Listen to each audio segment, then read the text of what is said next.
my ribs are all jacked up, and I couldn't get back to bed. Damn, bro, that's like a long-lasting injury, man. They got you good. Yeah, It's been over a week now, right? Or like close to yeah. a Oh, week. yeah. I think it's gonna be like a few weeks before it feels better. Keeping you up at night though, that's like a long, like for it to be keeping you up at night over a week later, that's substantial, bro. That's Yeah, what it gnarly. is like if I wake up and like unless I sleep through, if I wake up and then I have to, go to the bathroom or something, it's to get back into bed with like my partner. I don't like waking her up and shit. Yes, I'm the exact same. That's what I'm doing right now. My girl's Yeah, passed out, and I'm just chilling. yeah. So if I can't, yeah, I'll probably wait a little while, and then yeah, and then maybe You're a attempt. few hours ahead of me, right? You're on East Coast. It's 2 a.m. for me. What time is it for you? It's 5. Yeah, yeah. Yeah. True nocturnal artist. Sorry for all the background noise, bro. I'm trying to mute in between. Yeah, 2 is actually usually around the time I go to bed. I go to bed pretty late. I usually, my hours, I usually, 2 to well, I usually sleep around anywhere from 1:30 to 2 to like 8:30 to like 9. And then, yeah, and then work days are usually like 8:30 to 8:30 or so. I work pretty long hours. What do you do for work? Is it all art? All it Yeah, must be yeah, art related. I'm a full-time artist. No doubt, bro. So, but you're doing other stuff than the etch and sketch for your real Yeah, job, right? the last few years have been primarily the Etch a Sketch stuff. Um, but traditionally I've done, yeah, like illustration, a little bit of graphic design, not too much. But I've done some like commercial illustration, you name it, whatever pays the bills. I did a lot. Yeah. Yeah, I did a lot of like super random stuff when I first started out. Just anything like, You seem like you'd be a good tattoo artist. yeah, everybody always brings up tattooing. I've thought about it, but I don't know. It's like one of those things where I respect the art of it too much to just like do it. So like, Hmm. if it ever It's got an to the all point, or nothing. It's yeah, all or exactly. nothing. Yeah. If it ever got to the point where I really, really wanted to do it, well, I would just do it, but I wouldn't go half in, because it's not something that you can really go half in with. There is like, there's some like, sort of crash course. I shouldn't say crash course because they're good programs, but there's some programs that you can pay. I think there's one in the city where you it's like a 3 week course, and it's real intense, and you don't do any of the you don't do as much of the apprentice stuff, and they just get you right into kind of like learning about how to actually like tattoo. And like I've thought about doing something like Hmm. that, just to see what it feels like to have the machine in my hand and everything. But I don't know, maybe someday. But The couple friends that I have that are really into it now started out just getting a gun and doing shitty tattoos, and then eventually get to, so it starts as a young juvenile with like you're saying, like not knowing what you're doing, but it's hard to kind of justify doing that in your older age. Like as a kid, they kind of gain those skills by trial and error, and now they're to the point where they're comfortable with the machine in their hand. But to just pick up a machine as a middle-aged man to start tattooing your friends like is a lot different than doing it at Oh yeah, I 18, would never 19. do it. I would never Yeah. do something like that. And I But it's wouldn't. almost like those skills come from that. Like a lot of my friends had those two friends I'm thinking of, they got a lot of those skills from that trial and error period where now if they were to look back on it, they'd be like embarrassed about it. Yeah, yeah. I would never do that, and I also would be extremely picky about who I like learned from. Like I wouldn't settle for anybody that wasn't honestly like really, really, really good. Like I wouldn't really settle for anybody that wasn't like close to world class teaching me.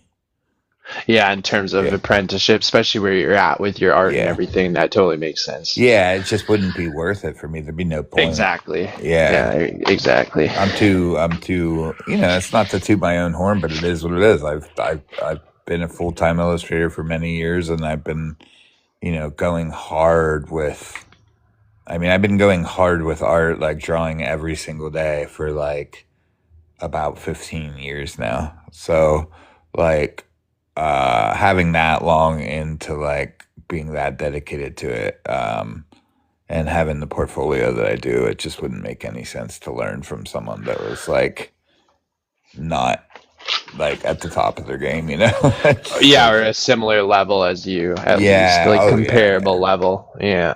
yeah. No, that makes complete sense, honestly.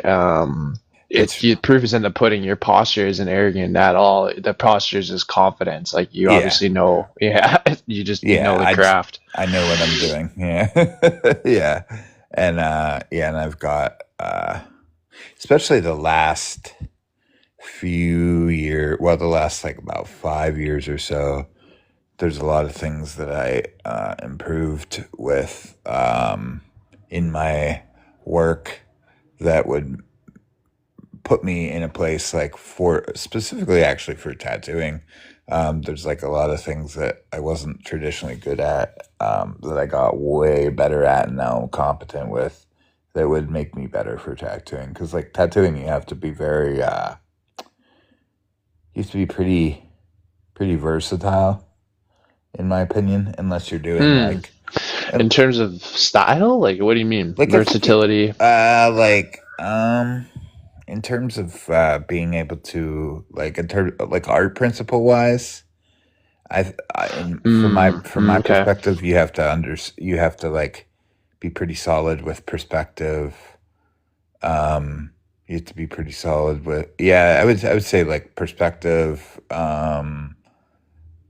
would be one of the main things like that I improved on, that I would have wanted, as a tattooist. Um, Different vantage points, different perspectives, being able to like adapt in that respect, because otherwise you're stuck with like uh, maybe like an American traditional style or something like that. Like I could kill that. Like I would have been able to kill that even 20 years ago. Just this, like, Flash art and yeah, yeah. flash art. Yeah, I could kill that, but That's a lot of what my friends do. They're not like crazy artists, but even that takes a lot of time to get yeah. to. But they're younger as well, so everyone will come up in their own. But but that makes me think about, because I know quite a bit of a perspective on a like canvas, but perspective on a 3D object I know nothing about. Like how would you calculate a curved spit? Because the skin is curved. That's a whole That's other thing. tripping me out. Yeah, that's a whole other thing. Is being able to, and that's kind of what I mean. Like, if you don't have solid skills for it on a flat space, then you would never be able to do it on a curved space. And now I'm at the point where I could do it on a curved space. It would just take a little bit of adjustment. Is Um, there like similar principles that just translate to 3D space? Like you can use a horizon line and two vanishing points and stuff, or it's different? It must be different. it's a little, yeah, it's a little different. Eh, when you see um typically the pieces that you see that incorporate like a whole lot of like say maybe like multiple perspectives typically are going to be on the flattest area that they can find, you know, or the largest That makes area. sense. Yeah, the largest area that they can find. You're not going to typically see like something that like has say like a 3 point perspective that would be like sh- like wrapped around someone's ribs. That's not typically what Totally. you yeah. Yeah. Totally. And if it was, it would be very like I am picturing some anatomy. Like there is some three-dimensional anatomy that Yeah, seems to that's be true. on. That's hard to, but that's a little different than perspective. But it's like they still maintain the perspective, which is crazy. Yeah. But I was also like put me on a brainwave, totally random thought about a three-dimensional etch and sketch, like a curve. Is there such thing as a curved etch and sketch?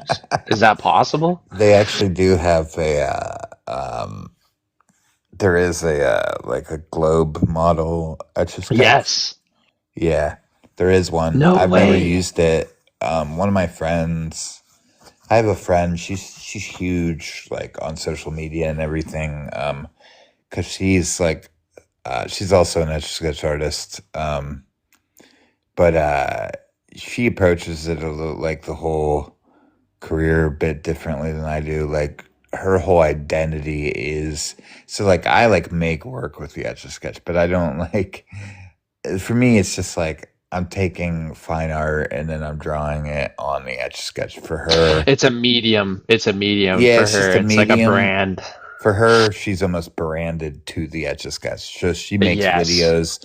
She makes videos about the different, you know, about the Etch a Sketch. She makes like, you know, she also does all the art, of course. That's her main thing. But like, yeah, she makes images about it and blah blah blah. And I'm pretty sure she has videos where she's talked about that. It's called like I don't know. It's called like the Doodle Dome or something. Yeah, and it's an etch a sketch around the dome, or That around is a super sphere. cool. Yeah, It's cool in terms of the tech because I'm wondering how thin this material can really go and accomplish the same like etch and sketch thing. Like I wonder if you could do it almost like paper thin and like make a fabric out of it or make something out of it if it can be curved. Like that'd be insane. The future of etch and sketch. oh yeah, yeah. But the globe thing is cool. Picture the two like knobs on either end. Is that what it is? Like the two, I don't know, what do you call them? A knob? I think they have knobs or dials. Dials. Yeah, I think they have like a base Okay. that and Okay. then It sits on. yeah, that it sits on, and then Mm-hmm. dials are on that base, if I remember Mm-hmm. correctly. Yeah, Yeah. At a certain point, your medium becomes. I'm curious your relationship with the etch and sketch because you probably like the medium is always a bit of a love hate relationship. Hey, like she seems to embrace the medium. I'm sure you do too, but at a certain point, you seem actually a little bit apathetic towards the medium to a certain degree. yeah, like in the sense that like I love the medium, but I don't embrace it really from like like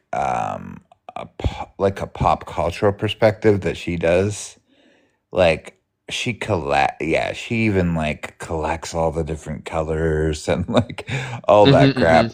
mm-hmm, mm-hmm. I don't really, yeah, I don't really approach it like that. For me it's just more like the process itself, to the extent that I like the medium.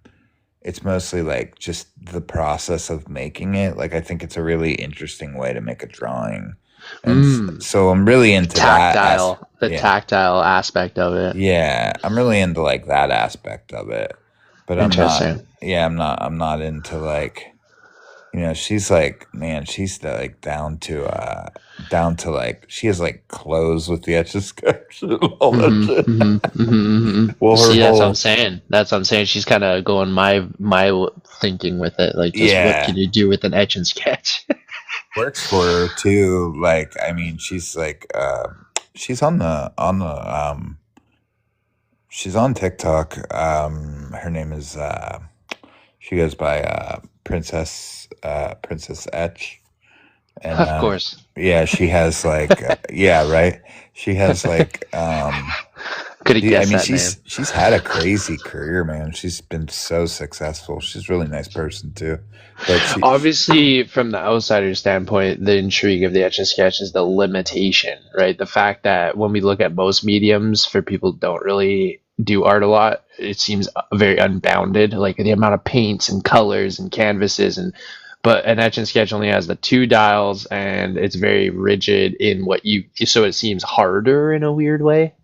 But in another way, I could also see that the simplicity is a muse in itself. Like you're saying, kind of the tactile simplicity makes you experience art from a more, I don't know, like almost like a more I don't know what the word would be, like what's the word I'm looking for, like honest almost, like I don't know what the word would be. yeah, for me, like I have really, really, really crippling uh ADD. Like I have severe ADD.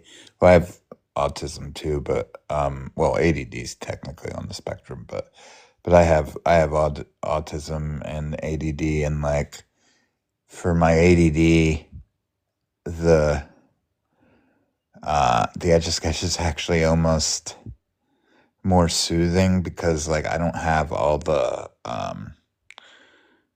choices to think about. Like so like when I do a piece with like color or something, um and I have, you know, 100 set of colored pencils to use, that that can be very like almost like crippling distractive for me. Like I can't. It's kind of funny. I get it. I'm not to laugh at you, but it's Yeah, funny that like the sound of that, like all the crayons is just like crippling all the different colors. yeah, because It's like awesome though. the decision to like the decisions that I have to make Yeah. is just very like overwhelming for me. Um versus, it's like the Etch a Sketch. Really, the I mean, the thing that's most frustrating for most people is just the mechanics of it. They just can't get over. They can't drill the mechanics of it, and that's what they're amazed by that I can do. But the thing that they can like that other people can do with like a full palette that I can't, it's like, I mean, I am trained like classically, and I have done like, I have plenty of traditional art. I mean, I studied like etching, like printmaking in school. So like, I have a background in it, but like, it's still much harder for me to start a piece like that than the Etch a Sketch. It's like, literally I just have the dials. It's the only decision I have to worry about, right? hmm So Yeah, and those decisions, like when I think about you absorbing different art too, you're probably the reason you're hesitant is because you're highly critical of like a fully, I don't know, like if someone were to use all the colors, they better use them correctly. You're going to be like highly critical, in a lot of ways. It's going to be hard to impress you basically if utilizing all those complex aspects. It's almost like the simplicity of it keeps you organized. You don't have to go into like how you're going to plate the food and how you're going to serve the food. You're just cooking the base like protein kind of thing. yeah, yeah, I would say so. Um, but the mechanics of it, yeah, for other people, it's just way too frustrating. you know.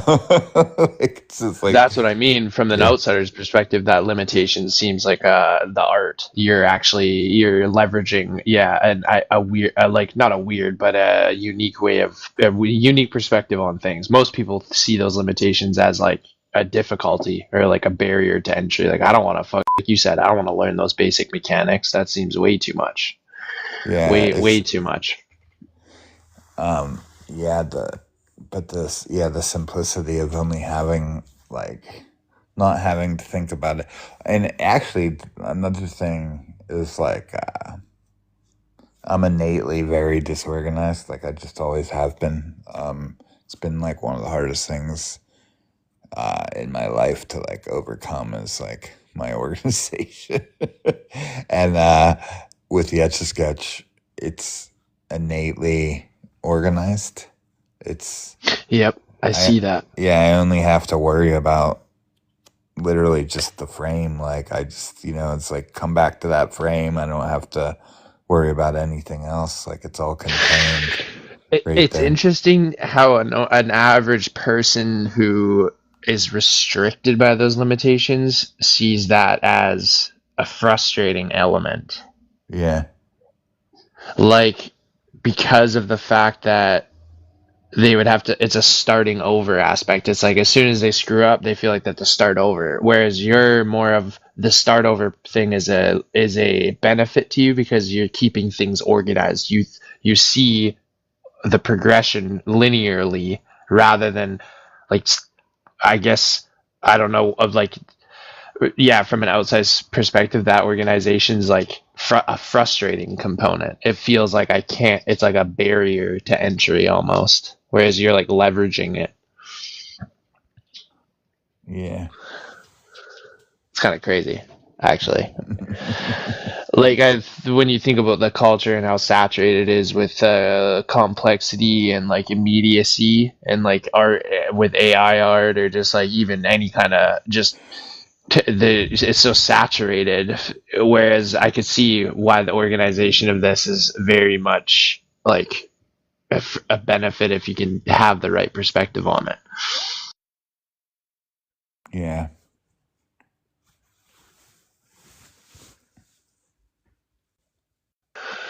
Um, I've been doing a lot of research recently into the history of math, and thinking about how, like what rules govern algebra. Because for me, math, I'm sort of ADHD in trying to learn math. Every time I'm really curious about learning math, and I did okay in school, I guess, but like I never considered myself really mathematical. And when I got to university, I really struggled with like the math in physics.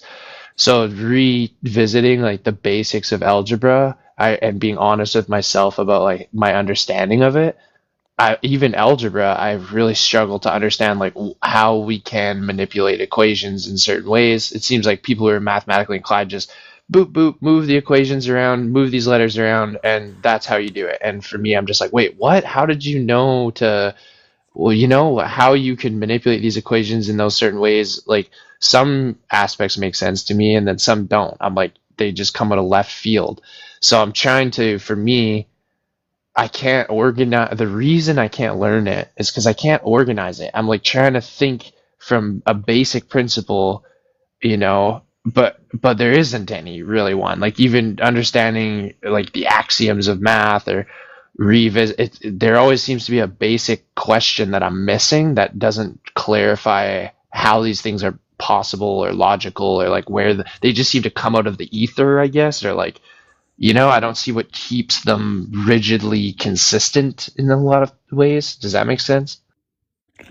Yeah, I think so. Um, uh, math is always something I really struggled with too, so it's hard for me to even like talk about it without thinking about my my own my own personal struggles with it. Yeah. Well, like, think about where you lost it. Obviously, I think you're to the point of basic arithmetic, adding, subtracting, multiplying, dividing. Maybe Yeah, long what's funny division, is, not so much. That's a little complex. But like beyond that, I kind of start losing it. yeah, what's funny with me is like, Um, and I talk to people that like are very adept with advanced math and like yeah beyond arithmetic, and they'll say they just flat out. Some of them will say they suck at arithmetic. I'm actually like quite good at it. I can actually like add.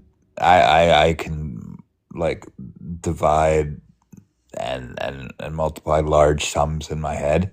It takes me a second, but I can do it. Okay. And Okay. And then what about algebraic expressions, but like that some yeah, that's basic where I start algebra? getting. I have issues with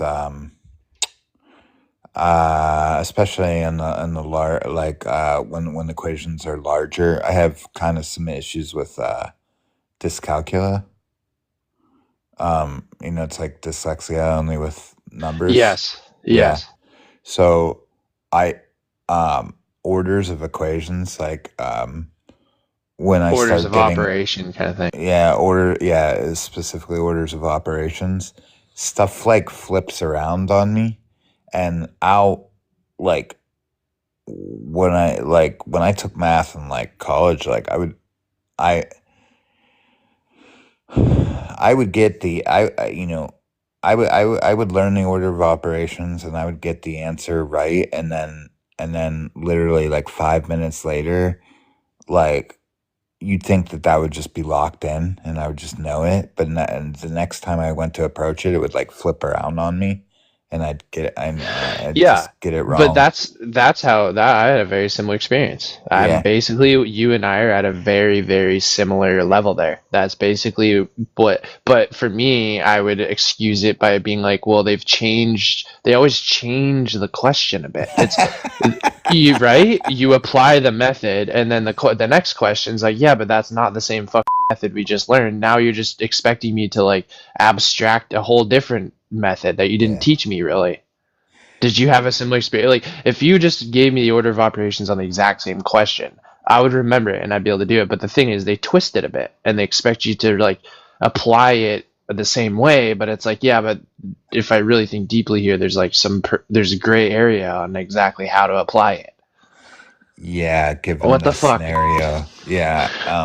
For me, it was a bit of that, but it was literally like the numbers literally would shift like, so I would literally like not be able to track it um from like, say I was like looking at it from left to right and then down, and then down on the next, it would literally flip over, like cross over. So I like physically like exchanging, so in much in the same way that people with like dyslexia have issues. So like it was like not only just the order of operations, but like the numbers would literally cross over, so I wouldn't be able to see it clearly.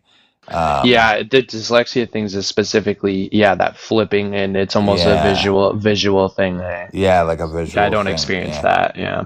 And so that's what made it like really really like difficult for me to learn. But I think now that like if um I think if I was to learn again, and I didn't have everything else going on with school, I actually think that I could. Now I'm at a point where I actually think I could probably uh, uh, Learn it. Learn it. learn math. That's Yeah, that's where I'm feeling because I'm yeah, like now I'm a bit more mature and I don't have the social pressure so I can ask the yeah, correct questions, but it's still an organization problem.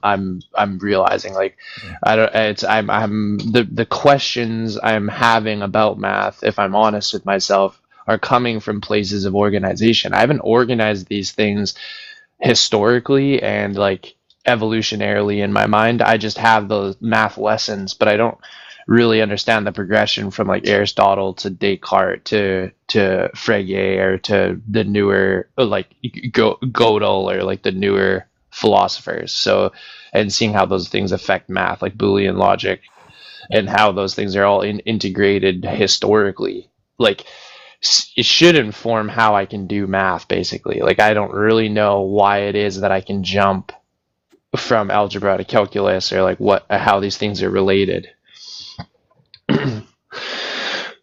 I think, yeah, for me, it was just the frustration I had with it, and then trying to keep up with all my other studies.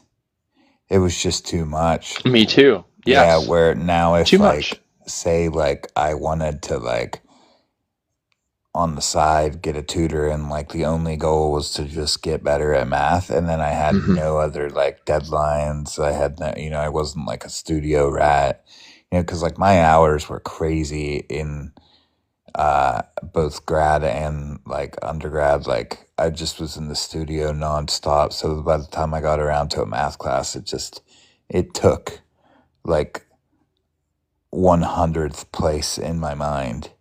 And so Hmm. then this Hmm. thing that was 100th place in my mind in terms of like things that I, had to get done, or had like importance in respect to my future, also was hard for me. It just became just such a stressful thing, because it's like Hmm. if it was an easy task but last, I was like, oh, just like get it done. But the fact that like it's like, and I put a lot of effort into it too. I mean, I actually like it,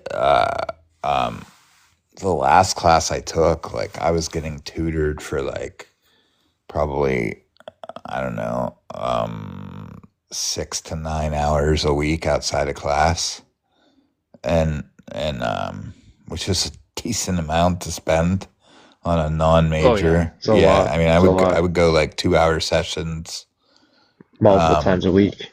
for like 2 or 3 times a week, and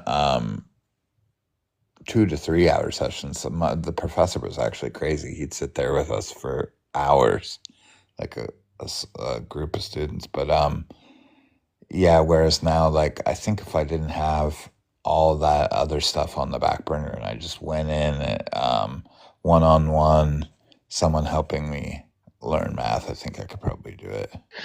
But here, and I totally agree, and I totally am. I relate to that Yeah. heavily. But when I think about okay, there's a couple things here. In terms of relating this back to what you said about the simplified mechanics of the etch and sketch, and how that relates to art and all the different colors and mediums, and think about taking an art class and art 101, where they just introduce you to right, the color wheel and just perspective, and you just get thrown into the history of art, and there's so many aspects of art.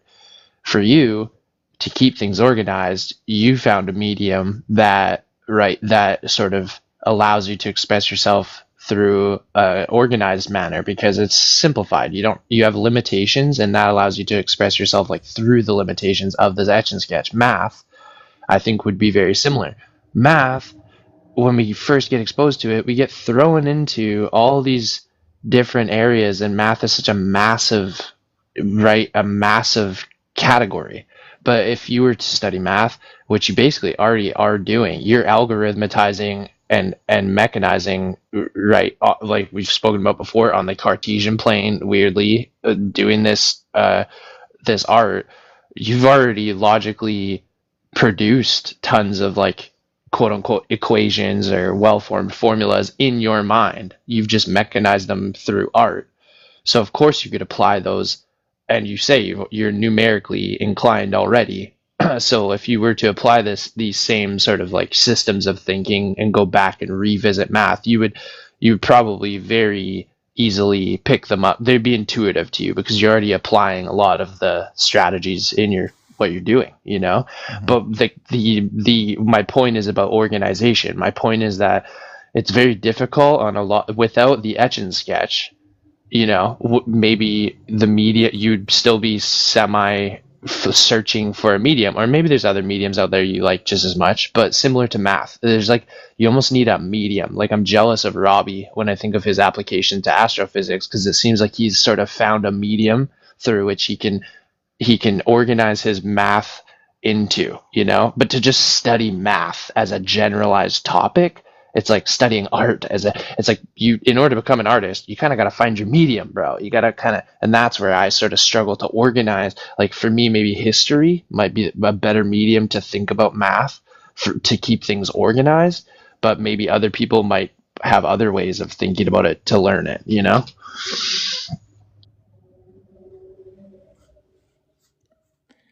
Yeah, I could see that. Sorry, I was thinking about what you were saying. I wasn't. Don't be Yeah, sorry. Don't yeah, be sorry. I'm curious as to what you think maybe, like for me, history, and this is basically a new realization. Like when I think about logic in philosophy, I study it sort of historically. So why don't I apply that same thing to math? It might help me keep my education in terms of math organized. But I don't know what your medium might be, more Cartesian, or maybe it's, I don't even know, maybe you would, how you would apply math, and maybe it'd be more numeric, like algebraic, or I don't know what kind of math you'd be interested in, basically. what's interesting is like with like um prop logic and anything like um that incorporates a more linguistic approach. Yes, I do, I, yes, I do quite well with, and yes, I like reasoning, um, entailments. I track really well. Um, but when you get it in the really, like symbolic. when you take like certain semantics out of it, um, and you take the natural and you strip the natural language out of it and it becomes fully abstract, Yes, that's yes, when I have a harder time with it. yes, But I think through like my interest in like learning uh specifically like propositional logic, I think now that I've taken a much greater interest in that, that might give me a whole new route to. I wish I had found that earlier, because I think like had I taken math at a time when I was more interested in logic, I think that might have been a through line for me, you know? I Like, totally yeah, agree, and I cannot say enough, dude. All the abstract math lost me, and when I came across logic and prop logic, it re-gifted me my purposes in math. You're totally speaking my same level, bro. Yes, yeah, 100%. I had no interest in math until I came across prop logic and its relation to mathematical thinking, and then that reinvigorated my curiosity. 100%. It is a medium for me to think about math. yeah. What? How long ago do you think you came across that? I mean, I started hearing, um, people and like when I started like deconstructing through religion, um, uh, I would hear philosophers invoking that, um, like basic syllogistic forms and things like that. And so it was like kind of, I was learning, but I was learning in like a really crude way. So that was How probably long? around the same When was time that that? I Yeah. went back to, it was around the same time that I went back to art school. Um, Actually, I have a pretty similar journey to Robbie. We went back into school like you know, like a decade after you would typically graduate high school. We were around the same age, and and but I was doing that on the side. I was like listening to debates and stuff. So that's probably when I first started hearing, and I didn't really have any context for it, but I would just hear people put together like syllogisms and stuff. And then towards the end of grad school is when I started like actually like looking into it more. Um, and learning some basic principles and stuff. And And making the then as far connections as to like buying books math. on it, then I started buying books on it like about 4 years ago. Yeah. Yeah, for me, I kind of it's interesting the religious component, how it's wrapped in, because like you and Robbie's experience is like same same coin, but on the other side of me. Like I was raised very like fairly atheist, and then my exposure to prop logic made me more religious. That fucking I don't know how is that juxtaposition even possible, especially with our personality similarities. So trippy. Like what the fuck? Like you'd think we would arrive at the same place, but we ended up on opposite sides of the coin somehow there. Which is not a bad thing. It's just it's awesome. Honestly, it makes me like love you guys even more because it seems like we're approaching the space honestly, almost maybe that we Yeah. both ended up on the other side. But it's kind of cool to like hear it from the opposite. And I don't know. Yeah. And that was just my interest. Like his was probably like I was just talking about like when we went back to school and stuff around, but like, uh, uh, I know he was actually just pursuing,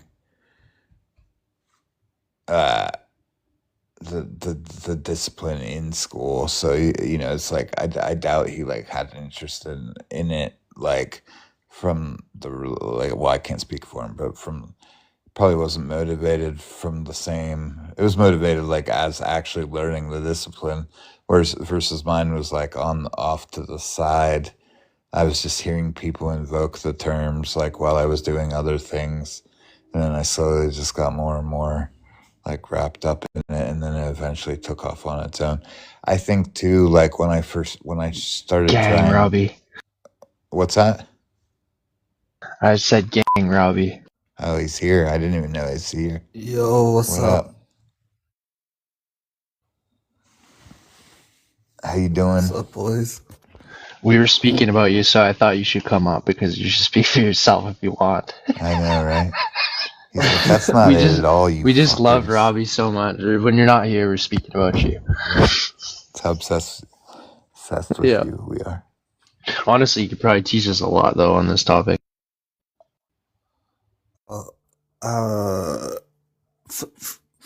Do you mean like on maths or something? Or Yeah, but go on and say what you were gonna say. Don't let me derail you. me or Pi? Either one, whoever you, either one. Sorry, I need to catch up. Pi was saying something. I was kind of interested. Oh yeah, I don't even remember where I was at. Oh, I was just saying, like he was asking me how I got when I paralleled you. I was just talking about like when we went back to school. I think we both went back. You said Yes. you went back to school around 29. That's when I went back to school. But yeah, in terms of like getting interested in logic and stuff, yeah, I was just hearing people invoke it when I was like listening to debates. And then a few years after that, I got interested in, I just wanted to learn more about it as a discipline on its own rather than like hearing people talk about it, To hear the end of that. Mm-hmm. Right. Yeah, I think like philosophy and like discussions around theology, that was sort of always like a side project for me. But I was always interested in it. I think mainly when I first, like, if that's what you're kind of discussing, like the religious side of things. Take it whatever you want to go, bro. Didn't talk whatever you want. That is on topic though. Right. I think for me, like during like my studies, one of my friends introduced me to Matt Dillahunty, and then I just went down like that whole rabbit hole of like watching the Atheist Experience. Whereas prior to that, you know, I was already kind of convinced there was no God, um, but that was only through my own kind of thoughts, thinking about the world. But then, when I got like introduced to the sort of atheist debate scene, and you know, people like Richard Dawkins, all of those types of people, I think that was my first introduction to like the whole Mhm. atheist. What age? So you were raised religious, somewhat religious, right, in your family, or am Okay, I wrong about that? you're right. I was Yeah, raised in a Pentecostal Christian. right. I remember you mentioning that. And so, what age did your education start? Like you said, you kind of came to these conclusions on your own. What age around would you say that was, just out of Household. curiosity? I think like basically when I left home, which was at 17. Hmm. Um, And hmm.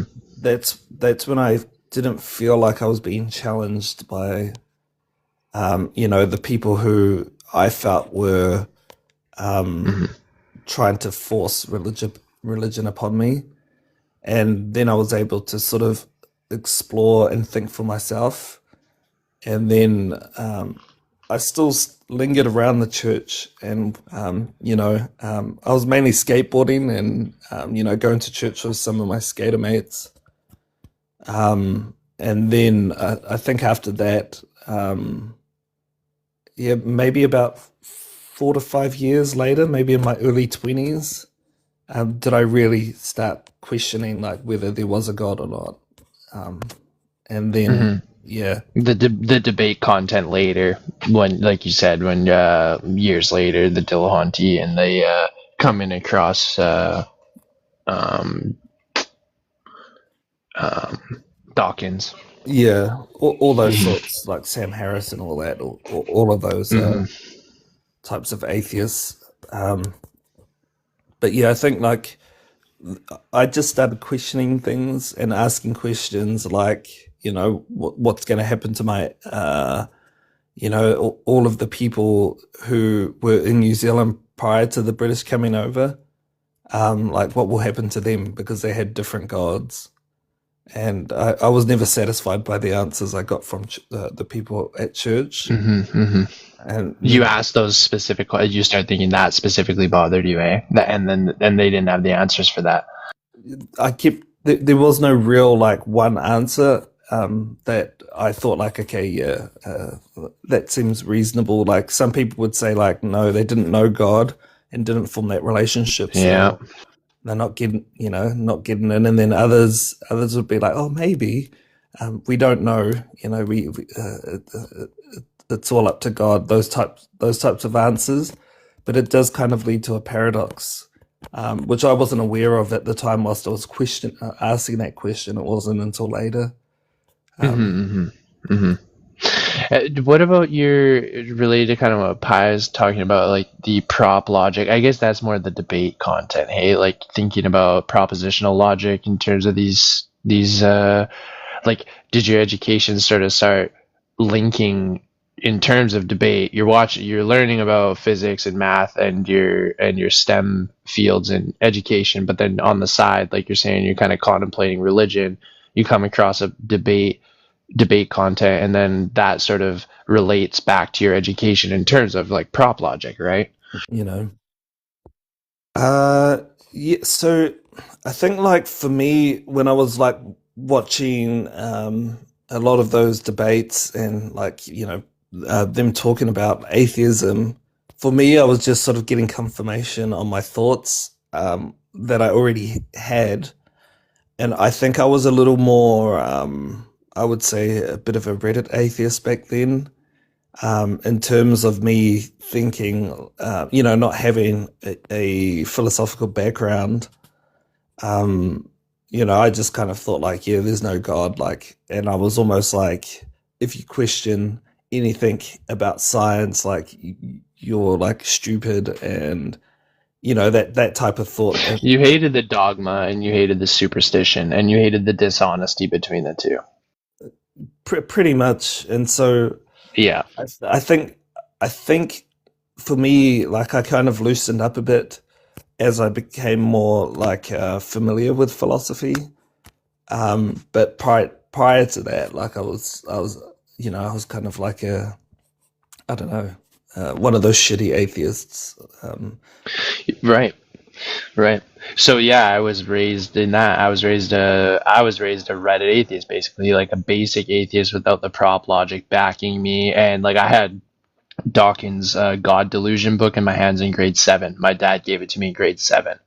And I have a specific memory of not bullying, but definitely my dad was a very kind and sensitive man, and very like yeah, like just kind and sensitive and caring man. But I do have a memory of us basically like bullying one of my friends who was religious in the back of the car as we're driving to a skate park. My dad and I like grilling him on his beliefs in God, and looking back on that, how that kid like basically like what was so resilient in our criticisms of him. Like I almost would have been crying in the back of the car, dude, if some kid and his dad grilled me the way that my dad and I grilled him.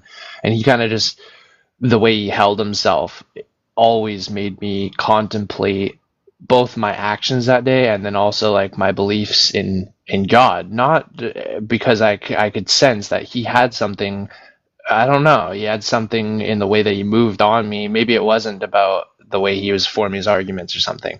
Regardless of all that, the prop logic, like you worded it really well later in life, learning about philosophy, that loosened me up to thinking about being a bit more open minded. I think that's a great way of putting it. Like before, the prop logic just made me a little more nuanced in the way I approach these topics. That's it.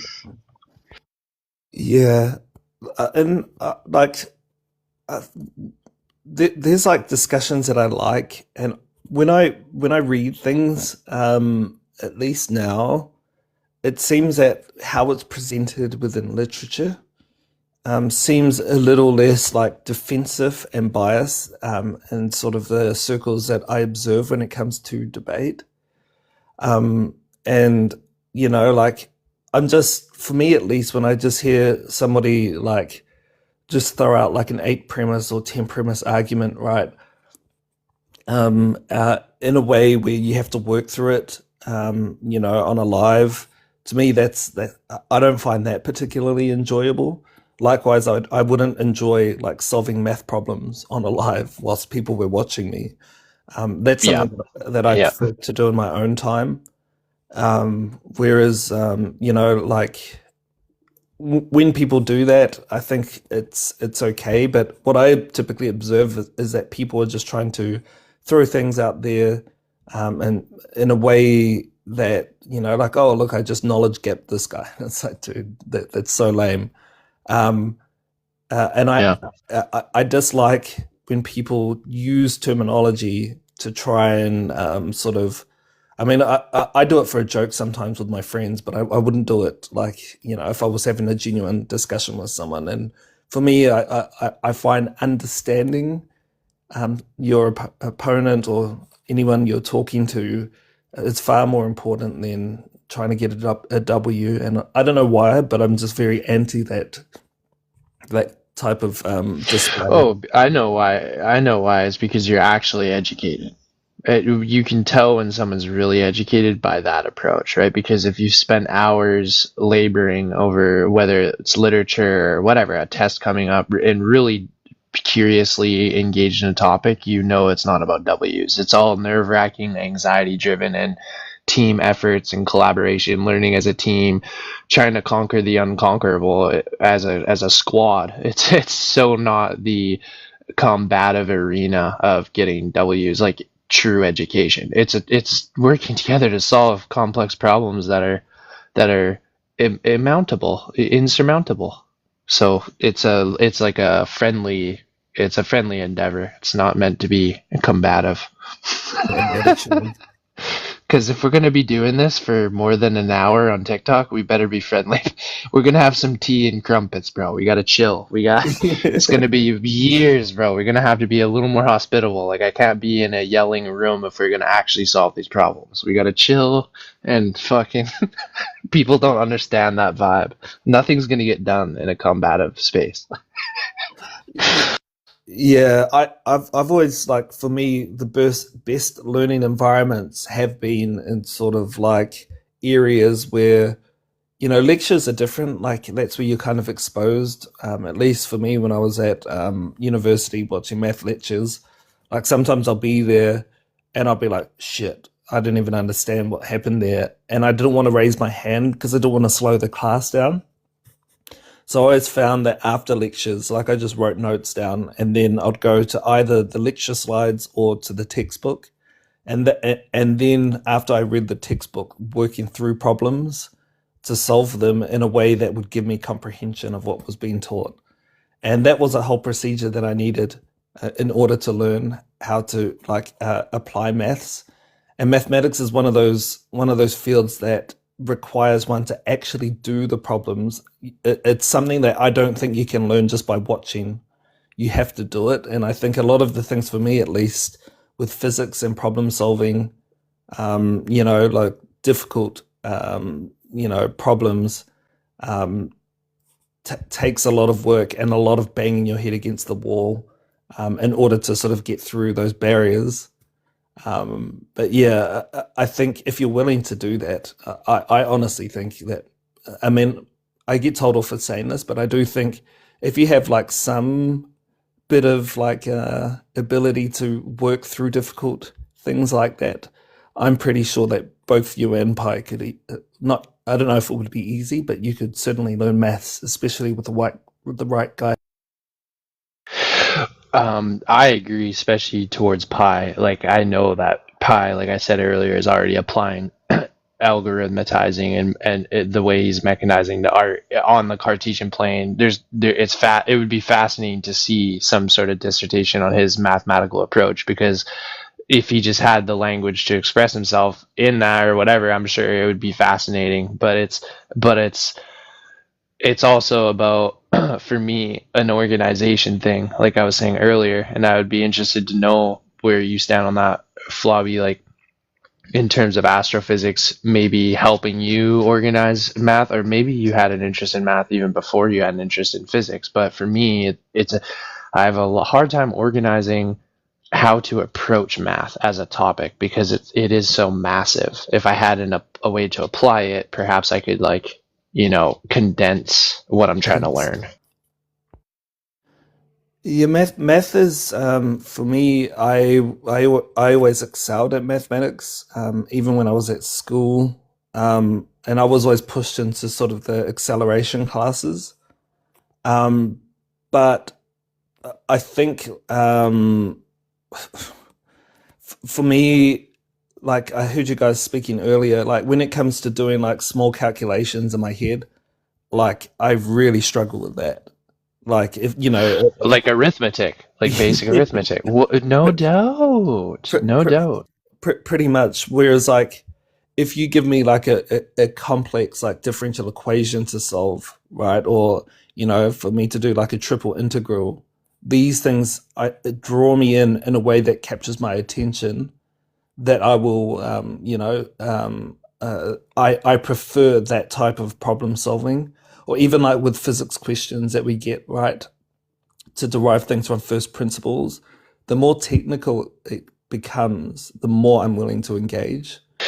Okay, I gotta jump in here because I sense that Pi and I are similar on that front, but I think that something went awry during our education that lost our ability to organize the lesson so that we could get to that point. Basically, or somewhere around mid algebra to calculus, I was being put in near the end of high school AP calculus classes as well.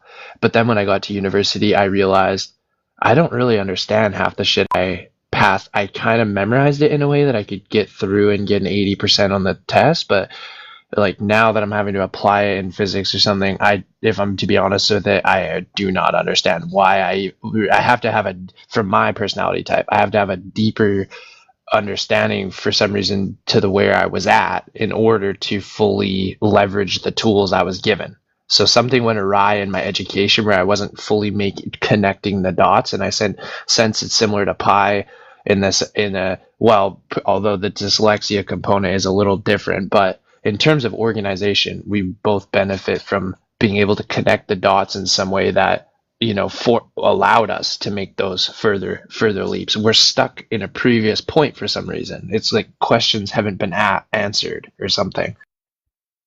Yeah, I mean, I think I had a similar issue through my education, which is why I think, like, for me, what it was is like when I studied physics, they would just give us differential equations and say, here is the solution to this differential equation. Now solve it. And that kind of idea never sat well with me because I was like, where the hell did this come from? And why am I, like, Exactly. like Why and how and exactly. It's coming from the ether, and what are the rules governing it, and how are we making these rules happen? Why can we just manipulate the equations the way we're doing? I don't understand where the rules are coming from. Yes. so that exactly that was my first encounter of like feeling um, unsatisfied with the approach within physics. So that's why I ended up doing a double major and sort of trying to understand it from mathematics. And when I did that, it sort of resolved all of those questions that I had. Whereas a lot of physicists, a lot of my friends that I studied with were satisfied with just like what was presented in front of them without asking further questions.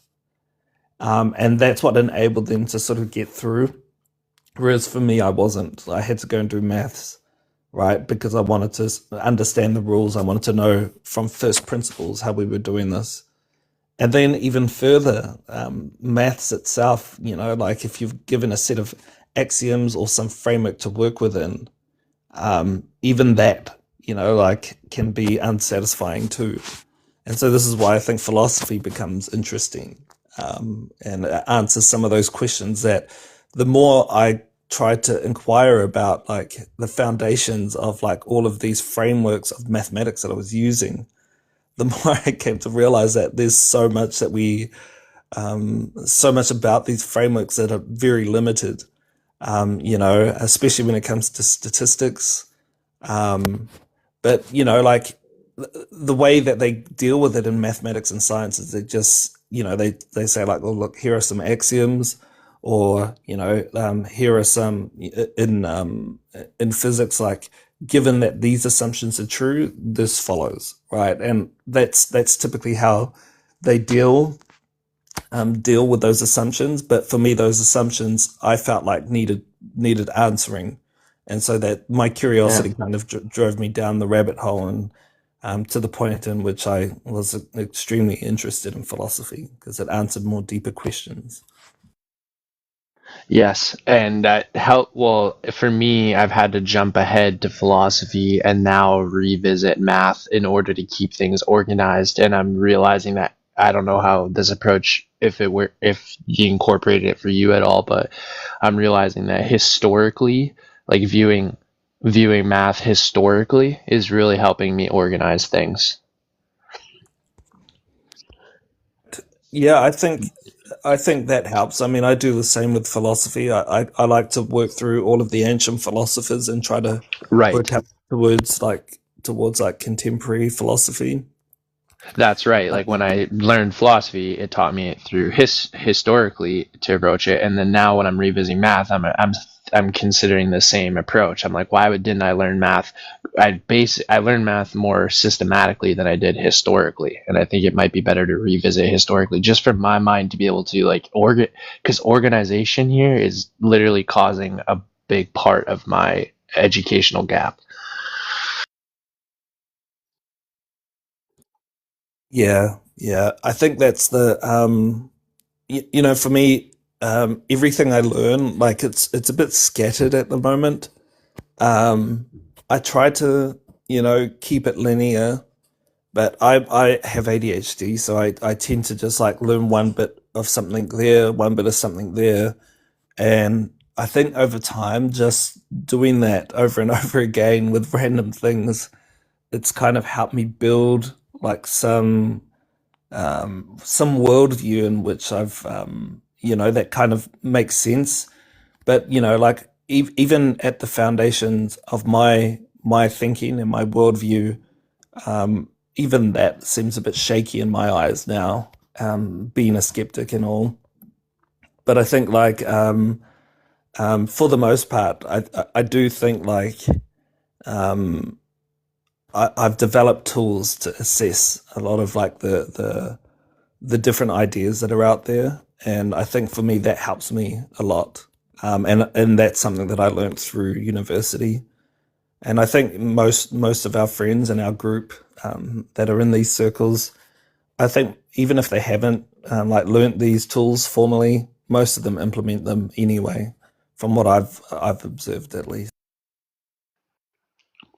Yeah, in one way or another. That's why I'm kind of jealous of the Pi's medium component of the etch and sketch. It's such a testament to mechanized reasoning in a way that is expressive, and the limitations allow him to express himself. Like when you talk about ADHD and I talk about staying organized, one of the things that interests me about math is the ability to stay organized, rational, linear, or not linear, but rational thinking, whether it's propositional logic or more mathematically based abstract logic. It's very organized. It keeps all your assumptions in place, and it's very rigorous. And similar to the way that Pi's art is very limited in its medium, it's mechanistic and rigorous isn't quite the word, I suppose, in terms of the art, but in terms of the limitations, it's very what's the word I'm looking for? Restricted or limited there, right? And so I don't know. I'm rambling a little bit, but like as artistic thinkers who are trying to organize themselves, math and logic seem to be great tools to ironically or maybe unironically express ourselves in a way that is actually more meaningful than just chaotically flailing about. Like when we skateboard or when we BMX, it's a similar thing. It seems chaotic maybe from an outside perspective, and the amount of freedom you have to move your body and express yourself is very chaotically uh, random. There's a lot of potential there, but having some sort of, like, when you learn the trick names and when you learn the like basic possible, and that's not to limit yourself, the possibilities become almost more endless through those understandings, through understanding what is possible, what you're not capable of. You're more able to express yourself. So it's this like balancing act of finding a method for us artistic and creative types to sort of like condense our energy in a way that is actually comprehensive and understandable, because all of our ideas are scattered and they're great, but without some sort of way to approach and like collect the fish. You need a net to like actually collect the fish. You can't just jump in the water and start like flailing about hoping you're going to grab something. Total ramble there, but yeah, just where I'm at. Yeah, like I, I, I- yeah, I think I don't- for me, I think like especially like looking at art and the way that Pi does it, or like you BMXing and things like that. Like I always find that each individual has some strengths, right? And if they play into those strengths, like you can see that they can like achieve like pretty awesome things. And sort of you were talking about like restrictions.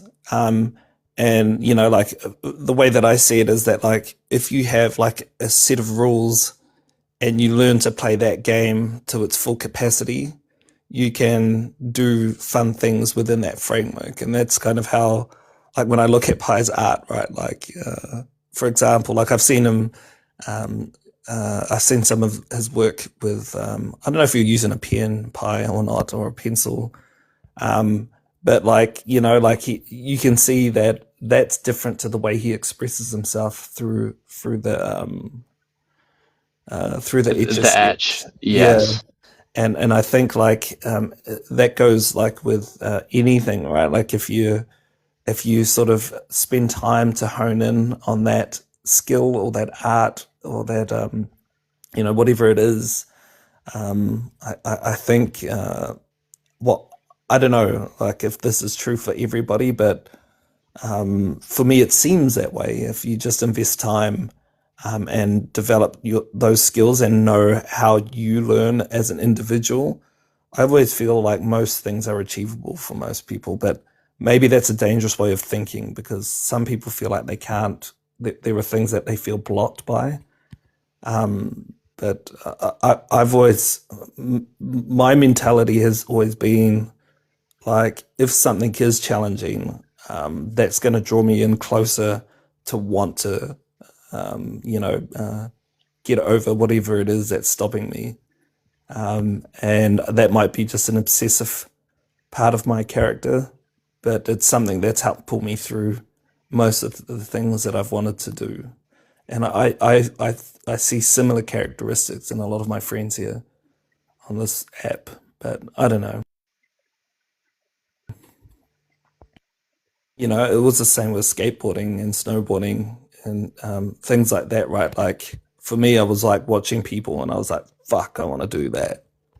And, when I wanted to do it, I'll just go away and, practice until I developed all of the things that I needed in order to do the thing that I set my mind to. And that's kind of something that I developed in skateboarding, right? And that might take, be through repetition, through, resilience. But once I sort of figured that out, especially with skateboarding, with how technical it can be, to me, after I left skateboarding, it felt like, well, not left, but it felt like when I applied myself to other sports like snowboarding, just came way easier than skateboarding, just because it wasn't as difficult as skateboarding for me. Pi, I want to let you jump in if you have something to say. Otherwise, I have something I want to say, but you, No. I unmuted it at some point, but it was like 5 minutes ago. it was Uh, about the pen or pencil when you unmuted, but maybe you had more to say than oh, that. okay. Well, oh yeah. I was just gonna say, yeah. I draw with pen a lot. Um, yeah. The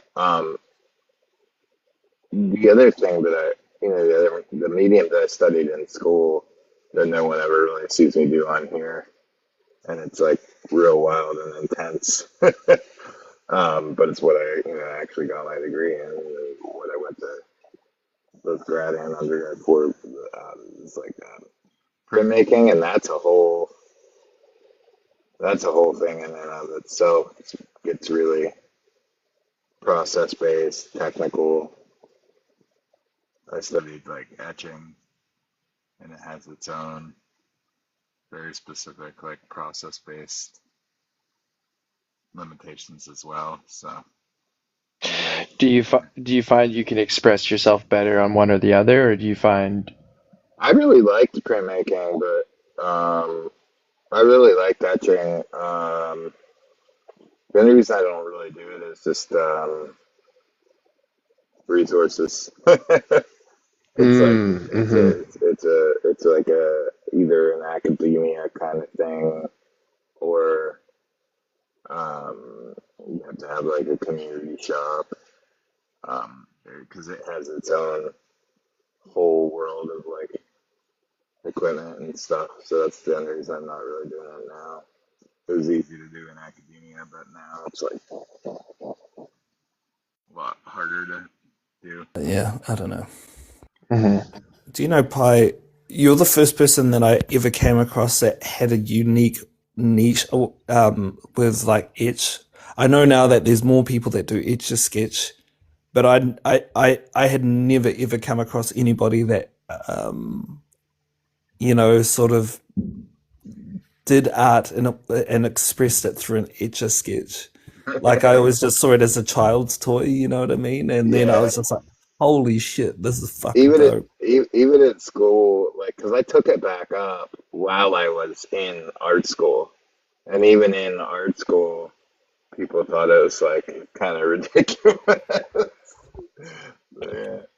But like I think that's all, like now when I see it, I'm just like I'm so stoked that I'm getting like that piece shipped to me because I was like that's something that like I know not many people would have like a bit of art on an etch a sketch to display in I their remember house. even the professor above me, the main professor that I studied under, Total G, fucking awesome. Even he made comments like he was like, "How far can you take this?" Like in respect to like, because I'd be doing that on the side for other projects. I'd incorporate that into like my projects, and he would make comments like, "How far can you take this? It seems limited." Blah blah blah. You know? So it was, yeah, it was unique even in respect to other artists. It definitely, it's not very many people that use it. There's only a handful. Right. Yeah. I think like that's the part that captured me the most. I think is that it was unique, and obviously the skill that you have as well. But like, I always remember just watching your lives like casually going through sometimes and be like, fuck, I want one of those things. But you know, I never even thought to just ask you, hey, can you make me one? And then I was like, oh, actually, I could ask him. And then once I did, I was like, yeah, fuck, this is it. That's what's yeah, the one thing with it is like, even though, like, uh, I think people have trepidation with it too. I'm not saying you did, but because it's so inundated as being like temporary, and and I've noticed like when I vend and I sell work in the city, people will even be asking me as they've already paid me and they're walking away with it, and they're like, and this will, but it won't erase, right? Like, And as they've already, after they've already paid me, like it's really funny. Like, so I think like that, yeah, that creates some trepidation with a lot of people. I had a guy pull out of a commission like a few months ago. I mean, it happens all the time. I'm always talking to people. For every commission I get, I talk to 100 people about another one.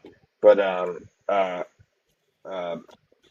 had a guy pull out because he said that he wanted something more permanent, and I had already told him that it was permanent and walked through it, but he was still like in communication. He's like, "Oh, I don't know, I'm gonna get some."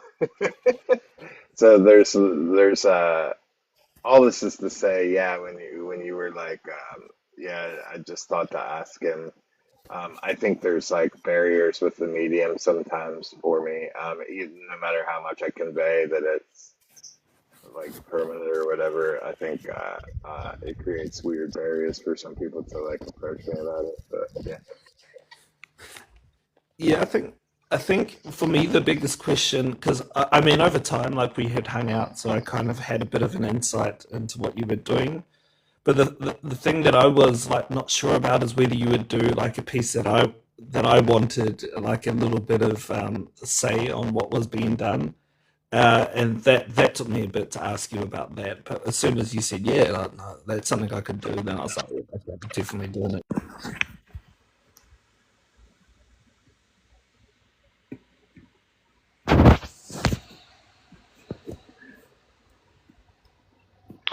Okay, there's so much I'm thinking about here.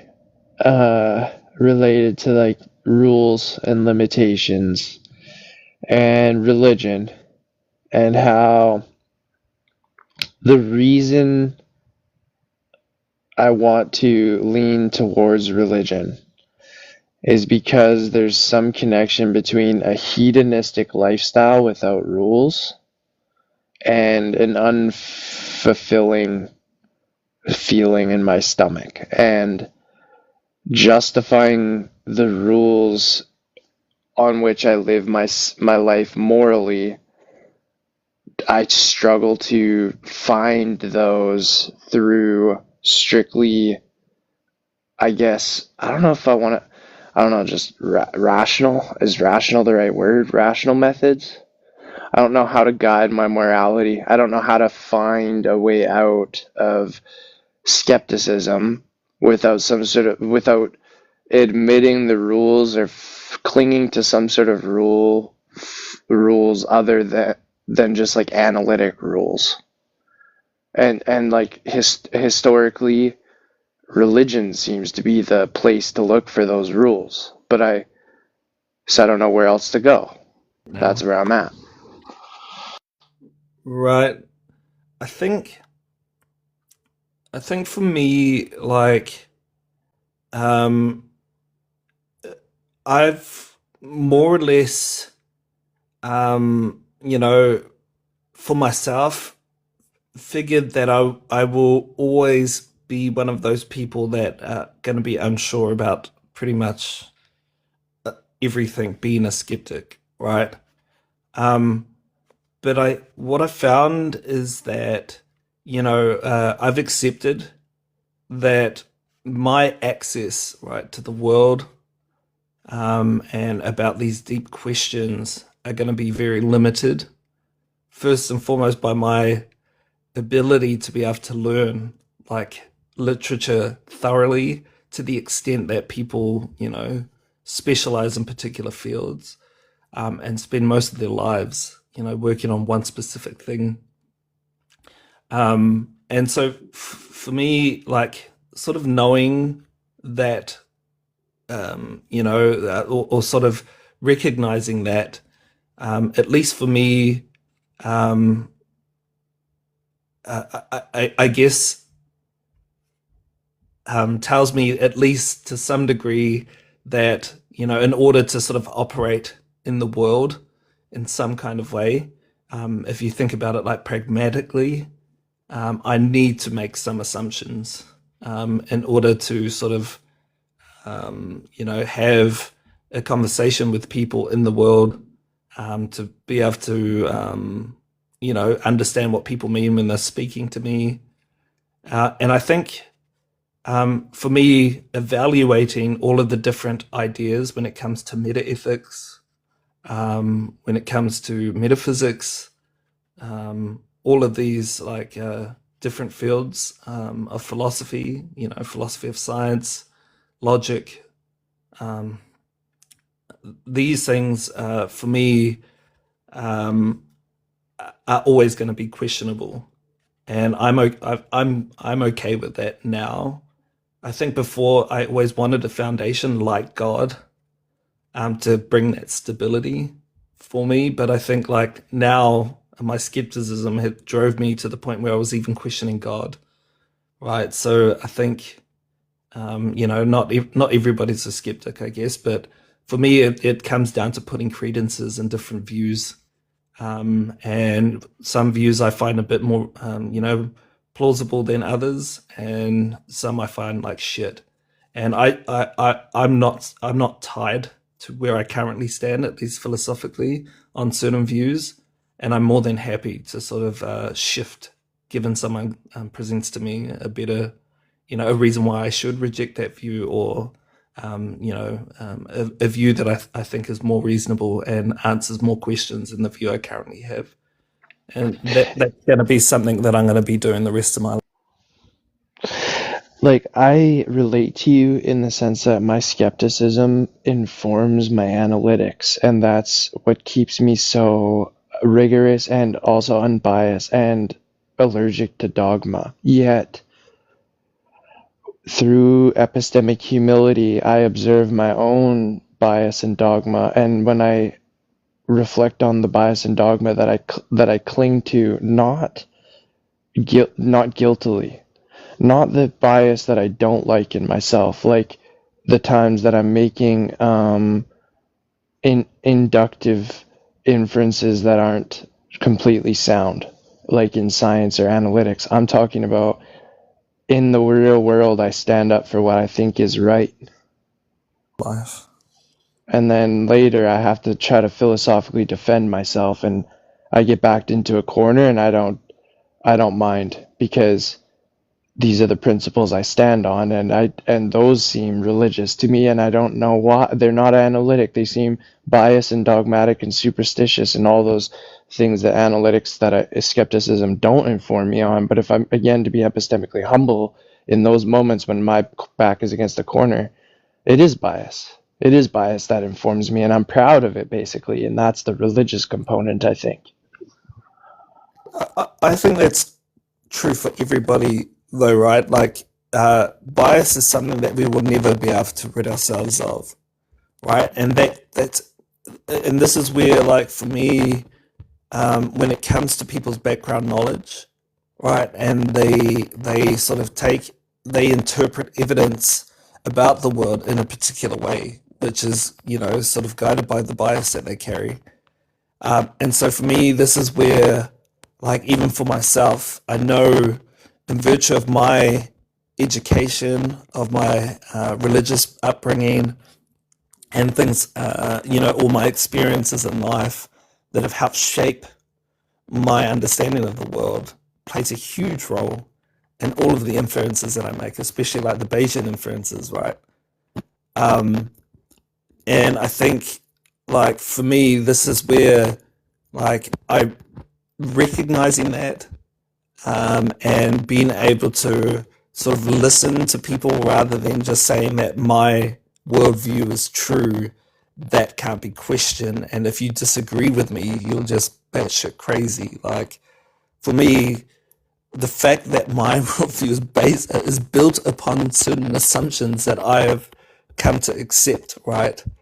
Without knowing whether it is true or not. I just take it to be the case that it's true. I think it helps me, at least, in the way that I live my life, and how it impacts the way I think, and the way, that the way that it impacts the people around me. I think for me, I find that, a good reason to sort of continue, holding the current positions I have, but I'm also recognizing those limitations. And, for me to say or tell others that they're idiots because they make different assumptions, I think is a bit much. And so, instead of, like, criticizing people for being silly like I would have in the past, I try to understand them, and I try to sort of see if, if I can relate to what they're saying. I mean, people think I'm crazy, not crazy, but think I'm silly, sort of learning about the Trinity, right? And I'm an atheist, but I love learning about the Trinity. I think it's fascinating. And especially all of the literature and metaphysics centered around the topic, and the history. It's enlightened me a lot, because prior to that, I just thought, like, oh, who are these idiots talking about the Trinity? Like, it's so stupid. Whereas now I'm like, okay, like, there are people that have spent, like, millennia trying to solve, not people, but I mean, like, a whole group of people, of theologians that have tried to solve, like, look at this, understand it, and present a solution. And philosophers now to this day try to deal with the logical problem, or with the metaphysics to get around the logical problem. And I've learned so much, despite me prior to learning about it, thinking of it as being like this stupid thing that only idiots participate in. And, that was silly of me to think that, in the past. Whereas, like now, when I listen to atheists sort of criticize it, I can tell that they're not read well read on the topic, and it kind of is a bit painful to watch from the outside. Everything you're saying is so valuable to me, but you're roboting just a little bit, Robbie. I don't know if it's on my end or your end. I think your mic is just roboting a little bit though. For the most part, I heard you though, and like 99% was all there. It was just like a slightly annoying back end noise. We got that crunch. Yeah, that crunch. Is Go it on, still Ted. there now? No, it's great. No, it's good. Hell yeah. Oh man, there's so much there that I want to touch on, but basically, the main point that you talk about being like willing to be more curious in other people's point of view, and more open-minded and willing to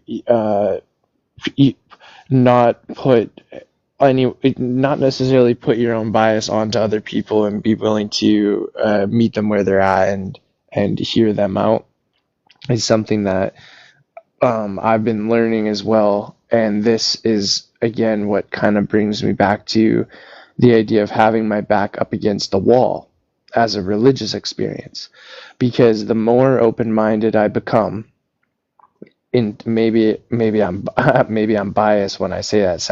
It sounds conceited even as it comes out of my mouth, but as I try to be, the more unbiased I try to be, and I try to practice towards, the more I find myself willing to justify the moments when I do get backed into a corner, because because like earlier in my more juvenile stage and my more, let's say, atheist Reddit or more biased stage, when I got backed into a corner, I was just showing my teeth. I wasn't really willing to go to plant my flag on what I am biased about in a way that is proud. So school taught me to be ashamed basically of my biases, not in a way that's bad, in a way that's healthy, because it informs my curiosity about other people's standpoint. The problem is the religious experience is one of getting backed into a corner and having to defend your bias through either you can take two routes. You can either be like ashamed of it and when I use the metaphor of being backed into a corner, it's because it's like when the rubber meets the road. It's like, I don't know how else to explain it. It's like when you have to make an action that you cannot justify, but you believe in.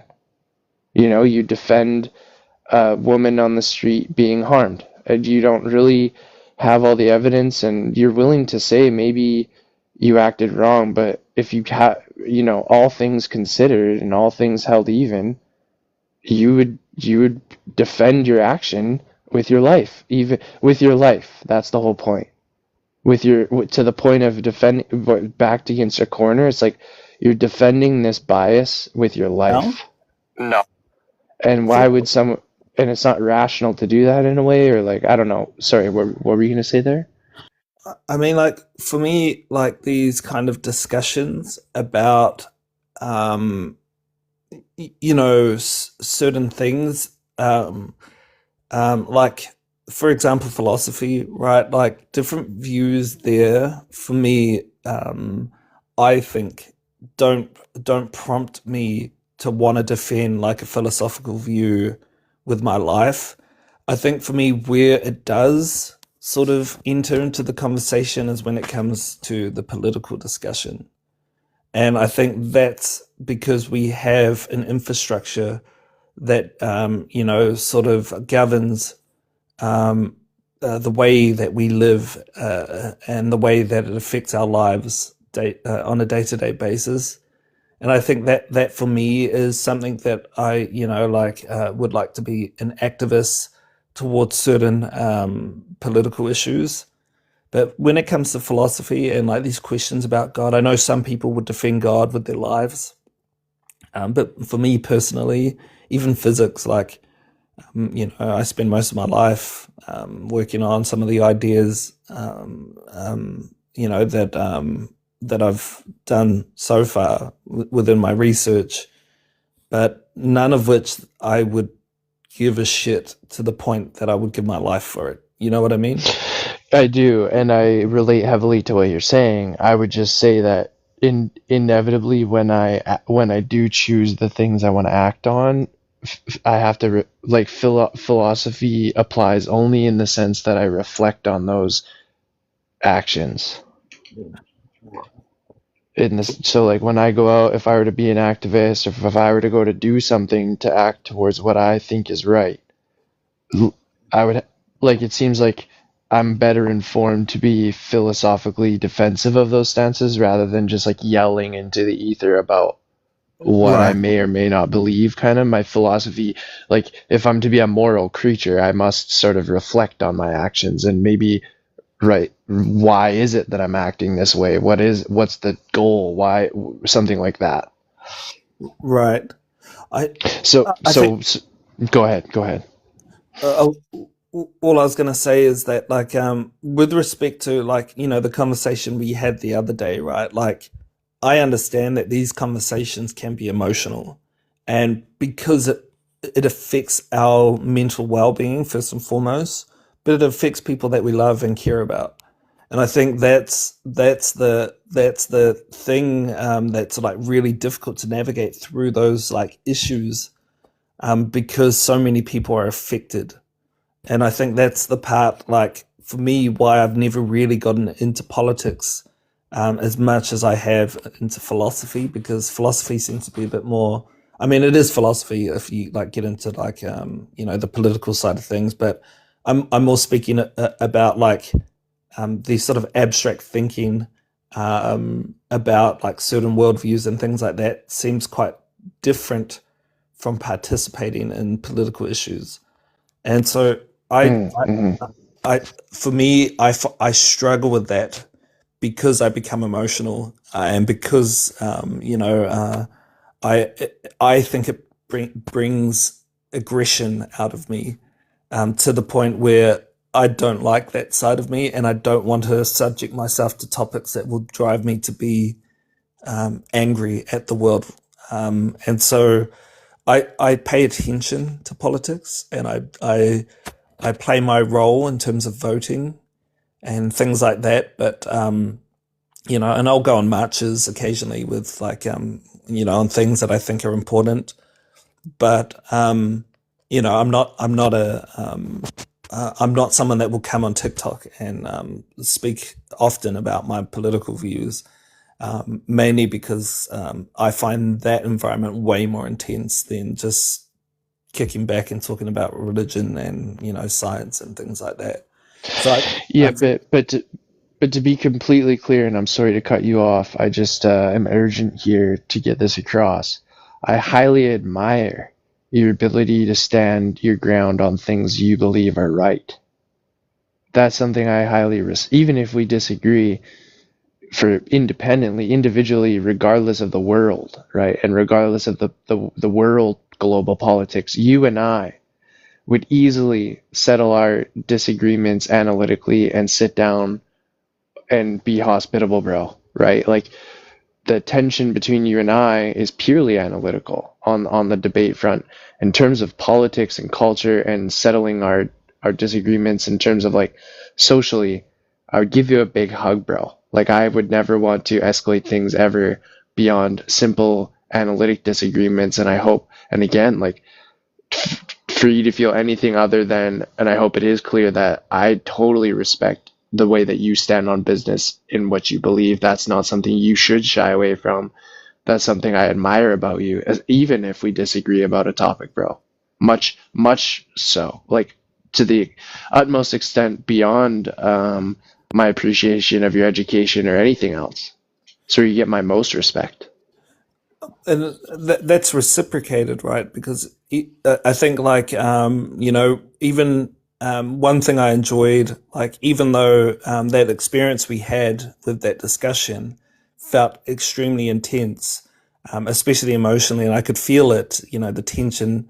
But the awesome thing was at the end of it, like like, to me, I never felt like after that discussion that we couldn't meet up and have a beer and still plan the snowboarding trip in Canada. Never. You know what I Never, mean? never, A- Robbie. There's nothing. No, never, bro. Never, bro. and I think that's the part for me is where it is. I understand that that's not easy for everyone, right? And um, I think those types of discussions are needed, but it's difficult to navigate through that space, especially when there's so many emotions involved. And like I think that's the part where I either will engage with people who I think I can engage with, and will be okay with me sort of navigating that through that space. But if not, if I didn't think that you were capable of engaging in such a conversation, I wouldn't even have started with you.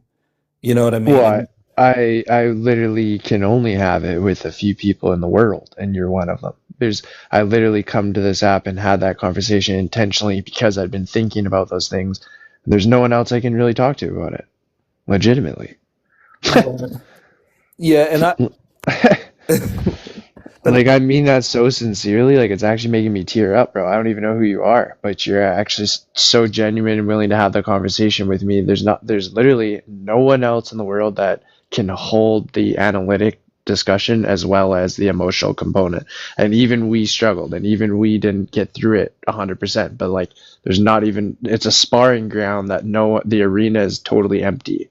that right. And I think I understand why people don't want to engage in that, and so Yeah. I don't force it, right? But I did like the fact that you came out and asked, and you had the courage to be like, look, this could be heated, it could, but I want to explore this, and I think like um, for a lot of people, it turns into a disaster. I didn't find what we had a disaster. It was a shame that the live ended during that time, but I do think we like as we were navigating through near the end, at least it seemed to especially you coming out and expressing like like I'm your thoughts on the whole situation. I actually thought that like like you to me you were trying your best to sort of engage in a way to get insight as opposed to some people who just double down and become assholes. And to me that to me was awesome, and I enjoyed the conversation. um but like you asked Pi, if people come up and I immediately see that I can't have a conversation, I just won't even start. And Yeah. I don't even want to engage. And I think for me, it's mainly because I don't think the person who is looking to have the discussion is doing it in genuinely to be and to present themselves honestly. And that to me is what makes it difficult. And I think I'm pretty charitable to people when I speak to them. I try to be. I'm not sure if I am, but I do try my best to be. And I try to at least present myself in a way where they can understand me. And yeah, I don't know. Blah. Well, I see a relationship for me between the gender topic, the religion topic, and the indigenous topic because, and I appreciate and I said this, I mean this like genuinely, your intuition pump there towards me being like trying to gain insight because on the topic of indigeneity, because genuinely those other topics like religion and gender is the same approach. The only reason I'm so curious about these topics is because of how they relate to how I identify. I'm not trying to politically gain a W on anyone else. That's why also it kind of gets heated and I have to calm myself down because I am genuinely curious about like how to label and identify myself in terms of gender, in terms of religion, and in terms of indigeneity. So when people start, regardless of what angle they come at it, when they start sort of projecting their own intuitions towards my identity, then that becomes sort of the religious experience of having my back against the wall, where I have to just admit my biases and like be, I guess, proud of them. Because if I'm ashamed of them in any other sense than purely analytically, then I become, well, then I have mental issues. Then I start having instability, like you said, about needing some pragmatic assumptions just to move forward in the world. Like, I guess I'm such an analytic thinker that I literally will become paralyzed in over paralysis analysis in my inability to even act, because I have, basically I will become animalistic in my actions if I, right, if I can't somehow justify, like, map out the territory of the corner in a way that's comfortable for myself. I don't know how else to Oh express wow. that. I think I understand what you're trying to say there, and I think most people do feel like I think it's normal to want some type of. You're a bit crunchy Um, again. I'm sorry to interrupt. You're a bit crunchy again. oh, is that better now? Yeah, 100. Um, I think most people, even myself, are looking for some type of grounding, right? Especially when they're trying to navigate through the world. And I think that desire is stronger in some people, and especially when some people require a super clear map in order to navigate through that space. And when it seems that we don't have like some good pillars to leverage off, it can feel a little I don't know what the word is, a little unstable. And so I think I think a lot of people, like myself, like I've come to terms that like even my own worldview is pretty shaky. But in order to sort of have some stability, I have to make assumptions that I think are good assumptions to be making, right? And at least to the best of my capacity to understand the world. That's the part, like whether it's true or not for me, it in some way provides something for me to stand on to then operate in the world, which isn't easy to do for a lot of people, especially those that, want to be, want it to be clearly laid out and want it to be, I guess, as true as possible. Um, I don't even know if that even makes sense, but they want it to be true. And I think that part there, if they don't have a clear foundation or a map to navigate through that's clear, it can feel very unsettling. And I totally get that. But I think for the most part, like yeah, I think some, like for me, by the sounds of it, it's probably good to be a little careful about how far you push that. And I do think sometimes, when you get into these deep philosophical discussions, always wonder, like, could it drive someone to go crazy and become kind of paralytic in terms of like feeling stuck and looking at the world as if it's meaningless. And I can totally relate to that. And I think that scares a lot of people. And, it makes them even wonder, like, what the fuck? But I do think, like, to sort of keep some, I hope I'm not sounding like a crazy guy, but to keep some kind of sanity, right? I do make assumptions, and I know that some of them are unjustified, the assumptions that I've made, but recognizing that and being able to communicate that clearly with people that are interested in how I sort of perceive the world, I'm more than happy to sort of present that and have that discussion and hear other people's thoughts. And I think that's, for me, what I'm mostly interested in when it comes to discussions. But And you should be proud of that, I think. Not just your ability, I think you should be, like, kind of earlier, like, the assumptions you make after all this analytics, I think you should be proud of them. yeah, I I think don't think you should be ashamed or, like, guilty, and I'm not saying you do, but I do, like, your rigor isn't defined by your bias. Your bias is something, that's the religious component that I feel. It's like, you should hold those close to your heart, because those are the things that really do guide your actions, and that's who you are. And that's that's where you are located almost. Yeah, I guess like the thing is that like for me, when it comes to that, like the current like sort of pillars that help sort of form my foundation, right?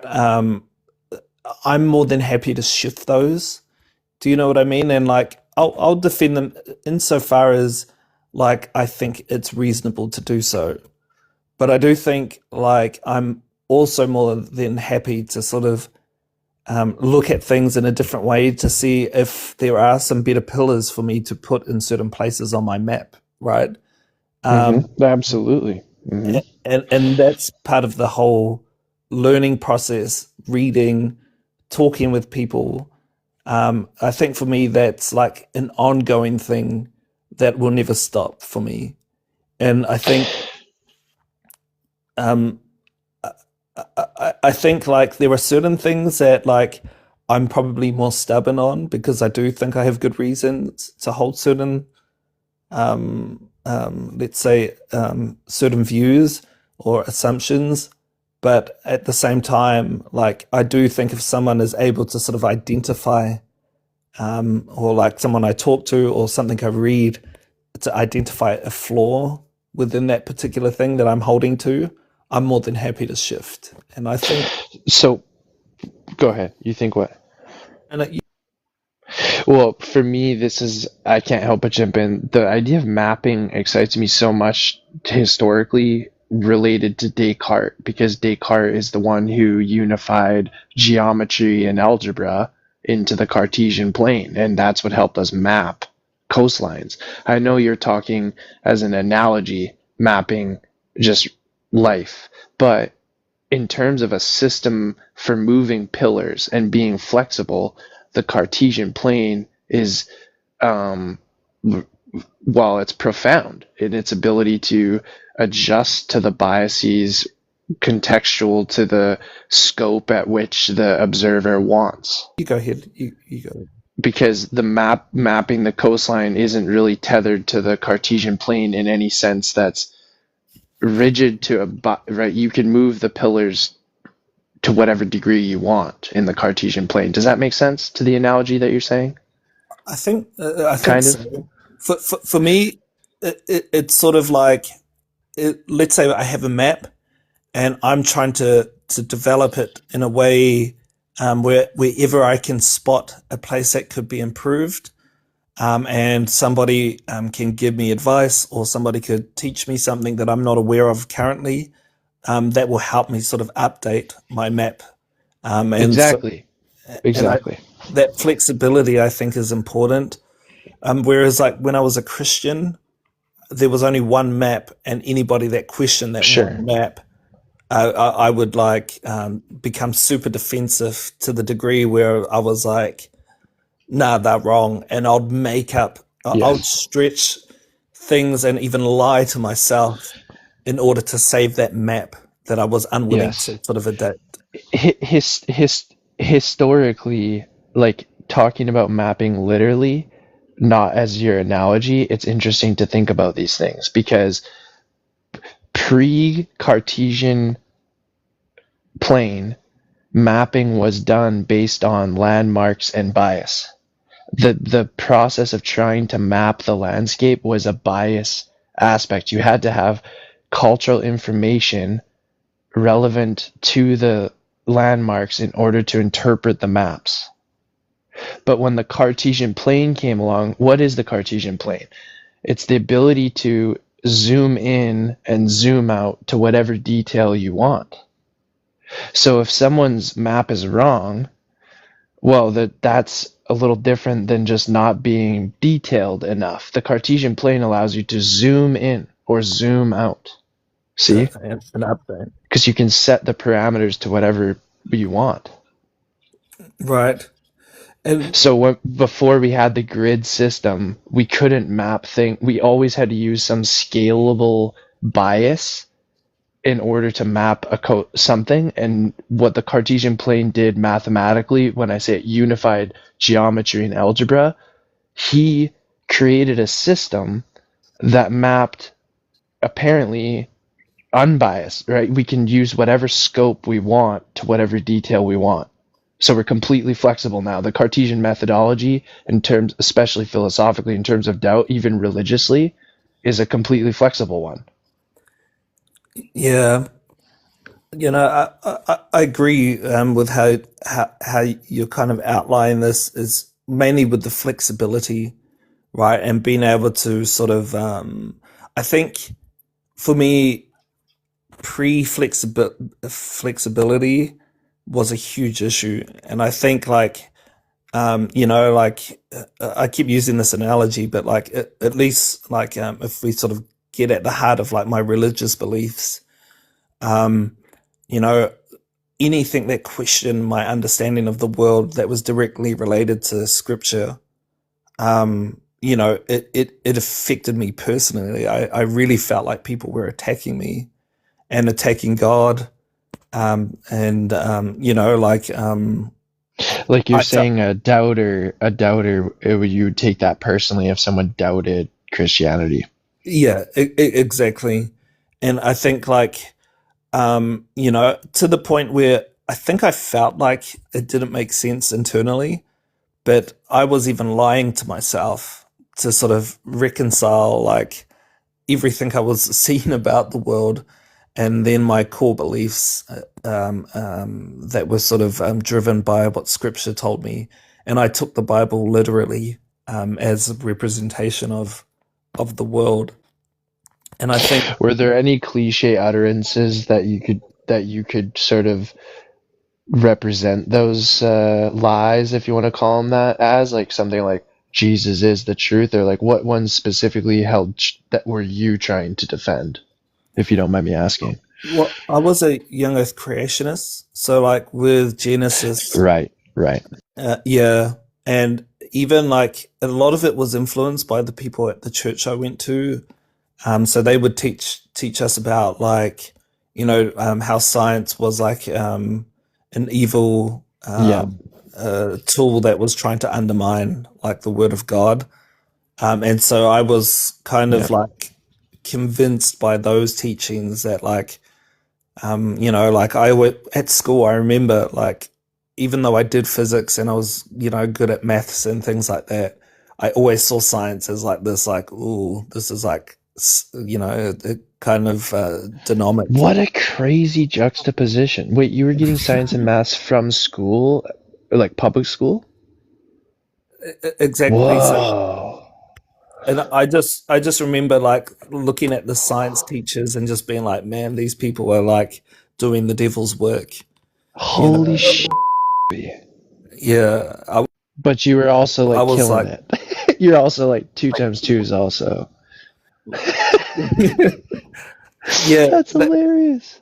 It was really strange, and I think it was mainly because my dad was always like he was always quite clever, and so he was mathematically inclined. He was an electrical engineer and worked for a power company in New Zealand and in Australia, where he was monitoring the grid and operating the system. And I think like his background is kind of brushed off on me, but at the same time, like our fundamental beliefs drove me to interpret the world like from the Bible as being literal. And it was weird because I think I was able to think, but at the same time, those fundamental beliefs had such a grip on me that it drove me to even like lie to myself and just kind of cast everybody else as being evil if they oppose the word of God. So you can kind of see like, luckily I wasn't a super violent person, but like if I felt attacked back then, and if I grew up into an adult that had that mentality, I can imagine like you could probably imagine like if I saw people like on TikTok talking about science as being dynamic and evil, that seems to be a bit of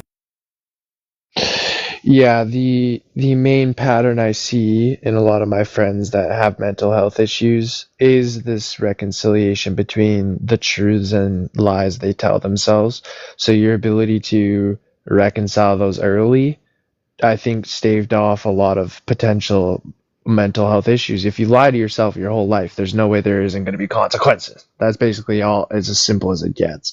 You have to reconcile those. You cannot lie to yourself, for problem. right? You have to, especially in an environment of higher education and analytic, when you're, like you're saying, with your father rubbing off on you and his analytic mind, like, you can't, those minds specifically, though, they are very susceptible, I think, to the consequences of lying to yourself. It's not Right. good. But this is why I'm not so quick to judge religious people, or people even in cults, because I know what it's like. And it's hard, like, for me, being in that, and that mindset that I had during that period of my life. I don't think there was anything anyone could have said to me that could have pulled me out of it. And so I know how strong of a grip it can have on one's mind, to the degree where they can even lie to themselves is pretty gnarly. And so I try to be as compassionate as I can be, when I can be, but it's because I've lived through it and I know what it's like. But yeah. So there's so many parallels here that I'm thinking of in terms of what I said earlier about having my back against the corner. And I want to paint the picture a little clearer here, because I think that there's some, like, kind of war analogies I do kind of want to paint here too. But, like, in terms of your ability to defend yourself, right? If you're lying, your system of defense is going to be very fallible and weak and fragile. So you can tell a liar. You can tell a liar from afar, because when you press them on their lie, they fold. Someone who's strong, there's something about a person who, maybe the proof is in the pudding, something like that. There's someone who actually shows through their will that what they believe is, I don't know, holds true, that we, even if we can't understand it, we just sort of align with them. Like, I'm picturing historical figures, martyrs, willing to unalive for their beliefs and changing the culture's perspective on things, those kinds of actions. Those seem to be, now I have to tread carefully here, but the how we discern between the person lying and posing as the hero, who just, right, versus a true, I guess, again, I gotta tread carefully here, but like a true martyr versus, right, maybe not one, and how we consume that in the zeitgeist and in the culture, like how we discern. We would like to think in ourselves that we have that discernment. You know the difference in your heart between a rat and someone who's a hero, someone who's willing, right? And that discernment somehow has this relation between a lie, someone who's lying, and someone who's, like, honest with themselves, not necessarily honest with the world. They might not know anything true about the world necessarily. It's just their posture towards themselves, how honest they are with themselves, their mental anti-fragility. Right. Yeah, I think that kind of is, at least for me, took a bit to recognize. And even to this day, I struggle with, like, how I tell myself things are okay when they're not. But nonetheless, like, I think for the most part, um, once I decided to try and be as honest I can with myself, I felt like I was able to pull myself out of the situation I was in. But at the same time, Yes. like, I think that's the first step, is just to recognize that, and that's not easy. At least for me, it wasn't easy, and in fact, it was driving me insane, and I didn't even know that. Well, the religious component is the sanity through which someone gracefully navigates the chaos, the Christ narrative. Imagine, or just think about Braveheart, maybe. Have you ever watched the movie Braveheart? Yeah, I have. Yeah. Mel Gibson's a crazy motherfucker. But the idea of like before the night you're being martyred, you're sitting in a cell and you're talking to yourself, I suppose, trying to stay sane. I mean, why not just go insane? You're about to go through the most gruesome execution, right? The next morning, he's sitting after living a life of a warlord. He's sitting in a cell awaiting his intimate, brutal torture, and he has a conversation with what he with I don't know how you want to perceive it, but himself. Let's say he has a conversation with himself to find some sanity in the chaos and to have some dignity through which what he's about to go through, which seems again an impossible feat. How would you maintain dignity and sanity? How? Right? And so that's where this crux of, I think, like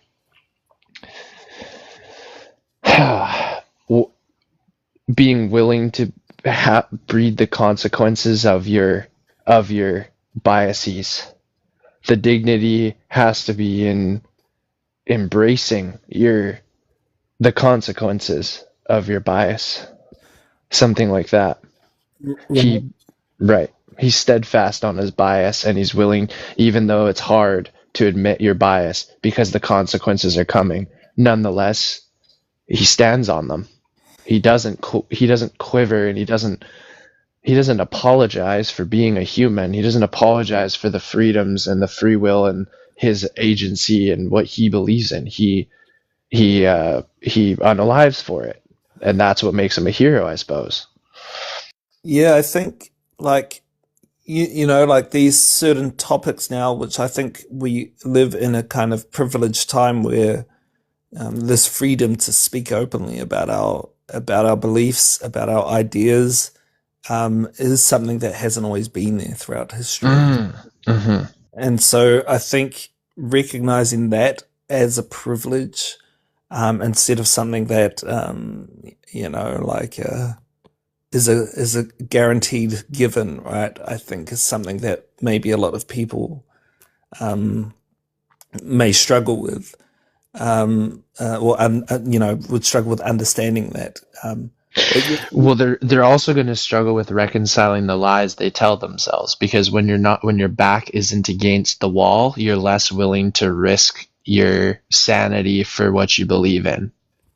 Right? You have to be pushed into a desperate nature in order to reconcile the lies you tell yourself. You do. You have to break. You have to have a breaking point where you actually reconcile the lies you're telling yourself. Otherwise, you're just going to continue down the path.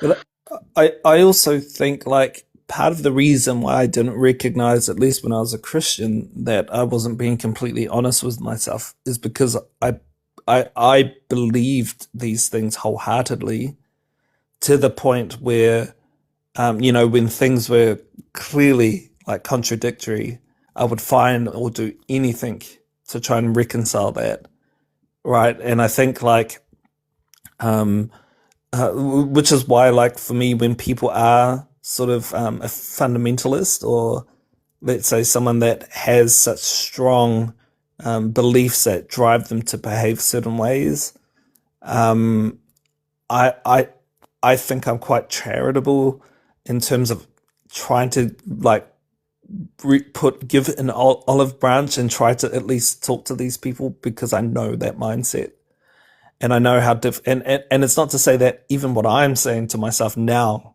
right? Like it might be built off false premises, and I don't think that I'm lying to myself, right? But I do think like now that the way I think about things, right? I've given it the best of my ability to try and at least make the best assumptions or like make the best commitments I can within my own worldview. And which is why now being open to being flexible, I think is a little more productive than me just fixing myself to something that I don't think can be questioned. And I think that change in my mentality, I think, helped me grow in a way where it was more beneficial for my mental health. And I've felt that I've been able to grow in a different way, where I don't feel restricted and constrained by certain beliefs that I was carrying.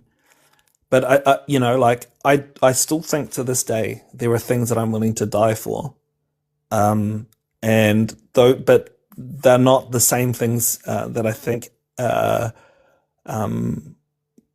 are the same things that I would like for in the past, like something like God. I don't find that, for me, I wouldn't defend God to the point where I would like unalive, be willing to die for Yeah. God now. That's the juvenile experience of having a heated conversation defending something that you're biased for.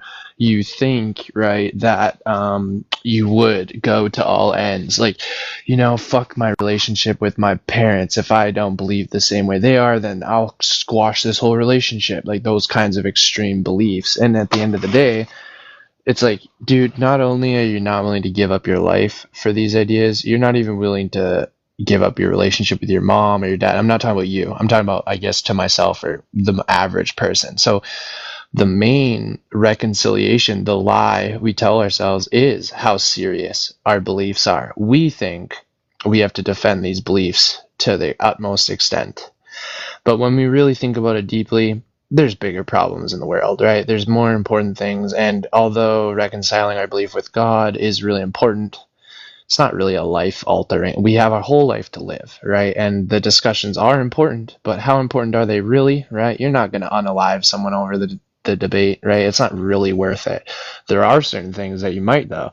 And that's where the religious debate stems from. We are caught up in analytics now, like you say, in our privileged postmodern sort of culture. But I do think that historically these notions were a lot more real and a lot more, tangible in terms of guiding our actions specifically, not just our conversations and how we analyze empirics. Right. Yeah, I think for me, like that, like with the privileged space that we have to discuss, or analyze like ideas within science, within philosophy, within theology, these seem to me now to be a privilege. I think circumstances where, that would drive one to give their life would be more through probably their moral framework, and how they would go about like their beliefs towards things they value. And so I think for me, I'm very family orientated, and protecting family for me would be something that I'd be willing to sort of go to all means in order to do that, if I could. Obviously to the limits of what my body's capable of doing. But at the same time, like I hope I don't have to ever be in those types of circumstances. But what I value, my moral framework, that I use in order to sort of carry out some of the decisions that I make, I think is not unique to me. I think everybody has some framework they're using to navigate through the world. And I'm sure that most people would have a threshold somewhere, whether they know they have it or not, where they would probably be willing to. I don't know. This is where the warlord thing gets interesting to me, because we would start giving credence naturally or intuitively to those who are like more swift with the sword, like Braveheart. He's a warlord. So it's weird because it's something about like his ability to wield the sword and take lives of others. We don't like this in modern day. It doesn't seem sound, but when the majority of people are going to battle cowardly and unsuccessfully, and then there's an emergent hero from the battlefield, it's undeniable somehow the sanity through which he's navigated the chaos is admirable. It's like that there must be something there, not only spiritually, logically, but all physically, everything about it. Right? There's something he's able to have so much mental clarity that amongst absolute brutalist chaos, he can emerge successful. These are the types of historical paradigm shifting people or narratives maybe that inform religiosity, I think.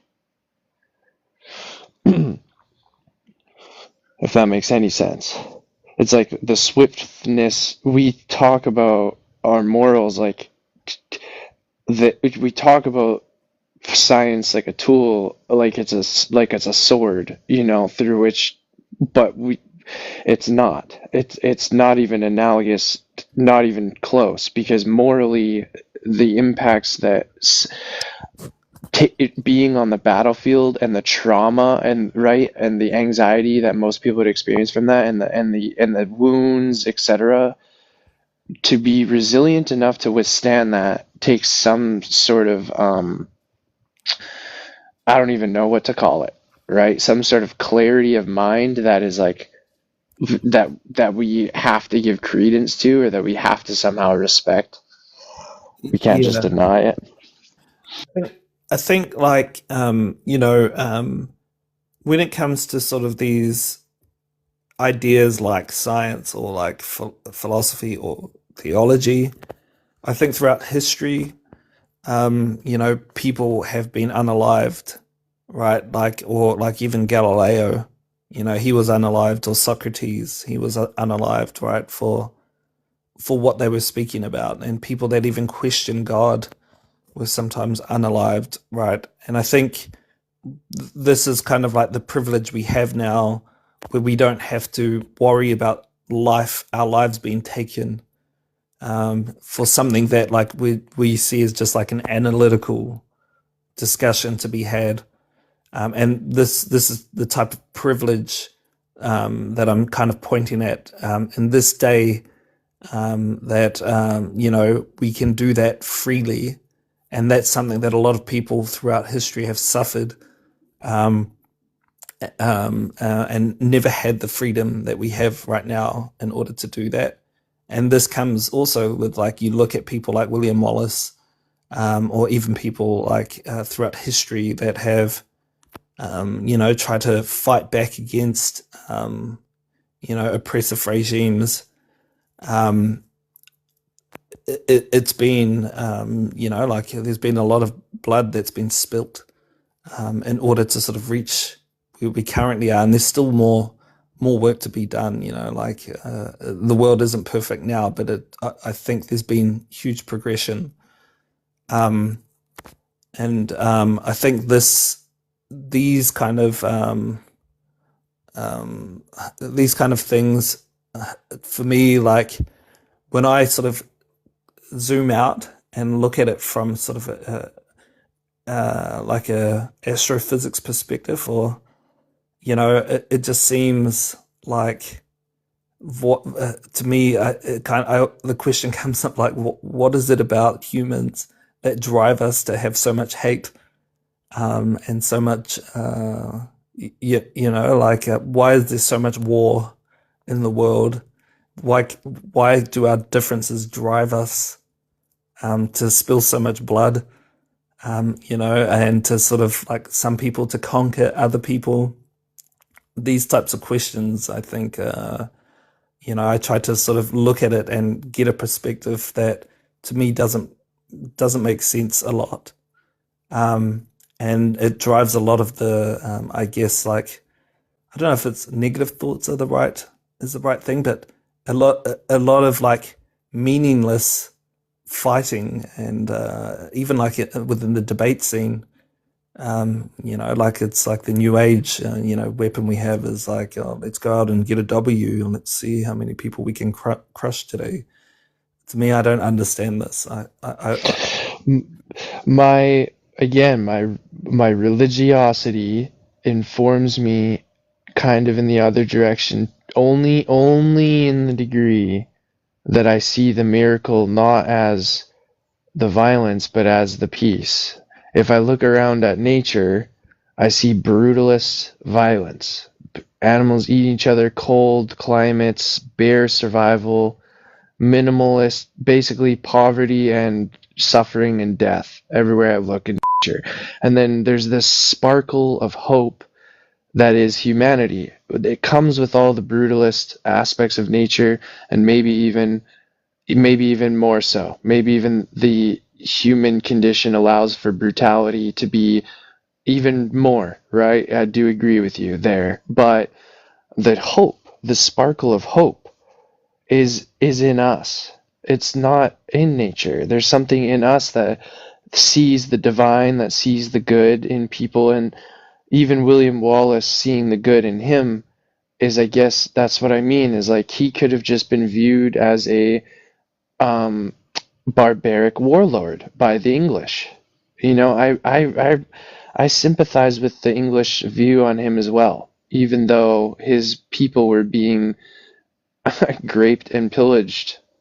You know, from a standpoint of civility, the chaos is, well, it's infinite. To try and see the hope, to try and see the humanity, to try and see that, like, English culture did come with so much grace, right? And it does come with so much hospitality. So all the wonderful things about all of the cultural aspects that are off the battlefield are comical when you watch a movie like Braveheart, right? To picture these English royals having tea on the battlefield arrogantly, it's comical. Somehow that comedy just isn't in nature the same way, or I don't see it the same way. So the light and the hope, I think, is the miraculous part for you to even have an idea of what could be ideal or better or what the good should be.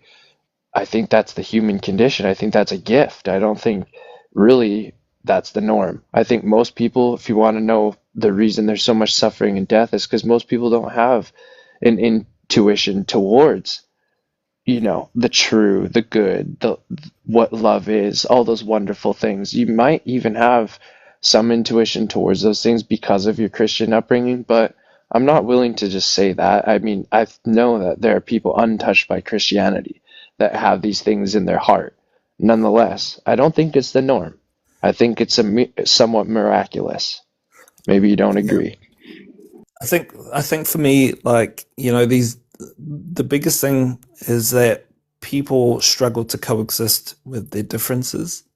And you see it, you see it amongst like people having different religious beliefs.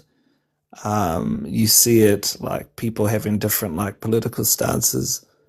And it drives tension, and it seems like, you know, like, it, you know, like, especially when greed and power, you know, are sort of put in the mix there. It can drive people to, you know, to I guess, stages or levels by which they're willing to execute others, right? And I think, like, I know. and that's the part that I think, for me, is not a part of like who I am, and it's hard for me to understand that perspective. It's Like, you don't see it as, you see it as inhumane. You see it as brutalist and inhumane. correct, and Yeah. it's like, even like when I went to like the unaliving fields in Cambodia, and you can look at like the what Pol Pot and the whole Khmer Rouge regime did to their own people, you know, like just unaliving 2 million. Dehumanized and genocided the entire. Yeah. Yeah, and Yeah. that type of like, you know, I can't even imagine myself ever reaching a level where I would want to do that. But you know, like, it's kind of crazy that humans do that, right? And I think, Well, I think that's the whole thing, is what is a human, sort of. Humans don't all see themselves as that that's the intriguing part here is like humans do that. Yeah. Yeah, and this is something that's obvious for me to see, right? But what's crazy is like you can see that the moral framework in which I operate in is different to others, right? And these differences have led people to sort of defend things or do things, and some people might even lack the ability to give a shit about like these types of things that I care about, right? And I think this is where when we get into like these kind of discussions, I speak to people and I see it on TikTok. Some people just don't give a fuck about other people, right? And they don't care to the point where even if they were to sort of watch someone unalive, they might even get a thrill out of it. And that's just something that's not like built in me, right? To enjoy that. And maybe that's due to me being exposed to a different upbringing to others, right? And the environment I've been brought up in, like you were pointing to, right, with the religious background. The Gnostic culture historically questioned that what is the idea of a human? What is a human being? Like you truly have an understanding of what it is a human being completely different than like what another person's idea of what a human being Yeah, might be. For real. exactly. It's hard to actually put that into words, how actually potent that is. Well, that's the thing, right? Like people have their differences, and this is what I'm trying to sort of convey here is that those differences, right, that people have seems to be difficult for people that have different ideas and understanding of the world to coexist in a peaceful manner. And so, like that's the part for me where, like even to push my kind of criticism of people not being able to coexist, right? I struggle with the fact that I know that there are people that exist in this world that would be happy to unalive a whole portion of the population without even giving a shit. And for me to, You struggle because you don't know which category to put. Obviously, you struggle morally. I I mean, understand it makes you uncomfortable. what I But what I'm struggling with is not so much that I don't sort of it's not that I don't see them as like human. I see them as fellow right, human beings, and I hope that's clear. What it is that I'm pointing at is that us as humans, we all have our differences, our different perspectives and understanding of the world, but humans struggle to coexist in a way where we can accept each other for our differences. And that's what drives a lot of the tension, I think, between certain groups of people. And you see it in nature as well, right? Um, for me, I see it everywhere, in fact. Um, well, I would see it in myself because I relate to what you're saying. But the problem is, the moment, even though I see a very unethical and immoral person as a human being, I'm very immediately willing to dehumanize them. Basically, I'm willing to put them in a cell. I'm willing to tie them up. I'm willing to maybe even unalive them, depending on how outrageous their actions are. So there's this element of like, whether I call them a human or not, I'm certainly not going to treat them like a fellow human. And that's where the reconciliation of our own tensions become and the othering starts, basically. Although I'm willing to try and be hospitable towards them, I'm also quite willing, and I think most people are quite willing to dehumanize as soon as they cross a certain threshold or boundary. and that's the part that I think like people will be willing to give their lives for, right? Especially Yes. when one group is going to be oppressive towards another, right? And once they become like, like I think for the most part, if I saw someone like Schmittler and those people that were in charge of those camps, like for me, they don't have room in this world, right? At least to my, what I think is right. Do you know what I'm saying there? And so, Yes. and Yes. so, for me, like I'm willing to fight against people like that, and I think you would be, and I think most people. Well, I like to think most people would like to sort of prevent those types of regimes from being in power. But obviously, we see that there's a movement and a small portion of the population that seems to be growing that are kind of in agreement with that type of regime, and we see that, as much as we like to sort of think that we are progressing as in the like as a species, the human race, it does seem that like some of the ways that we've dealt with these situations haven't really been too successful, especially with that type of movement, sort of coming up on the rise, especially in Germany. I don't know if you know much about the politics here, and what's happening No, over there. not modern day politics as much. No, I have a few friends, but no, we don't speak politics much. I assume it's similar to everywhere in Europe, but maybe I'm kind of wrong about that. It is, but like if you look at how the Germans responded post World War II, and sort of like the anti-nationalist kind of approach that they have here, and the education they have centered around learning about the Holocaust, learning about World War II, learning about like fascist regimes, like they took huge effort, right, to try and sort of prevent that from happening again.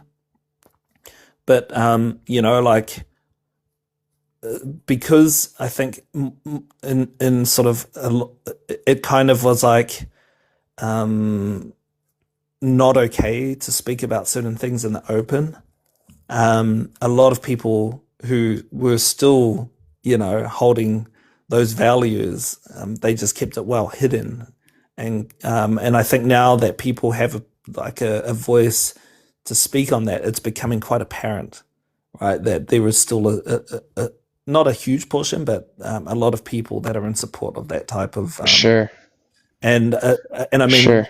it's a concern for all of Germany, and a lot of the Germans here are like really concerned about it because they know, and they've got like not firsthand experience, but they've got like recent history, in which if you go to any school here, they teach you everything about like the rise of the Third Reich and all of that, and how that kind of was the strategies used in order to sort of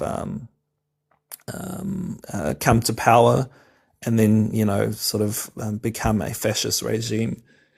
And I think that is the fact that they know all of that, and people are educated on it. They have all the monuments to respect those that were unalived during that period. Like it's pretty wild that there are still some people that linger around, that are still pro that type of thing. And I wouldn't say that it's a huge portion, but there are some that you see them walking around with flags and stuff. And I guess that's global, but it surprised me when I, living here, and the amount of like effort that a lot of my friends and people, the circles that I hang in with, are trying to combat that type of movement.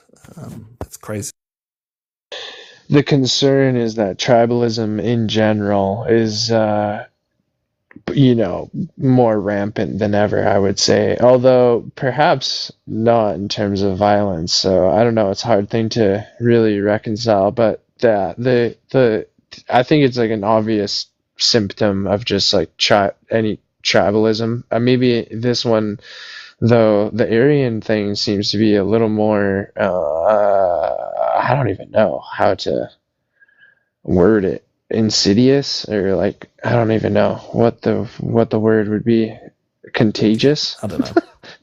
Contagious, maybe. Like so, but It's crazy. It's crazy yeah, though, right? Like just the fact that we have borders and countries already sort of forces this notion of like tribalism. When you look at people right. around the world, right? Like when like to me, if I were to sort of think in a more, sort of ideal kind of way, it would be cool to just see like the human race unify in one way where we would, but at the same time, like these differences and like these ideas that we have to make borders and identify, like, hey, I'm a New Zealander, you're a Canadian. Like, I don't know. There are people who I think, it's kind of hippie thinking, but I definitely agree with it. Like, even like lyrics that were in that song, Imagine by John Lennon, imagine if there were no borders, you know, uh, uh, things like that. I think like an ideal kind of thing that I don't know if is in fact possible or feasible. I Yeah, don't. like philosophically and ideally, I totally agree with you. And then politically, it would just be such a contagious thing to even start talking about that. But yeah, I agree with you. I totally agree with you, bro. Yeah, I can envision the world but that's, yeah, obviously utopian, realistic, but I can envision the ideal 100%. yeah, It's similar to an ideal of peace and love and tolerance, any ideal. I see it.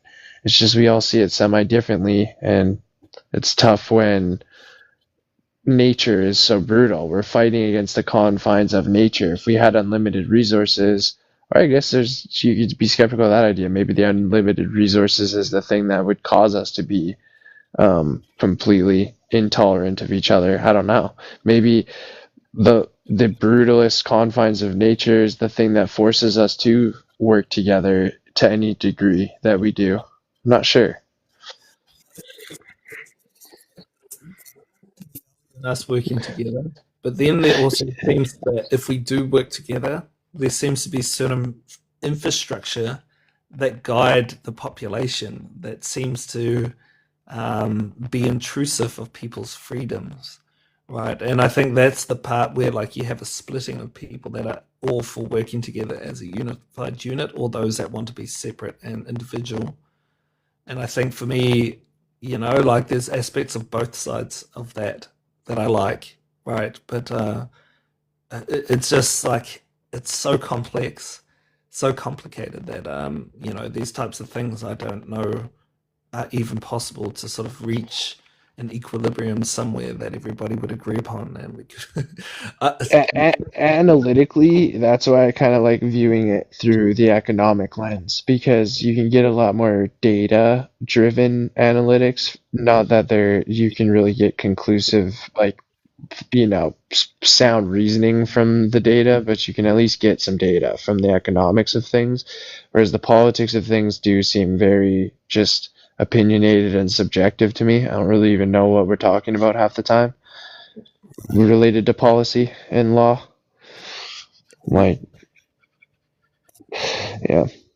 So like economically though, I get a lot more intrigued because it's like I don't need to control for instance, I love the idea of openly trading with people that I don't have to agree with. Like if you and I see things completely differently, but you make a beautiful blanket and I grow potatoes and we can trade, well, that's beautiful. For me, that's like that's one of the best human inventions there is.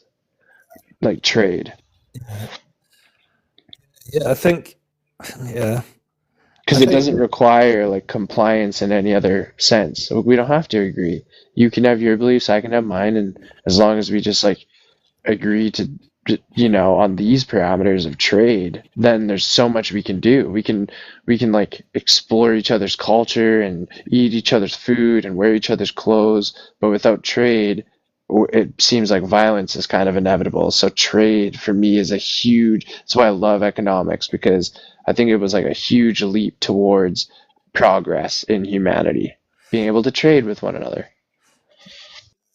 Like I guess like I've got a question like with respect to that, like it seems that within a certain framework where there's peace, trading is amazing. But like so long as certain things aren't violated, and what I mean by that, like it seems that we live in a sort of society where we can easily see that occurring and happening in a peaceful manner. But like for us to sort of reach the stage, um, of like our progression is like certain things are taken for granted as not being violated. Like human rights. What are those rights, and what is it that we value? And it seems that when we sort of push that to the limit, or some people come and invade, your privacy or your freedoms. That seems to drive people to want to defend themselves to the point where it could lead to war. And I think, like for me, um, where do you think those boundaries are for you? Yeah, immediately, this is the perfect question because immediately we are going to get into politics here because with trade comes all the policies governing trade. What is property? What is ownership? What is coercion? What is a consensual trade? Is there just unlimited ability to trade things, or is certain things parameterized in other ways? And yeah, basically laws around private property and ownership. And philosophically, there's tons of areas to tread here, and I'm not entirely informed, but private property seems to extend from something like our bodies, like bodily autonomy seems to be a basic human right that we can't deny, and to like that seems the basis of violence and dehumanization is usurping someone's like free will or autonomy, right, of over their own body. So that seems to extend into like parameters of trade, and this is immediately getting controversial because of things like corn or whatever, I don't know, prostitution, if you want to call it that, or whether you can legally, own a person. And so these early libertarian values, I think, are something that have been like argued about for years. I don't entirely have them fleshed out. To be honest with you, it would extend something like from that though, bodily autonomy and person's free will to consent.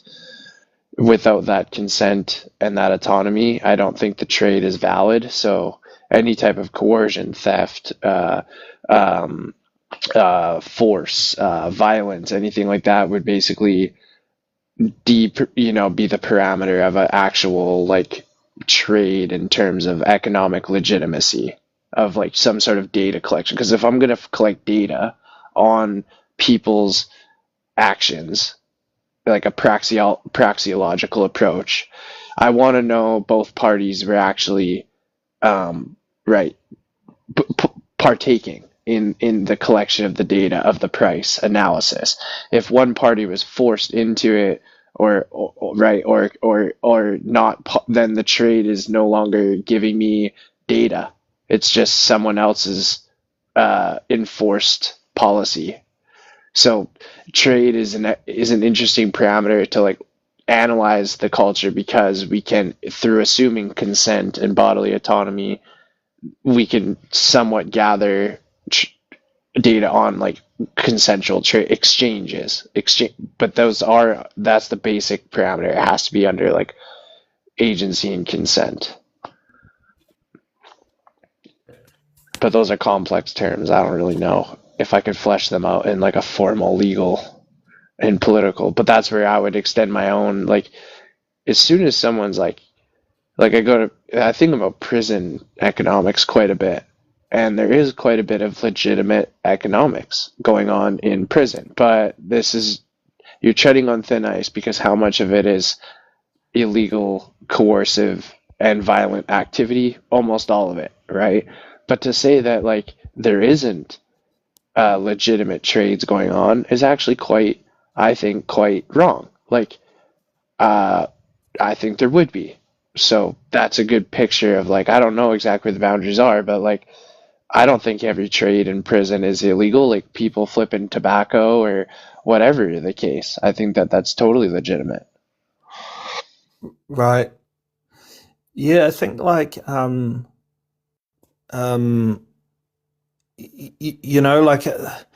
the reason why I'm kind of asking the question is because it seems that in one way, when you hold and uphold something that you value, whether you think it's good or not, it seems to in some way affect other people's lives, right? And that's the part for me that like what I value, right, and what I want to uphold will conflict with others in some way, because people understand things differently and they have different backgrounds. But like for example, like when you get to like we live in a world where we can freely trade, for example. These are these one well, with certain restrictions. I'm not going to say like yeah, but what I'm trying to say there is that given given those sort of things that I would uphold, right? Um, I I want to try and, at least in my perspective, minimize that impact on others, and sort of respecting my own values or morals, in a way that I'm not being sort of what do you call it? Um, performing sort of hypocritical, um, uh, being hypocritical by my own standards, right? And that's the part that I find really difficult, right? Because, if I hold one value and I push that, it seems to then violate the own standard that I have. And do you know what I'm trying to say there, or is that? Well, I'm having trouble parsing out a value from like a price in economics, or you're thinking like a value philosophic, like a virtue, or are you thinking like Yeah, value, even like how much you value your house type thing? I'm meaning like, so for example, right, let me give you like a political issue. For example, right, I I'm I'm in support of like people who are homosexual. If they love each other, that's none of my business. They have that right, to engage in any way they want to express that love with each other. And I know when I was growing up in church, right, in the church, like I was strongly opposed to those types of things when I was Christian. And I think like given my current position on gay rights or LGBT community, for me, being in support of that, right, affects other people's lives. Even though what I think is right, I will stand for and I will support that, right? But other people who I can imagine, like the type of people that I was raised, or the type of community I was raised in, would be strongly opposed to me speaking about these things, right? And it creates this tension. And obviously, I'm going to stand behind what I believe in, but at the same time, like like if I push things um, to the extreme and let's say implement things that others can then no longer express themselves or their opposition to my what I think is right, that becomes quite a difficult space to navigate through. Do you kind of see what I'm getting at there, or is it? Absolutely, yeah, absolutely, absolutely. And I think the reason why I brought that up is, like when you were talking about like, like we can dehumanize these certain people, like the Schnazis, right? Um, I I always wonder, like, for myself, like, am I just doing the same thing that they, like, if I'm trying to sort of dehumanize them for the actions that they did? Do you see what the kind of conflict I've got in my head? Absolutely. I don't know if you're just looking for a conversation about it, or if do you want me to respond to you? yeah, just to sort of give Yeah, your thoughts, because like yeah, for me, maybe I'll just quickly say for me, like definitely like those people need to be held accountable for the actions that they carried out, right? Um, and that's something that I would get behind, right? But then I think like at some point, like would I get behind unaliving them, or would I get behind like the dehumanizing people? And it seems hard not to, because inside the amount of hatred that they expressed in the world that impacted and unalived multiple people, it seems somewhat justified to sort of, you know, respond in the way that they were dishing it out. But um, I just wonder, like, can you still hold them accountable while still maintaining, um, I some don't level know. of civility and humanity. Okay, so this is why we were talking about William Wallace, because he was totally inhumane. He was slaughtering people on the battlefield, right? For the majority of his life. That's what his whole everyone remembered him for. So he would have to reflect on, for him to be prideful of everything he had done. It doesn't seem like a hero. It doesn't seem like a seems like a warlord. To the English, he was a warlord. So the reconciliation is like a of sort of like how we act humanely to others can only really be confirmed through, this is the proof in the pudding thing. It's like it can only be confirmed through your stability. William Wallace walked pridefully, knowing the truth in his heart that he was fighting for, and no one could take that away from him. God can punish him, and the consequences, he had to go to a certain extent to hell as a consequence for his actions, and he did it nobly. So that's how you maintain the humanity. We can easily see that the inhumane, grotesque actions of the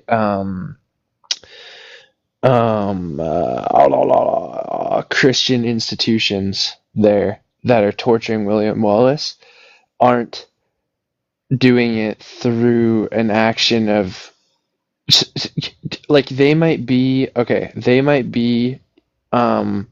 steadfast in their approach. They might think that they're doing the right thing, right? But somehow the nobility and the grace through which he's acting is performatively better than them. I don't know entirely why. I don't know. This is like a spiritual quest again.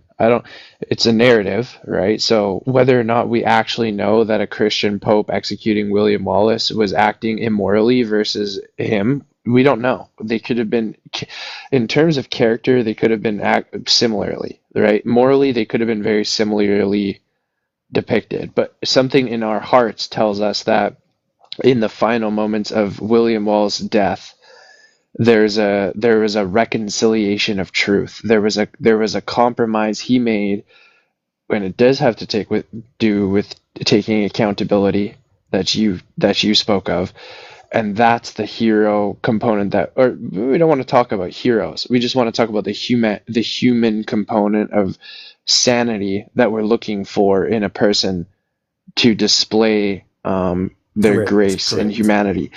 Just acting without the self-reflection, that it really is the key. Like Shark is kind of onto something with that. You know, I always think about like the different approaches. Like, you look at people like Martin Luther King or people like Malcolm X, right? And they're recognized differently for their approaches. Mm. And I think like there's a part of me that I can see aligns with both. if you know what I mean. There, like, there's a part of Mm-hmm. me that I think Mm-hmm.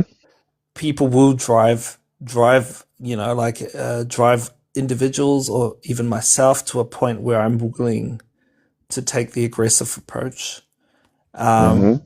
but then at the same time, like people like not Malcolm X, I'm sorry, Martin Luther King, who tried to approach it in a peaceful way, seem to be just as impactful. Like peaceful protests and things like that. But now, when you look at like what's going on in the world and people doing that, even that approach is being criticized like heavily. And then people are finding ways in which to say that, oh, it's not peaceful, it's violent, blah blah blah. But like I guess like to me, it seems in one respect, peaceful protest and being an activist in that direction is powerful.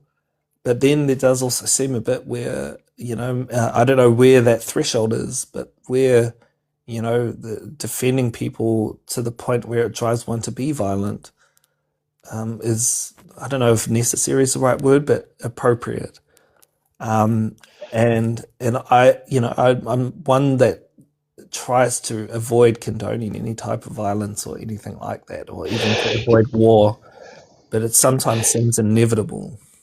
See, the issue with the English culture and colonization is that they humanized violence. They arrogantly popularized it in a comical manner. They made violence regular. They cultured it. It's a high culture, right? The English made war high culture. And so, but ironically, with peaceful elements, it's so comical, honestly. So the grace through which they excused their violence through their grace. They excused what they were doing through the upper class culture, the clothes they wore and the parties and the architecture and the goods they consumed. So they intellectualized war, they intellectualized violence, and I don't know if there's a basically I don't know if there's a this is the problem in my heart is I don't know if there's another way to do it. Right. They also won. They also conquered by doing that. Yeah, this is like at the heart, I guess, of my question. Is it Yeah. possible to achieve success through non-violent processes? Which I hope, Right. I I do like to hope that there is, but it seems that most of like the historical events by which people have won their rights for freedom has resulted from people from violence, right? And it's. I mean, there's been certain situations which give me hope, where like peaceful protest and things like that have worked. But yeah, I mean, for me, I'm all against like, avoiding war, and I personally am not up for the type of violence. And I mean, like, I've never lived in a war-stricken area, but to see for that to become the norm, I definitely don't want that. Like assimilation was an attempt to mitigate violence, theoretically. Right. So bad. So bad. But that's the attempt is like that's what I mean is like oh my god. So like assimilation is so like the English assimilated thinking arrogantly that they were being merciful. Right. Yeah. Yeah, it's wild, man, and this is like well outside of my. I must say, like this is just me thinking and reflecting on like history, and things like that. But like, you know, um, I even have gone as far back as to reading like Plato's Republic, right? And looking at the strategies that were sort of proposed there, which is crazy, right? And I think like I can see like in principle like the idea of what Plato was trying to achieve, but at the same time you can sort of see like what impact that would have. It would be like a totalitarian regime where they're sort of like micromanaging everybody, which is crazy. Where they would have these philosopher kings, right? And I think that type of notion or system, when I look at them, all of these different systems that people have proposed, um, they seem, from an analytical perspective, like, oh yeah, that sounds good. But then, like when you've seen it in history, the catastrophic effects that it's had on certain populations, um, you know, uh, it's I don't know. I don't know where the problem is. I'm not, I don't know enough about like politics within like philosophy, but still, like I don't know, it's important, and I wish I did pay a bit more attention to that, as I do when it comes to like the origins of the universe or topics around science. But there are people that do spend their lives working on these types of things, and I don't know. This is why I like morals. Ethics, because I think these are really important. These types of topics. Absolutely. This is where the economics thing comes back into it too, because like politically, I guess what draws me to economics is there's not really an extension of policy that isn't some campaign for funding, right? Like tax dollars or fundraising is the basis of politics. Policy, what govern is an accrual of money and wealth distribution, no matter how you look at it. So it's an economic venture, right? Government is an economic venture. It's a business. It's trying to accumulate assets and equity and compete, whether legitimately or illegitimately, with the other entities doing the same thing. So that's why even we have these nation states that are conglomerates with corporate entities, because the fine lines between business and government and regulatory policies, it's all a big conglomerate. There's not really any straight lines dividing these areas, but it seems that economics is the most tangible in terms of analysis, because everyone's opinion and even the policies written on the books, how much do they really matter, bro?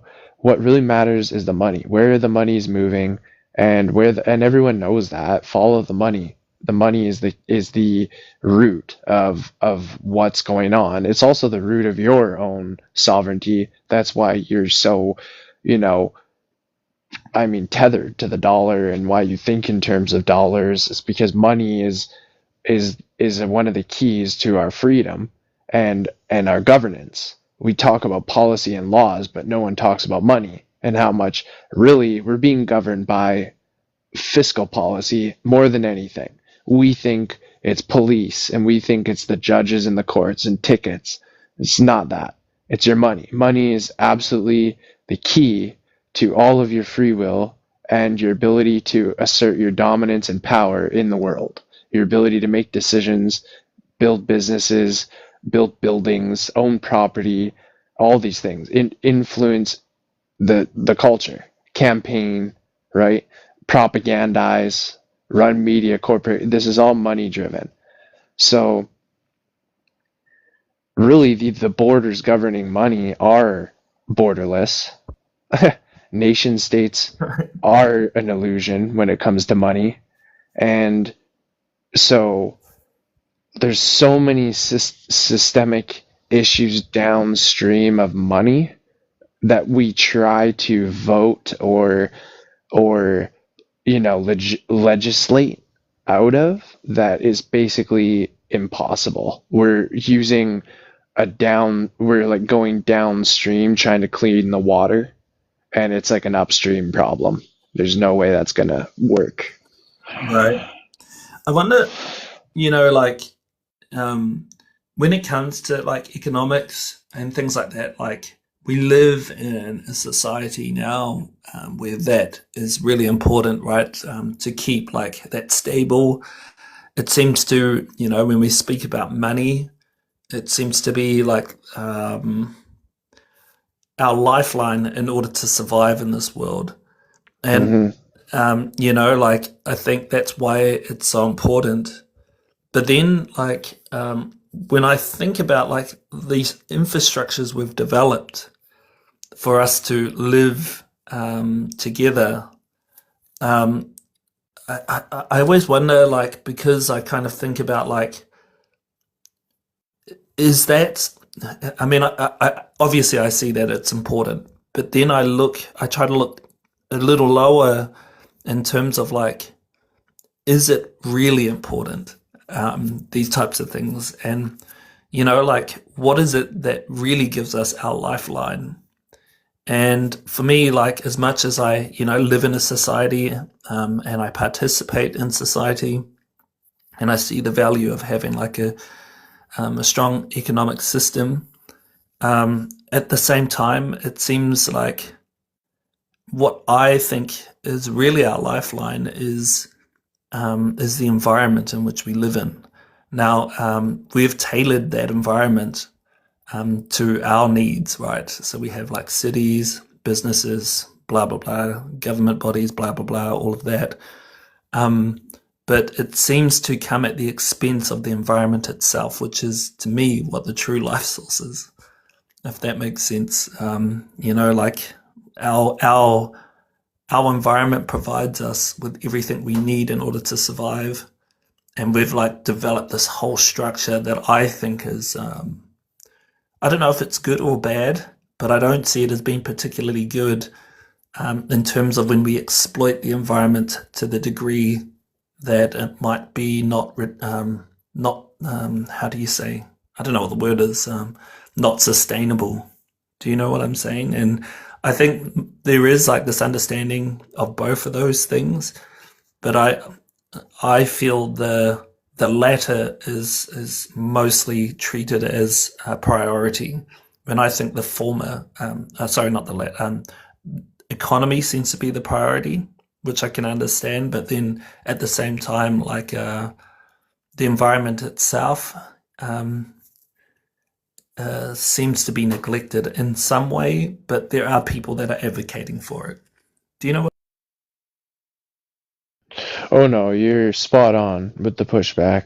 My thought trails off into sort of the history of horticulture and agriculture and thinking about how evolutionarily humans evolved from nomadic, mobile, like tribes, I guess, to more civilizations surrounded by agricultural developments and pruning nature to try and grow a specific or cultivate a specific crop is what expanded a lot of our understand like our language to do with biology and horticulture and agriculture, and that came hand in hand with economics because all of our trade related to agriculture. A lot of our like international trade in one way or another related to the environment, like you're speaking of spices, herbs, whatever we could grow and sell. Mining metals, like precious metals, wasn't really the focus of the majority of trade and wealth distribution until the minted like gold sterling pound or whatever was really instituted by England. There wasn't really like a universal currency before that. I mean, there had been a different attempts at it, but especially as a precious metal, like that wasn't really, people traded in furs and spices and whatever they had on them. So I think I'm just trying to say that the detachment from the environmental value is a fairly recent thing. Our economics was directly tied for most of humanity directly to the environment. We're getting so abstract now with finances, and I sense this is kind of where your pushback is coming from, that there's not really any tangible relation to the importance of our environment. But I'm somewhat skeptical of this because at the heart of all trade, even though I think financial institutions wouldn't like us to believe this, I do still believe is things like agriculture and consumer goods and housing and things like that. Yes, there's a lot of speculative money movement, money management happening, both in gains and losses in terms of finance and digital finance and all those in banking. But in terms of the ground value, how we value our lives and like the dollar, how we value the dollar, I do think it's directly tied, whether people are aware of it or not, to the environment. Whether that's actually just going to the store and like seeing what's available in your local stores, or actually going out into nature and like hiking and seeing how healthy the oceans are, I don't know. People are Insane, different, or am I different tripping? people appreciate, things differently in that sense. But like if any depending on what industry you're in, like if you're in an agricultural industry, I just don't believe that the people working in those industries don't care about the like efficiency of their industry, and the sustainability is an inevitable component of that. I don't picture just tons of corporate like agricultural entities just completely flailing their responsibility to take care of the very, assets that they're invested in. At least that's how I see it. No, I think that's like I agree. Like there are standards that which people will sort of abide by. Like there'll be law, right, that has been implemented. That in that respect, like it is tied to the environment. The part that bothers me mostly is the exploitation of the environment to the point where I don't think there are issues that are arising that don't appear to be sustainable.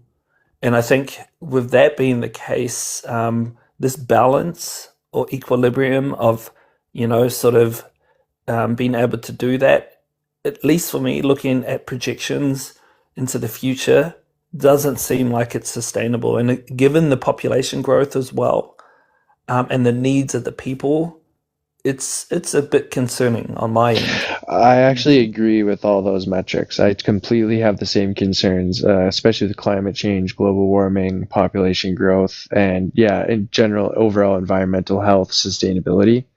I'm on the same page as you. I just am optimistic about it. Right. I see the alarms the same way, but if I'm to put my money, like for instance, here in Canada, I think the biggest investors in like alternative sustainable energy is the oil sector, because they're not only trying to like exploit is the word you use, and I would agree. They're not only trying to exploit the natural like oil reserves, but they're also trying to exploit all the other. If they could find a more sustainable and efficient energy source, they'd do it in a second. They would be the number one investors in that. They don't want to miss out on that. They're the ones invest. Literally, it's interesting to look at all the alternative energy. They're all co-partner companies of the oil energies, Yeah, oil companies.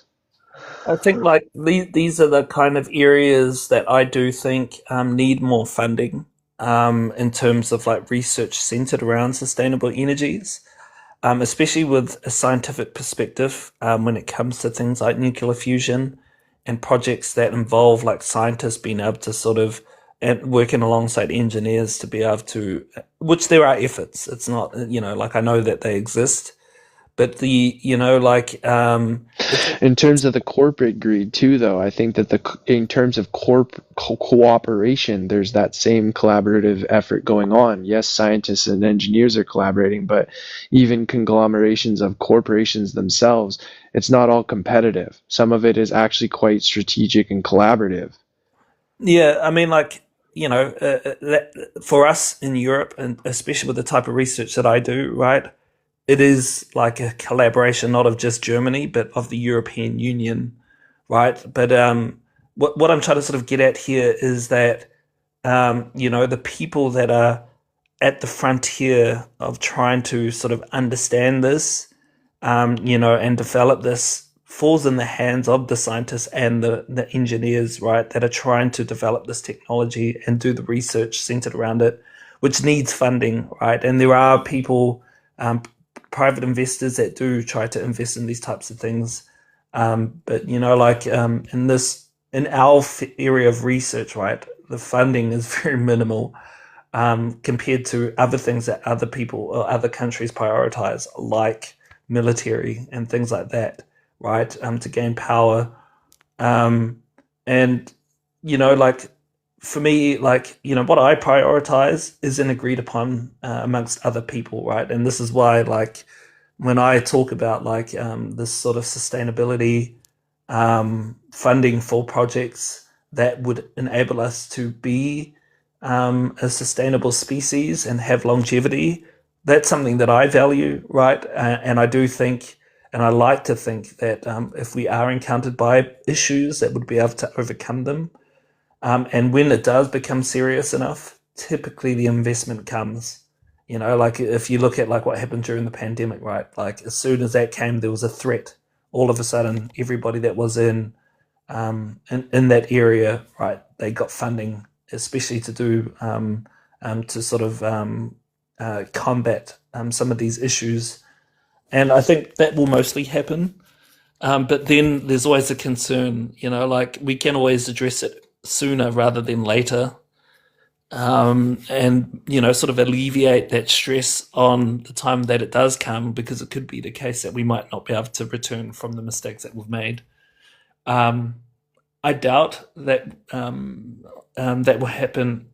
I don't know. I don't know if you've listened to many scientists speak about future projections, but some of them have been pretty not very great, if you know what I mean. And you talk about, for me, I even think the idea of terraforming Mars is fucking ridiculous. I just find that to be stupid, in my opinion, right? That people are like, no, we need to get off Earth, blah, blah, blah, all this kind of shit. I'm like, nah, we need to focus on trying to be more sustainable.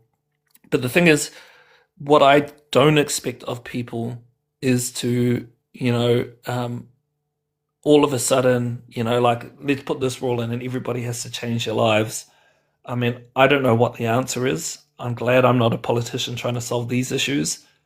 But nonetheless, it does seem like a really difficult task for the human race to overcome. And I'm a bit skeptical on whether we will or not. Maybe even pessimistic. So, okay, let me see if I can raise your optimism a bit. I basically agree with everything you've said there. There's a few parts that are intriguing. The incentives, I agree, funding, right? Getting funding, mobilizing money into the right areas is absolutely crucial. It goes back to the money problem that I spoke of. But realistically, without a tangible way to fund, without a tangible way to mobilize money, to get the money to the people that should have it, it's always going to be a circular discussion of this ideal where we're collaborating has to be incentivized. And as long as we're skeptical of the competitive atmosphere of finance, we won't collaborate. So there's a collaborative issue due to the competitive nature of funding, right? What are you supposed to do? Go and campaign for your cause? You're already researching and doing a full-time job. You shouldn't also have to be a politician campaigning and fundraising for what you're doing. So then you rely on a representative to do that, but then the representatives don't know the research, so they go get a bunch of funding and promise a bunch of things to a bunch of advocates that aren't going to follow through on your promises, because the politician who campaigned for the scientists and engineers didn't pitch the project perfectly because he didn't fully understand it, and he's a salesman. He's not really an engineer, right? He's just trying to get money campaigning, so he's kind of lying. but that's how you campaign. That's how you get people invested. You work with them. So then downstream of all that, it's kind of like realistically anything, you're not going to get me to disagree with the militarized issue. Like, I think that's again why looking at economics is a good way to inform incentives, because as our money technology improves, violence is less incentivized. Like, when we look at the gold standard and the ability to steal gold, that was actually like a huge, and property, it's like a huge contribution for war and violence. If the incentive to steal money wasn't available the same way that it is now, violence would be mitigated because there wouldn't be necessarily a way to steal. Now, there always will be a way to steal stuff, right? But if money is set up in such a way that it's not a tangible thing that's actually really, it's theft proof and it's completely secure, it relies on consent for the exchange, and I think that's where the technology is going, then I think you'll see a topple down effect very quickly of incentives changing just due to natural human nature. Whether we go to terraform Mars or we make Earth more sustainable, will all these things become possible through the economic lens, because as long as they're healthily incentivized, we have enough human potential to do it all. And that's why the population crisis also becomes sort of a green flag rather than a red flag, because if sustainability is achievable, then really the population growth is a positive thing, because everyone's an asset and everyone's a problem solver. And if properly resourced, then we could potentially fulfill all these like humanitarian dreams and sort of utopian vision of things. Yeah, I think I agree with you there. Like, with trying to motivate incentive for people to, fund certain projects, and like, You're I think, skeptical of how we do it. You're skeptical. yeah, I'm a skeptic by nature. That's fair. Think about think about But think about how violence has changed throughout history as money has changed. Violence has changed. You'd have to agree, like theft, raw theft isn't the same way it used to be. You can't just go steal the gold from the bank anymore. all of these things that you've outlined, I agree with. I guess like what I'm trying to point out is like amongst all of these things that like when we look at this, like at the core of it, in principle, the system itself is, should function in this way that you're pointing at. And I do think like if that, like if it were really the case where people's greed were not being involved in this type of thing, in this type of infrastructure, especially when it comes to, like certain people gaining from business in a way where they don't give a shit about like the well-being or sustainability of the world. That to me is my main issue, and it's my skepticism about people being able to think about others and the rest of the world, which I think most people, when they're involved, like when you look at like some of the disputes that have happened, I can only speak from a New Zealand perspective, but typically it's more about like the money that it can generate, right?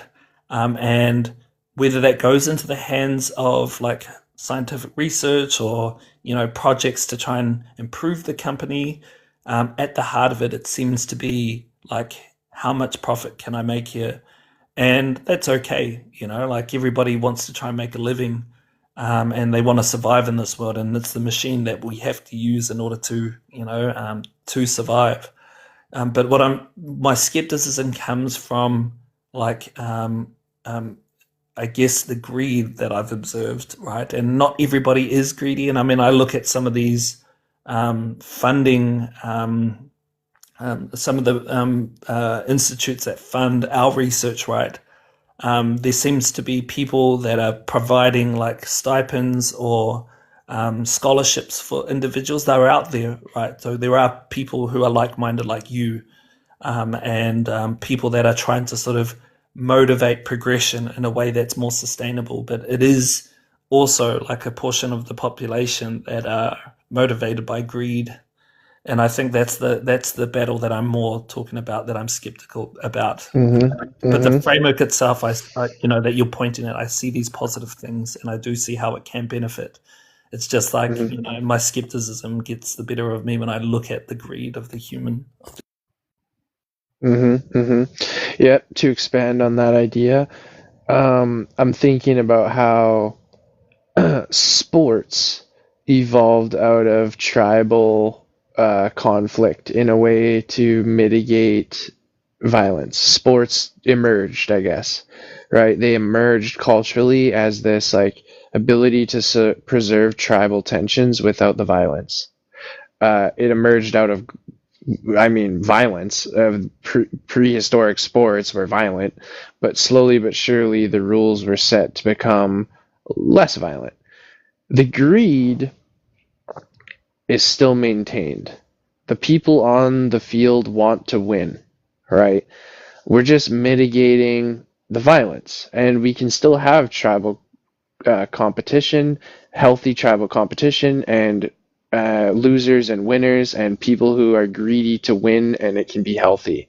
And you see that in sports fanfare. I think sports are a great example of cultural fanfare that is quite healthy. You can have healthy rivalries that are again economically very fruitful, entertaining, and I think culturally progressive. Like people learn how to work as teams, people learn how to collaborate and work together and cooperate and strategize and all these wonderful things. So the incentives are the key in the sense that if we build the right system, the greed doesn't have to be eliminated. People's competitive nature and their desire to win and want to success doesn't have to be, that's just a human condition. That doesn't have to be like sanitized. It's just that the incentives have to be set up in a way that the greed is collaborative. When everyone gets on the ice to play hockey, we're all agreeing to play the game, and so as Yes. long as the greed is incentivized through right a structure, and I think you agree with me there. You can see that how finance might be able to be set up in a similar way, and that think about this historically and emergently. Like if sports are only a few hundred years old, think about banking and finance. This is a brand new digital technology that in the future the games will be set up in such a way that violence isn't incentivized and very fruitful, I think, very fruitful games will emerge that are not only economically very, affluent and wealth generating just like sports are, but also team building and culturally potent and all those wonderful things. But in terms of finance, like right now, I think we're stripped similarly to a barbaric culture without soccer trying to work out their differences through tribal tension today, that maybe it's a little too sanitized. Maybe that, I don't know how far you want to say sports are like maybe ruining some of that aspect, but I think to the most degree it's an outlet. It's a good outlet for these like human conditions, whether you want to call it greed or competition or a nature to want to succeed and persevere and dominate, those kinds of things. There's healthy avenues that we can create to make those things, I think, and I think you can see that. Of course. I mean, for me, like the whole system and framework and society that we live in, the infrastructure is vital. All right, we need it, especially like the way that we've evolved with, businesses, money, all those types of things. Right. Um, my concern isn't so much the system itself and having like these incentives. My issue is that right now when we look at like a lot of the environmental issues that are neglected as a result of like the development of like our societies isn't really isn't getting the attention that it needs. I think people who are informed on the science about these topics, like yourself, are aware of it. But I think like this is the part where, for me, looking at the projections into the future, if we don't take steps, it might be hard to recover from, especially for future generations. And so that's my main concern there. Like, I can understand like every point that you're making there, right, and the progression, of our societies, the infrastructure, all of the technology that's been integrated into all of the businesses that help, sustain the economy in different countries, and even like the global trade, right? Which is obviously, with what's going on in the world, is becoming a little unstable. But nonetheless, what I'm trying to say there is that I'm all for it. But at the same time, I do think some balance needs to be implemented in order for it to be more sustainable. And for me, it seems that when I look at certain businesses, and not all, and like I was pointing to some examples that I do think are trying to, grow their business in a way, and I think it's clever, these types of businesses that are doing it, that are more sustainable, right? Because I think in the future, it will reach a point where businesses that are being harmful to the environment will ultimately fade out. And so those that are being able to look at like future projections have that foresight to cater the direction of their business in a more sustainable direction are probably going to be more long lasting. I don't know, but it's just difficult. I would agree. I Yeah. would agree. And so you see some people that are doing that, but you see others that are not doing that. And I think like, I don't know, but Well, this is where my skepticism informs a bit of my faith, because, and I don't mean to push your skepticism to this point, but mine hits a rock bottom where I'm like, if that were all true, and it really is the case that basically we're on, and if it is true that we're on, and I don't think you said this, but if it is true that we're basically on a doomsday course to unsustainability, what does it really all matter in the end? For me as a skeptic, what does it really actually matter, right? My life is, I'm mortal being, and I do care about my lineage, and I care about people and humanity, but to the extent that I do, I mean, it's really just to the extent my mortality allows me. Like, I'm only on this planet for whatever more years, and I can't really I'm an infinitesimal little creature being. So basically, my faith enters here, and I start thinking about my sanity and how my optimism keeps me sane. Thinking about all the ways that we can potentially get ourselves out of this shit, it actually gets me up in the morning. It's the thing that does get me up. If I dwell in my skepticism, I doubt it all, and I don't see the purpose in things, and that could all be true. But my sanity, and this again goes to the religious component, I'm willing to dive into the biases because it keeps me sane, and the biases have to be aimed towards the good. That's what keeps me the most sane. If I experiment, my thought experiments are focused on basically optimism and problem solving, then I'm energized, and I feel I'm more curious, and I'm more patient, and I'm able to, like, it seems, maintain sanity. And I can't help but feel like a religious experience, bro, because my sanity isn't really coming from me. I can choose to act insanely. I can basically dwell in the insane. I can choose to entertain and partake and humor all the nihilistic, skeptical things. I'm able to do that. So it's like a gift almost that's not coming from me to be able to leap into the good aspects of things. Like the sane, is it really me keeping myself sane? I don't know. I don't know about that.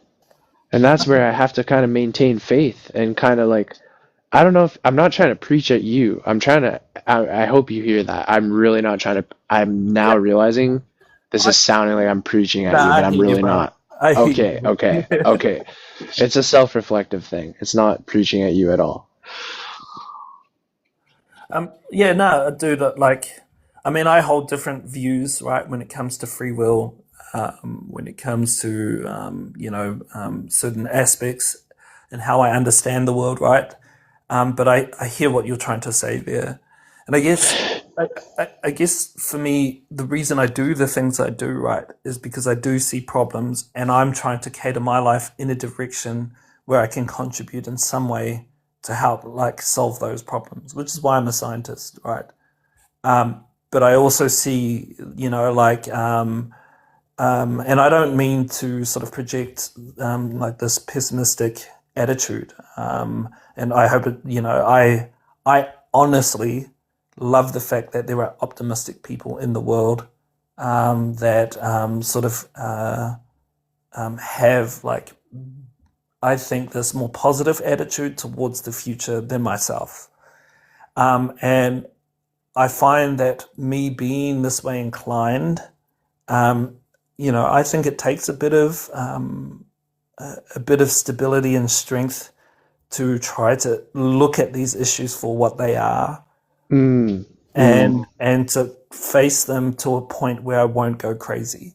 I mean, and I think that's the part that a lot of people I find will be uncomfortable looking at that, and that's fine. But I struggle with a lot of the things that I have to sort of reflect on, right? Because of this kind of, the kind of work I do, the kind of way that I look at the world. And, I listen, even if we go to religion, let me just say something about religion. People believe in God because it gives them hope and it gives them some type of comfort. And I don't want to take that away from people, right? But in my view, I'm an atheist, right? And for me, I don't know if there is even any meaning to life in itself. Right? I know that I'm sorry. No, do not apologize. Do not. I'm sorry for cutting you off. I'm so tempted to let you go, but I want to interject. I want to talk about free will and an idea like the cup is both half empty and half full. You look at the cup analytically, right? The cup is true that it's both half empty and half full. There's no further place to go analytically. So now, do you not see it as a part of your own free will to choose which perspective to take on how you think about, like, does that make any sense? Whether it's half full or half empty? I mean, like when I analyze something being half full and half empty, right? When I look at situations like this in the real, in the world, or like when it comes to certain things about the world, um, for me, when it gets to that situation, I think I've exhausted everything. That no matter which way I look at it, it doesn't matter. Does that make sense? Well, it doesn't. The final point didn't make sense to me because why wouldn't it matter to you to? Okay, do So you let me, see it as a delusion you know that it's both? I see it as part of my free will to choose to say it's half full. right.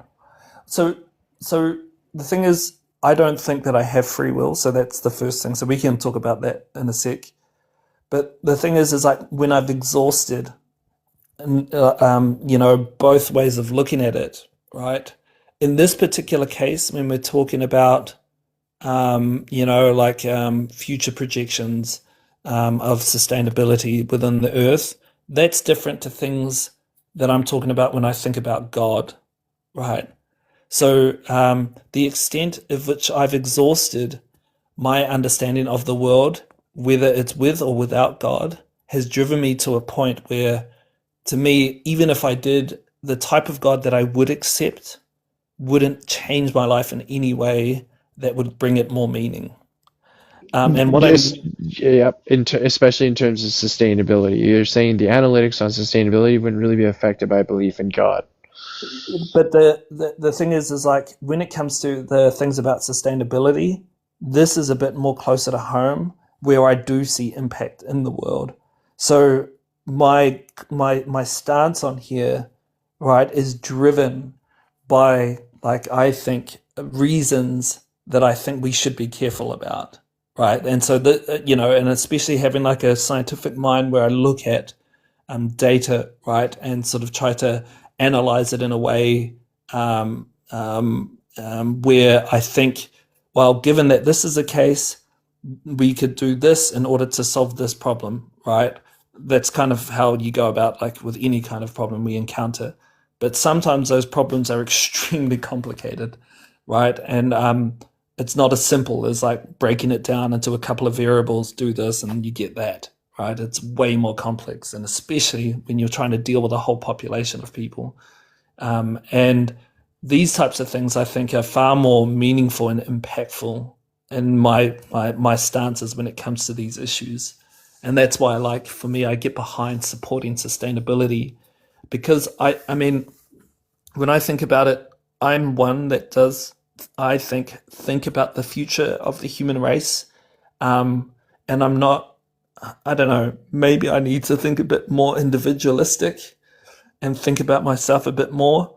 And even my therapist suggests that I do that too. But nonetheless, like for me, those are the types of things that I value. And so for this reason, this is why I stand behind those types of stances that I have about sustainability. Do you know what I mean? Absolutely.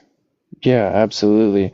My analogy of the cup isn't really translating because of the complexity of the issues you're speaking about. I guess the reason I offered it is more With God, about, though. With God, it does, I think. okay, how so? Well, so for me, when you look at it half full, right? Like if I were to include God, let's just say God would be half full, right? When I look at it through this lens here, to me, in my perspective, it's no different from it being half empty because the type of God that I would accept as being reasonable wouldn't change anything within my life. However, those who have some kind of spiritual incline or, some kind of deep connection to some godlike entity, that's going to have impact on them. But I wouldn't, to me, those types of gods are things that I wouldn't really be able to accept as being true. Mainly because I think that the way I go about reasoning, right, has ruled out a lot of those gods. And the type of God that I would sort of most likely adopt in my view would be something like a fundamental consciousness of the universe, for example, that has intentional states that drives the evolution of the universe. But that distinction between that type of intentional God and causal mechanisms or dispositional naturalism, that distinction to me is very vague. And to me, like even if I was to sort of adopt this type of theistic view, it's not going to change the way that I understand the world. Do you know what I'm saying there? Yeah, I think so. I think I digested maybe 80% of that. You articulating yourself very well. It's not your fault. It's more me. Can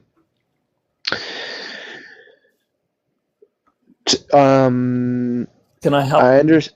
well, I understand that God wouldn't change your outlook on the cup. You're saying that some people's belief in God gives them the view that the cup is half full. But for you, it wouldn't change anything. You'd still recognize Yeah, both aspects. correct. So most people would associate a view without God as being half empty. And I'm just using this as an analogy to That's sort right. of use that, and the view with God with half full. And so That's for right. me, no matter how I look at it, whether it was with God or not, to me That's right. it looks the same. In terms of your understanding of the sort of dispositional attitude of what God is evolutionarily, omnisciently, I would agree. I would agree that that would also be my understanding of what it is, just a universal consciousness, etc. The way you outlined it is how I imagine God as well. But I don't see the relationship propositionally to the cup as a belief in God the same way that you did. So it took me a second to digest what you meant there. Right. For me, I'm drawing a distinction between my choices in how I think about the world and my relationship to my sanity. So my free will, I'm sort of outlining, is my ability to think freely. I can choose how to think. And the cup demonstrates that, because both are valid and both are true. The truth is the cup is both half empty and half full. Right. So analytically, see how my sanity is maintained by both propositions, but internally it isn't, and that's what the focus is on religiously. Like, my Right. belief in God is an internal gut feeling about the proposition. It is not a truth apt aspect of the analytic. Right. Yeah, I know what you're saying there, and this is the yeah. part where, for me, internally, it does nothing. And that's the part that I think is But the distinction between you you and I. you mean the sorry. Okay, wait. Oh my God. Okay. Oh, I feel like my back's against the wall. Oh my God. Okay, Robbie, you have shit like this. What are you saying? Wait. I know what you mean by the cup. It doesn't matter in the cup's case, but in life it matters. Like, in certain aspects of your life, how you look at things. Like, wait, are you saying it doesn't matter because of you don't have a choice in the matter? Is No, that why? I'm Okay. saying that the type of theistic view is so close to my atheistic view, right? That distinction I can't even make sense of. And so, You're saying it in terms of God, but I'm saying it in terms of the cup. Does yeah, viewing the cup half empty change anything about how you feel about the cup versus half full? No. Right? no. So Right. that's what I'm trying to outline there. Exactly. With God, you feel the exact same way with God. And so what I'm saying there is that even if I were to adopt God into my worldview, right, the type of God that I would adopt is so close to my view of atheism, right, that distinction seems so vague and unclear that I'm almost pointing to the same thing. But it is, but it isn't, Robbie, because like your actions daily, something. Let me picture better then. Like, let you me, see let the me, difference between. let me Sorry, I cut you off. Go let ahead. me articulate what I'm trying to say here, right? Because this is why I'm a quietist, right? And this is how I, when it comes to ideas like this, where our language cannot even capture the concept of what I'm trying to discuss here, right? When I speak about the type of God that I'm reflecting to you, right?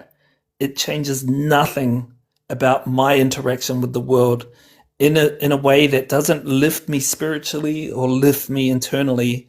It's the thing is, do you know what I mean when I'm speaking about like causal mechanisms or dispositional naturalism and, like, let's say some universal consciousness that drives these kind of processes?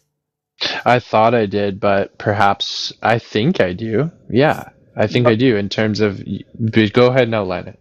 So the only distinction that's really there, right, is agency, or me labeling whatever that is that's driving the universe to evolve in such a way, is me to assign this word agency to whatever that is. And so what I'm meaning by that, like when I say dispositional naturalism, I'm saying that there's these fundamental entities that have causal powers. Yeah, aspects of nature that can make like decisions, autonomous decisions, and cause things to happen in the universe. It's like That's right. evolution. Through a result of their dispositional states, they have causal powers in their interactions, right? And so Yeah. when I point at that, I can also look at it in a way where, well, let's just say what's fundamental is consciousness, and what drives those causal powers of these fundamental entities is some fundamental consciousness. And so when you look at that, let's just take one electron, for example, and we look at it, it has properties, it has a charge, it has a mass, right? And when it's subject to an electric field, it moves in a particular way. If I think about that in a sense that is driven by causal mechanisms, right? To me, whether it's caused by that or some kind of like intrinsic property, if it's like consciousness or whatever have you that drives that interaction, to me, it seems we're both pointing at the same thing, but I'm saying that it's, this natural explanation that's driven by causal mechanisms. And somebody else might say, "Oh, I'm saying that it's consciousness that drives those processes, or it's the intention of this fundamental consciousness within the universe." Those two things to me look like, from my perspective, the same thing. I'm just labeling it something else. And this kind of semantic dispute to me isn't like whether I label it God or fundamental consciousness or, from a naturalist or causal mechanisms, doesn't change how I operate in the world in any way, other than the fact that I'm labeling it something else. Yeah, fully understood. It's kind of this idea of determinism, and regardless of how it's determined, labeling the determining factors is irrelevant somewhat. It's whether it's a physicalist determination, naturalist determination, there's just some sort of, how we label it, cause and effect going on. Correct. And our language itself, right, doesn't seem to be able to capture what it is we're talking. Like it is in some way. It's infallible, yes. It's or ineffable, ineffable, beyond words. And so what I'm saying there is that no matter how I look at it, right, half full, half empty, let's say God or not God, to me, we're looking at the same thing, and we're just looking at it from different angles or different perspectives.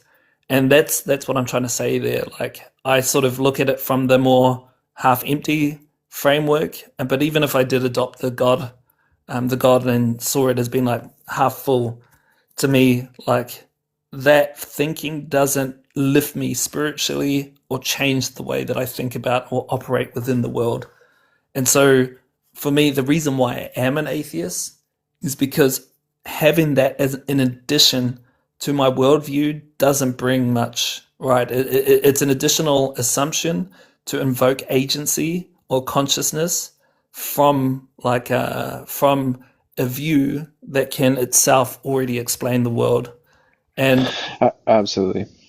And so that's kind of what I'm trying to sort of align with the analogy you use with the half full, half empty. But with respect to sustainable issues, this is something different because there is impact that directly affects our lives, your life, other people in the world, and these kind of like things I do have to push for certain positions for myself because I value these things. And whether, I don't think, I think for the most part, you and I agree about sustainability, about economy, how important both of these things are. But I think, like from my perspective, looking at this, I think we should take action in a way that is a bit more, that brings a bit more attention to these issues. But, at the same time, there are other people that don't see them as a threat, right? And I'm surprised that there are people like that, but nonetheless, I think to address them and try to direct our future to combat this, I think is in our interest.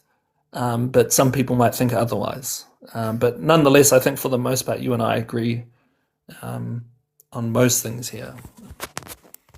Yeah, we do. It's trailing off now into my connection between like aesthetic realism, because there is like a connection between this cup example and sustainability, only to the degree that my interpretation of the environment seems to be an aesthetic one, and like how I label what is beautiful or what is good and what is true seems to be based more in aesthetics than it does in morals almost. Like that's why the cup example is somewhat potent. Like you could also just imagine like the autonomy necessary to appreciate a good piece of art on the wall, and if that's an emergent property of nature, even if it's deterministic or naturalist, the the the sort of like I don't want to sound sort of like, I don't know what to label it, but multi-dimensional is the tempting label that I want to throw on it.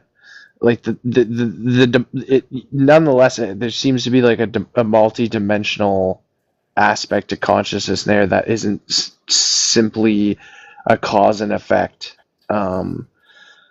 Like the dimension of propositional logic seems to be detached symbolically from simple naturalistic cause and effect.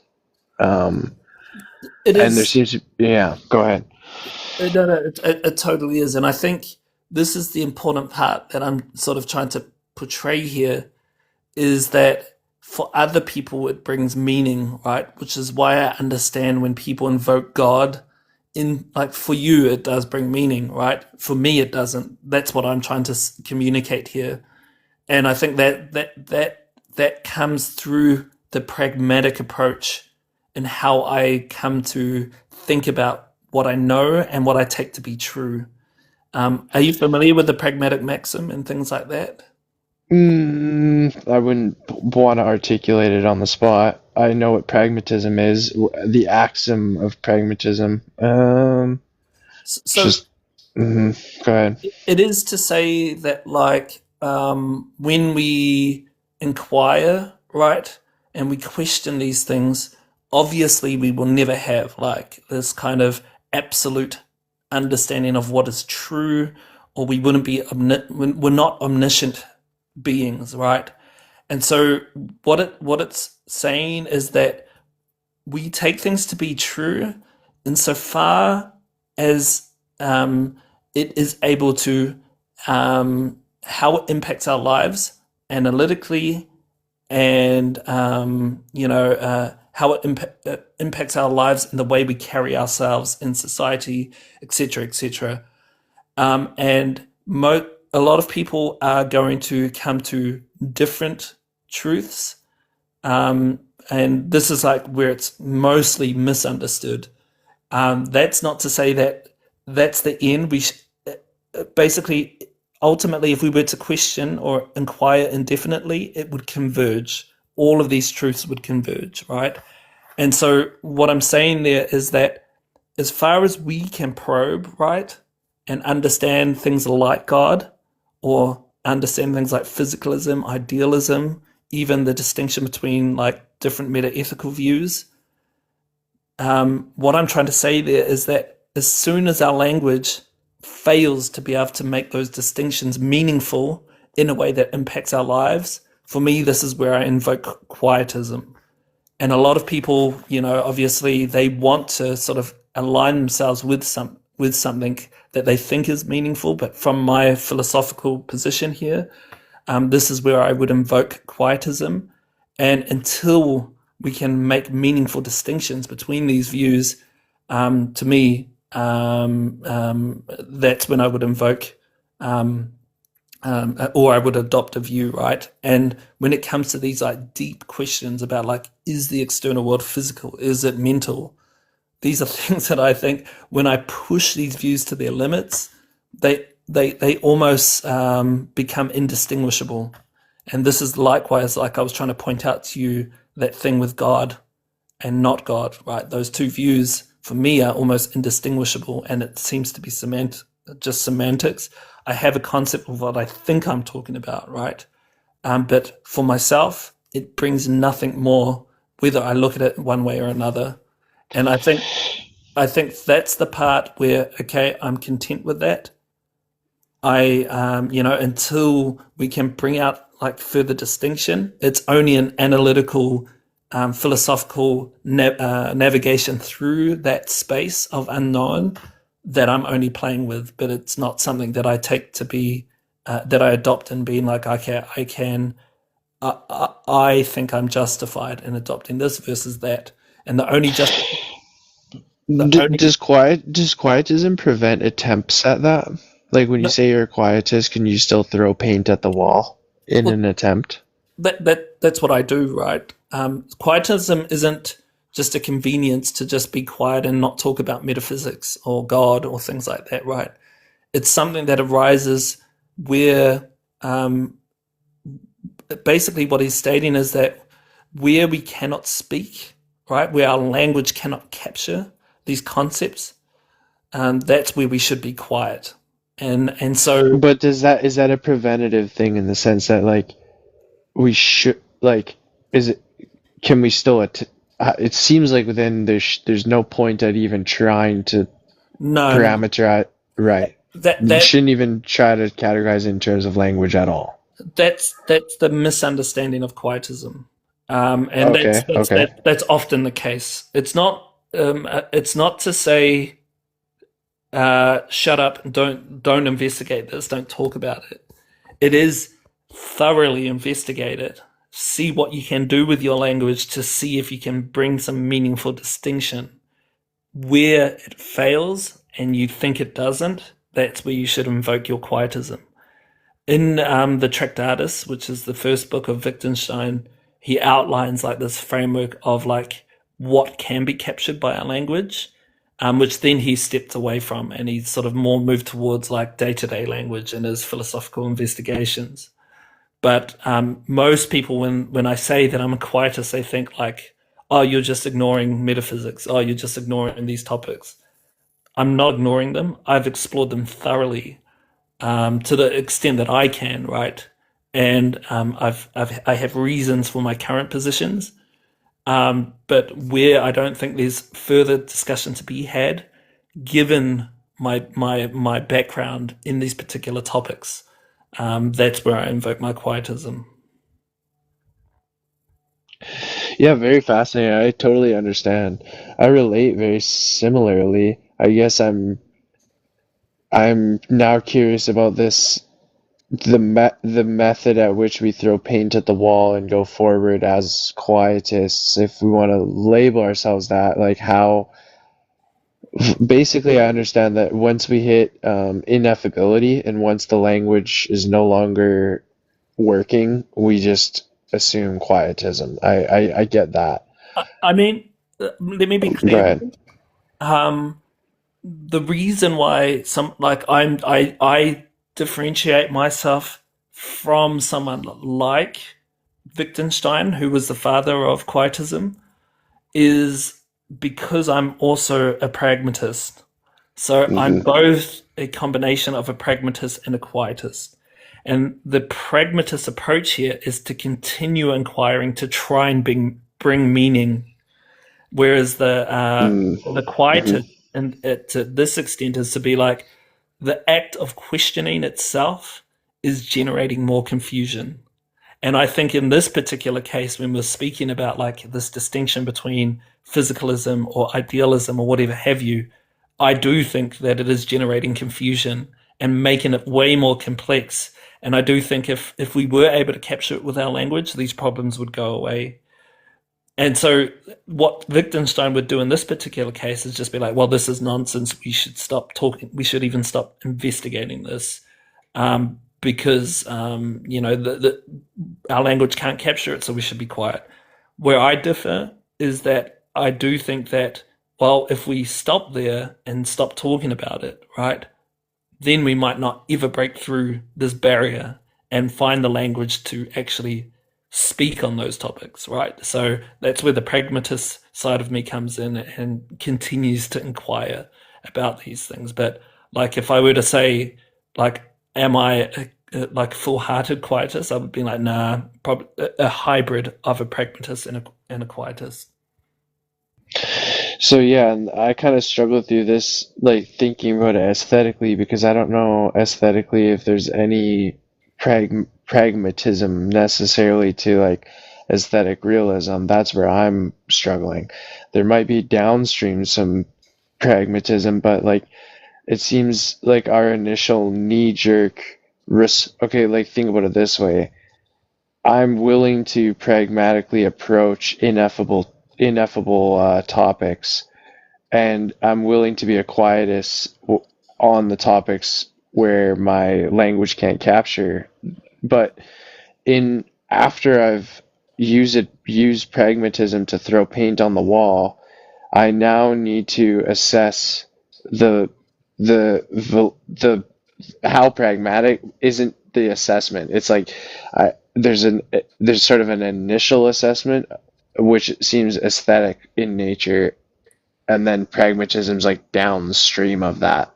I don't know if that makes any sense. The aesthetic quality is the one that seems to be more morally inclined because it's reflective of my subjective biases, how I'm posturing towards the aesthetics of the situation is going to be more more of an inclination of my own biases, right? The 100%. than than the things out there in the real world, according to you.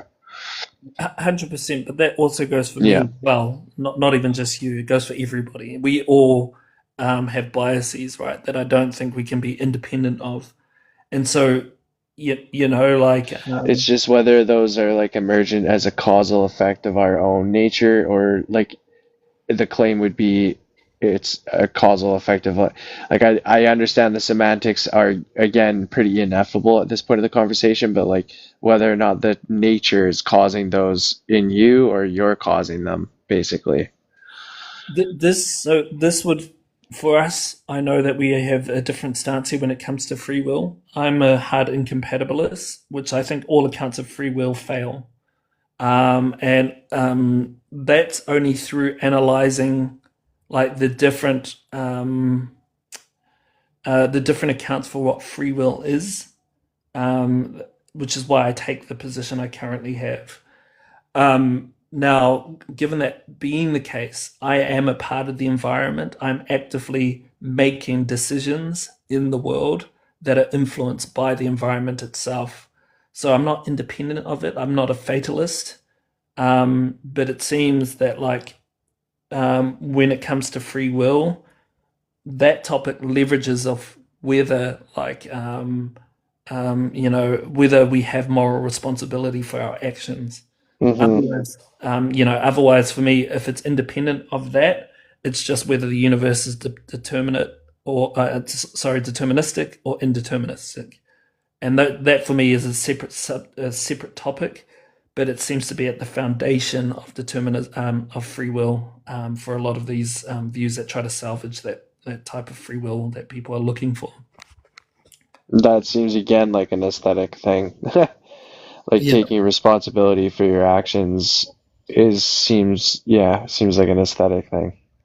Well, that's at the heart of the free will discussion, right? I would agree. I would agree that that centers my free will as my, yes, I would agree. It's hard for me to escape the logical loop you're putting me in. I see your criticisms, Right. 100%. And don't get me wrong, like, like, I think for me, are you familiar with like compatibilism? Yeah, which Yeah. I can't really make sense of it, to be honest with you. Right. Well, for me, compatibilism, I would be more aligned with that, rather than libertarian free will. And my current position when it comes to the type of free will that I would accept would be along the lines of reactive attitudes, of that account of compatibilism.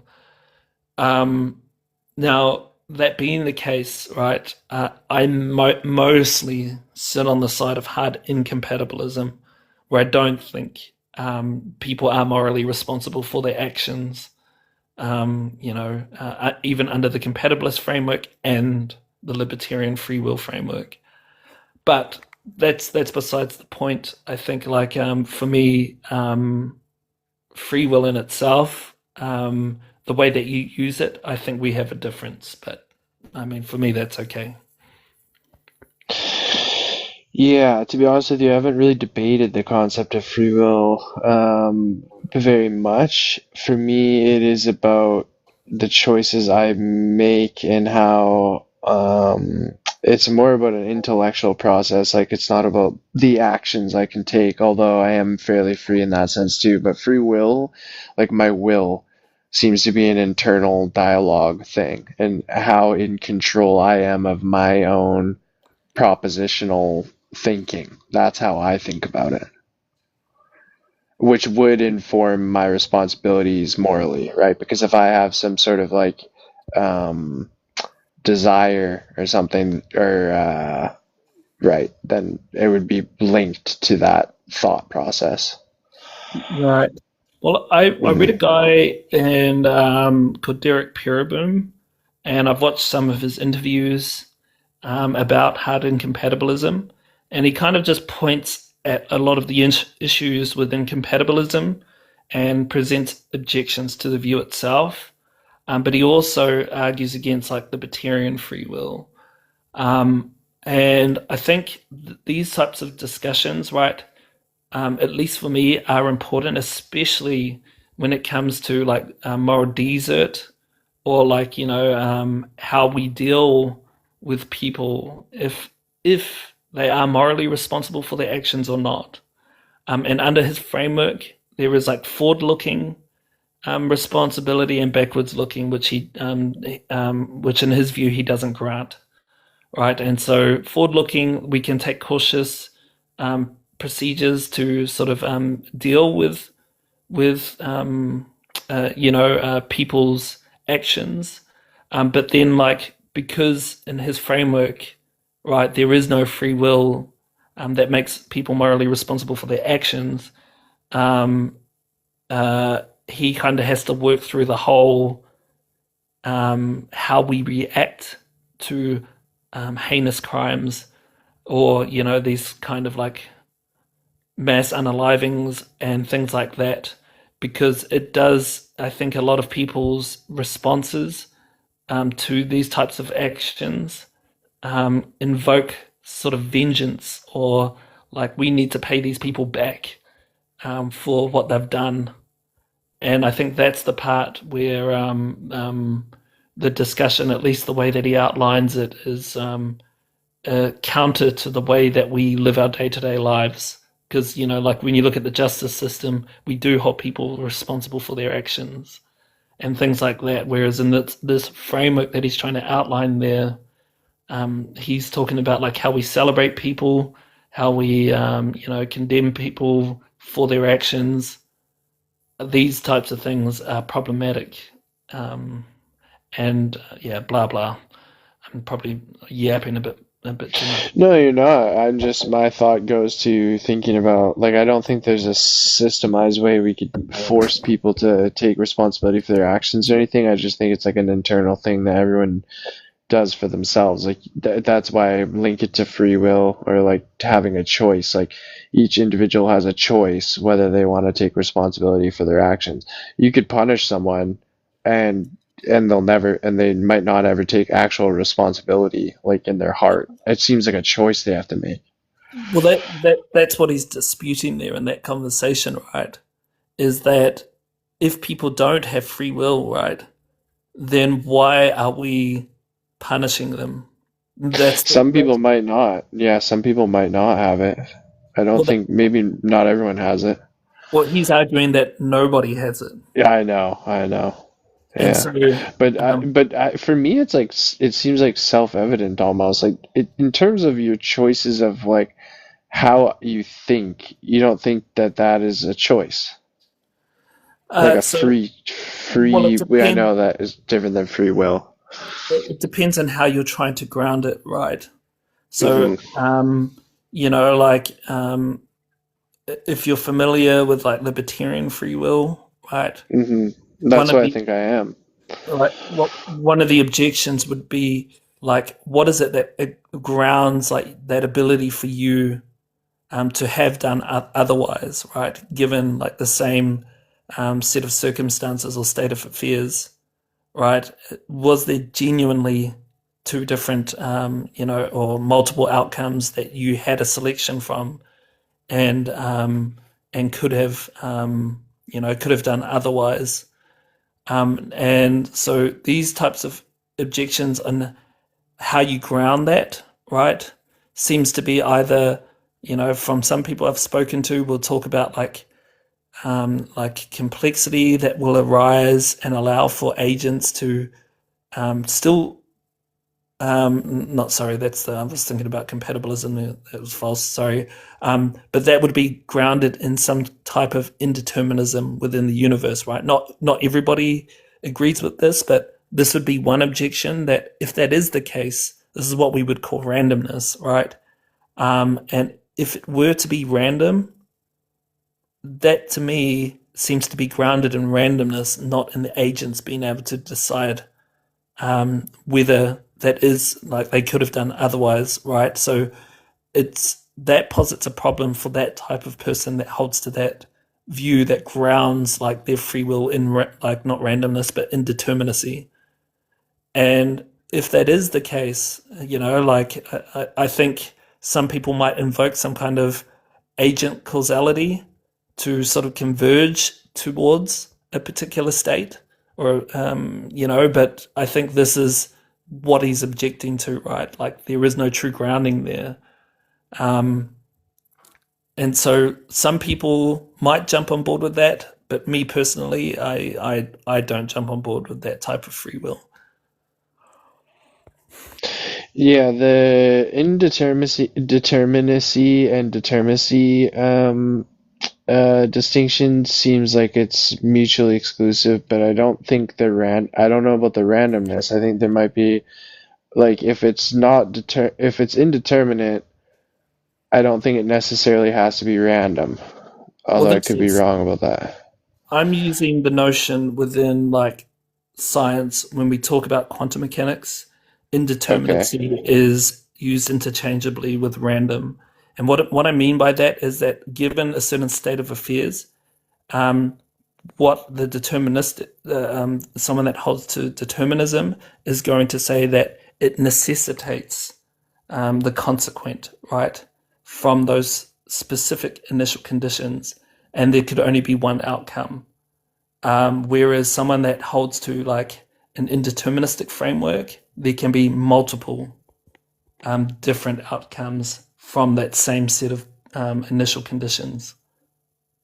Yeah, it's just tricky because the proof in terms of quantum, like a physical state of a quantum state, is hard to distinguish from someone's mental state. Like if I had to prove, I don't know how, this seems like an unfalsifiable area. Like I don't know how I would go about. It also seems intuitive to me that I do have several options that I could go about, but there's no way for me to prove that. Even Exactly. like, yeah, but that doesn't seem that the intuition seems stronger to me than the proof. Like why it seems like although like because it's like an issue with my brain state. Like I can't prove to you what I'm thinking, but I can lay out all the different things I'm thinking, and even still, you're gonna say that regardless of what I choose to do after all those options, it was still determined based on the states. These are unanswerable, like not unanswerable. That ideas that can't be demonstrated through any scientific means, right? Right. So Right. these are more philosophical questions.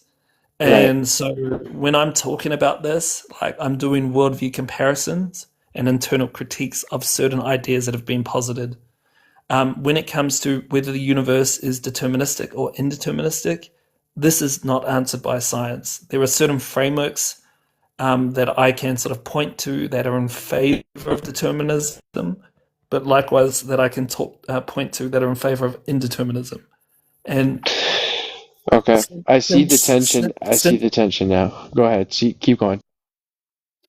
so since that's still an open question, this is what sort of separates a lot of the people who sort of question like is the universe inherently random or indeterministic?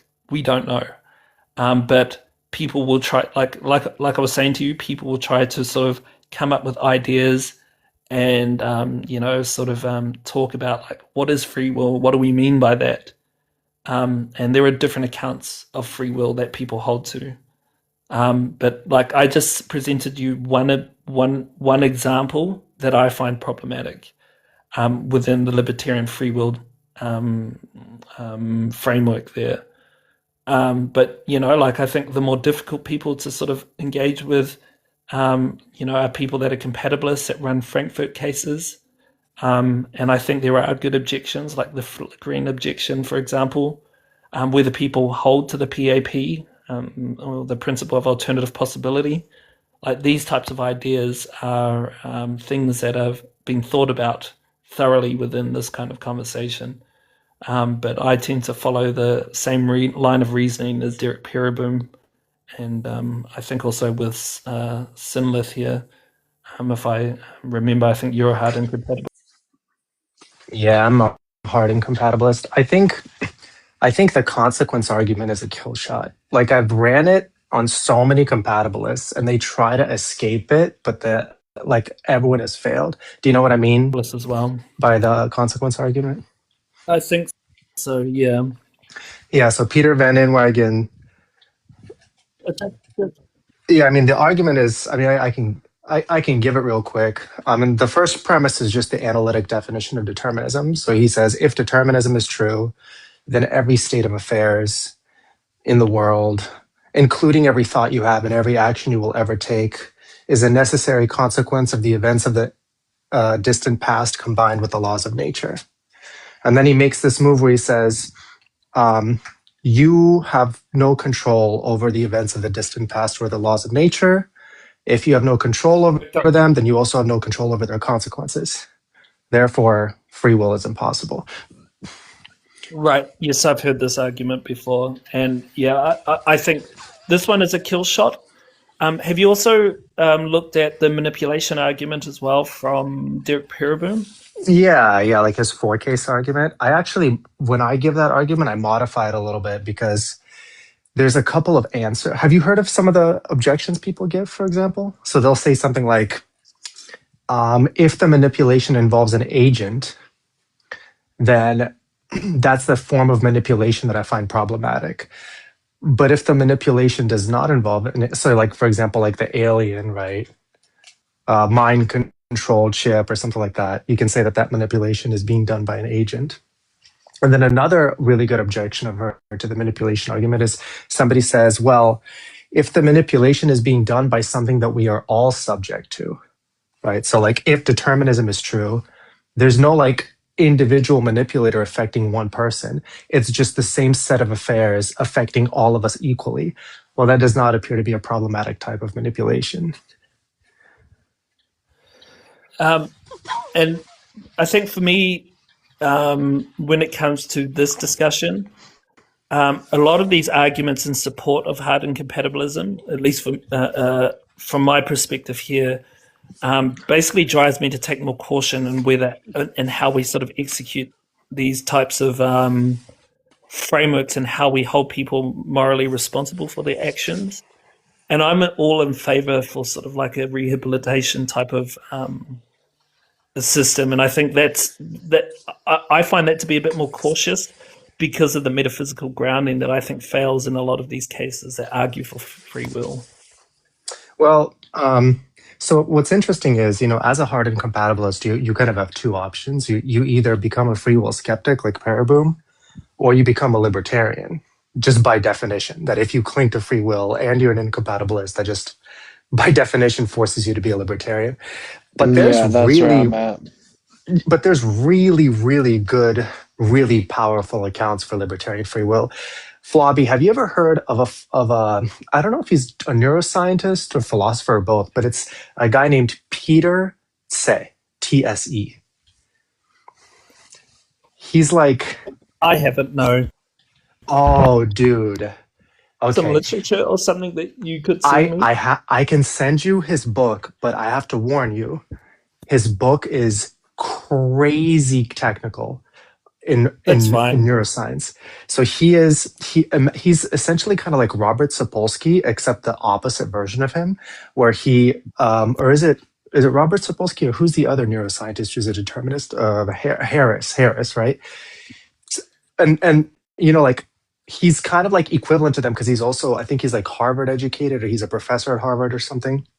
But he comes to the completely opposite conclusion that free will does exist.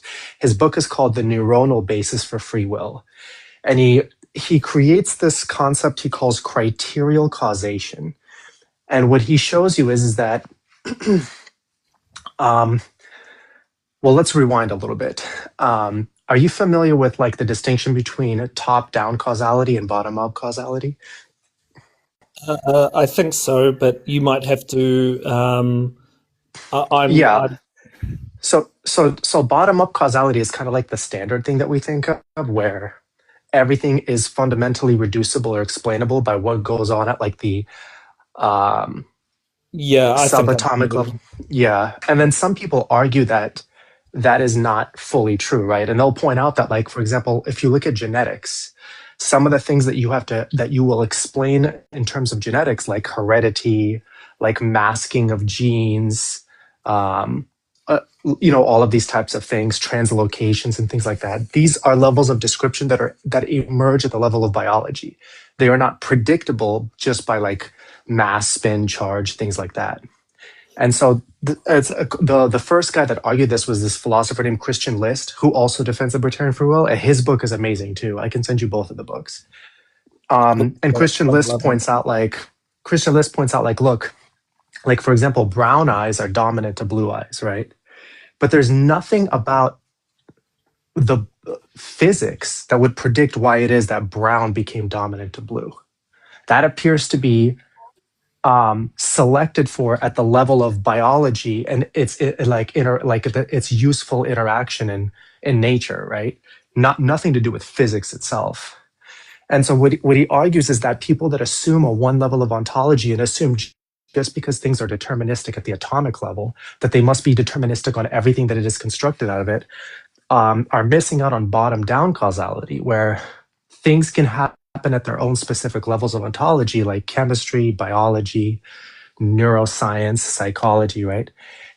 And so then Peter Tse, in the Neuronal Basis for Free Will, talks about how there's also a top-down causality where the brain constantly reweights its synaptic fireability, so to speak. You can think of it as potentiation into patterns. And these patterns are constantly being readjusted based on, even if you just sit there, think about things, they can measure you changing the potentiality of your neurons such that if a similar stimulus comes in, you might ignore it. It might not trigger the type of reaction that it would have triggered the first time, or you could like tell people to think of things in certain ways and then present them a stimulus and then notice that they don't react in the way that you would predict like most people would react.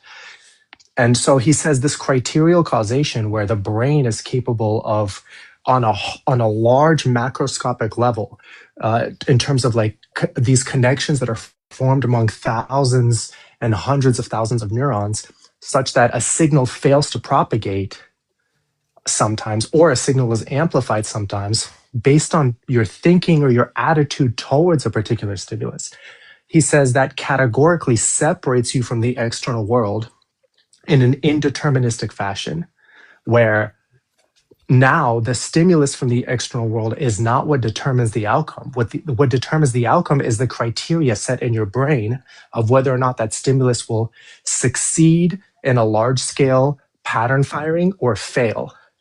And he uses that as a basis for free will to separate the agent from the criteria coming in from the external world. If there is some stimulus within the neurons that fire some action potential down some dendrites or something like that, there seems to be like maybe physical implications of that whole structure that may or may not be successful through that firing. No, this is not on a single neuron level. So what this is on a mass. So individual neurons, right? Like our attitudes and our thoughts and stuff like that are massive patterns of neurons spread across large areas of the brain. What the brain does is it reweighs Are you you can look up something in neurology called long-term potentiation and long-term depression, where entire sections of the brain can get like hyperpolarized, which means that it requires an extremely powerful stimulus to get it to fire in the same way it used to be excited before the hyperpolarization. And this has been associated with the formation of memories and stuff like that, but it's also now been associated with this criterial causation that Say talks about, where our brains can be set in a way to program in excitability or almost like ignoring of external stimuli. Is that not what I was saying? I'm confused. Well, if you're saying that this happens at an individual neuronal level, that's precisely what he's trying to avoid. The thing is, for me, like the firing that's happening, right? At least from what I'm understanding, you're saying is in part due to like the structure of the brain itself. Yeah, sure.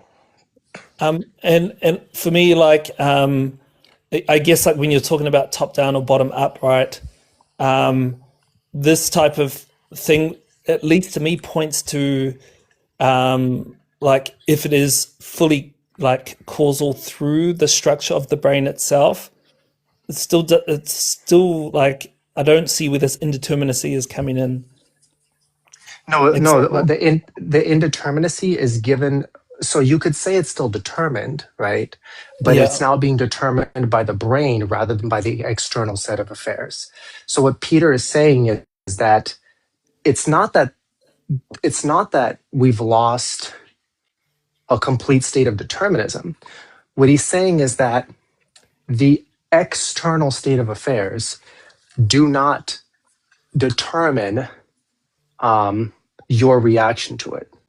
Like they are categorically separated from the agent. It is the agent and the agent's attitudes and the thoughts that the agent has had in the past and stuff like that that set the criteria for whether or not the world determines their. So basically, when Inwagen is saying the events of the distant past determine all your thoughts, Peter's saying not at all. You determine your thoughts. You can sit there in your chair and rewire your brain right now by just thinking. And then whatever events of the distant past you thought were going to create some specific effect, that effect will fail to manifest. So that effect is, you could say, underdetermined. The external world will fail to explain things. For me, when I'm understanding what you're saying, it seems compatible with like this notion of chaos theory in some way. Like this is an analogy from what I'm gathering is, like to me, in principle, it's deterministic, but because it's sensitive to certain conditions or initial conditions in terms of chaos theory, there is no predictive power there for us to determine the outcome. And in some way, I'm looking at this as being somewhat synonymous. Oh, it might be. It might be. I mean, there's other ways of looking at it too, right? So, like, have you ever heard of people try to shift alternative possibility? Oh, sorry. Go on. Yeah, go on. Can I just try and get some clarity there? Yeah. Mainly because when I look at that, right, to me, like that sort of high order complexity that leads to this ability for people to make decisions, I still think, for me personally, I still think that this does, even though we might not have access to that, and our that system itself and how it functions doesn't enable us to have access to those initial conditions or that sensitivity of the neurons firing that's required for it to be stimulated in a way that isn't going to be consistent. To me, I'm not sure if I would ground free will in that. Yeah, like look, I'll be honest with you. I haven't read his book, but I know for a fact that there's a guy. Have you seen the most recent free will discussion? It's let me tell you the name of the guy. So you know Joe Foley on YouTube? No, I don't. I haven't read. Seen too much of the people that debate this or discuss it on YouTube. Well, Joe Foley is he's kind of like Alex O'Connor. His channel is called Unsolicited Advice. He Right. discusses like anyway, on his most recent episode he had Nathan Hawkins, which is a philosopher from Cambridge, and they had like a 2-hour discussion about free will. And Nathan Hawkins brought up Peter Tse's stuff and mentioned that he's going to interview him to try to understand his view better. I think I'm just going to wait until he does that interview because, like I said, I have the book. And keep in mind that I'm a PhD scientist, like a biological scientist, and his book is too complicated for me. Well, it's not that I could probably put in the time to close the knowledge gaps, but it's not a casual read. I can't just sit down and understand what he's saying because it is crazy neuroscience that he's going into. Right. Yeah. And, I mean, yeah. I think that's okay. I mean, it might. Is it like a paper or is it a book? It's a book. It is. Right. Let me tell. I think it's like 300 or 400 pages, maybe 500. I have the PDF on my iPad.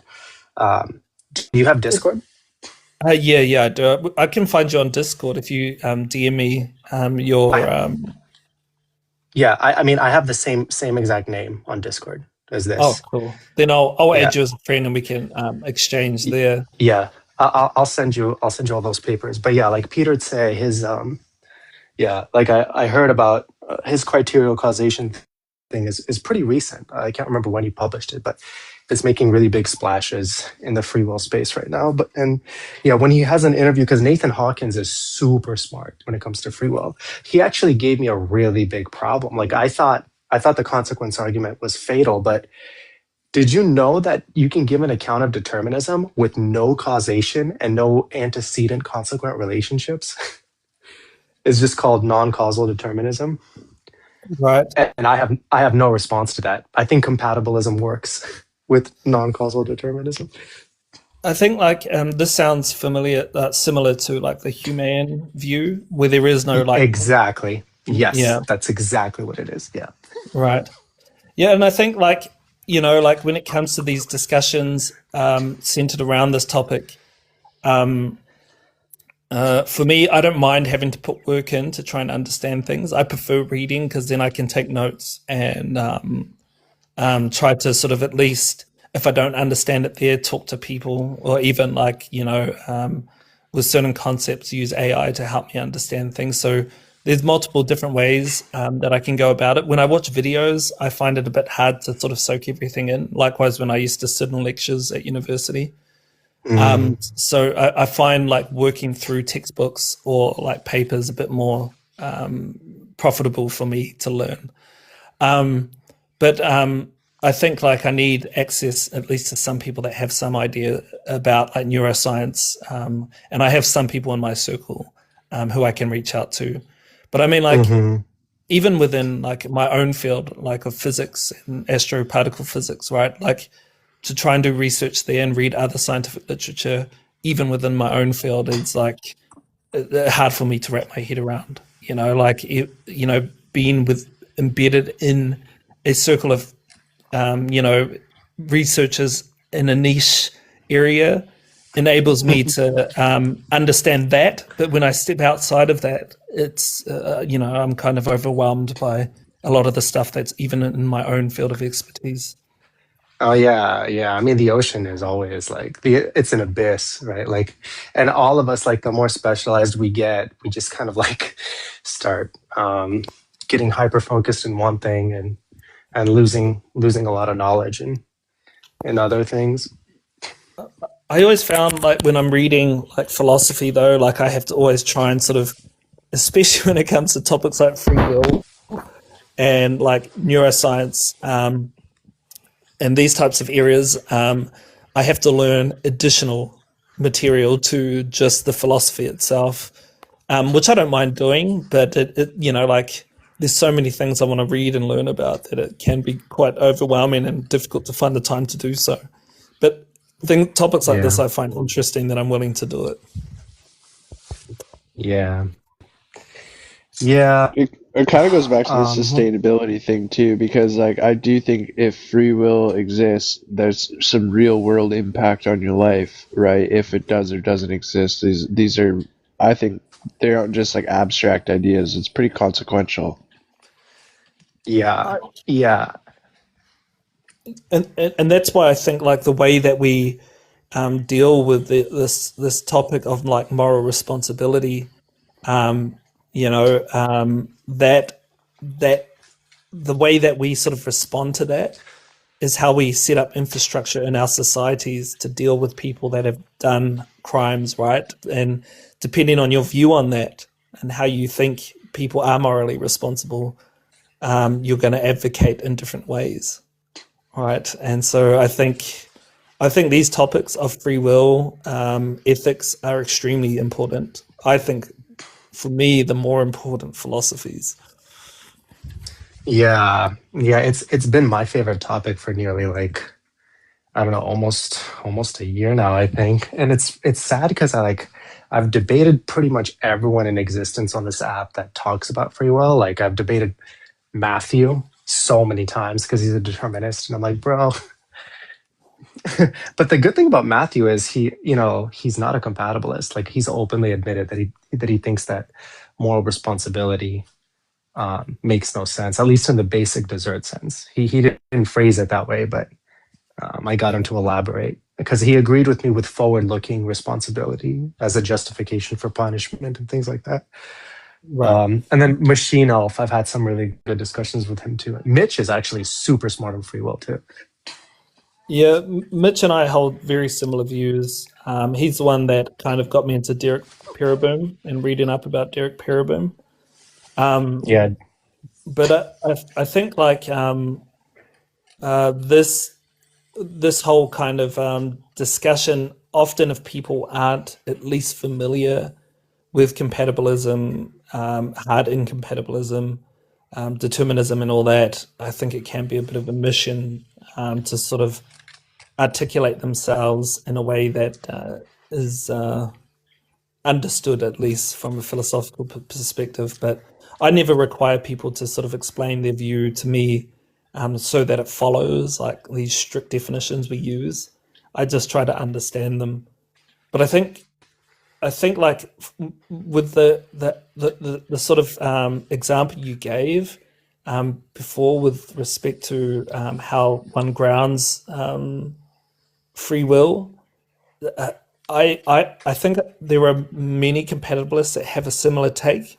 They might articulate it differently, but I also think those types of views don't get off the ground either.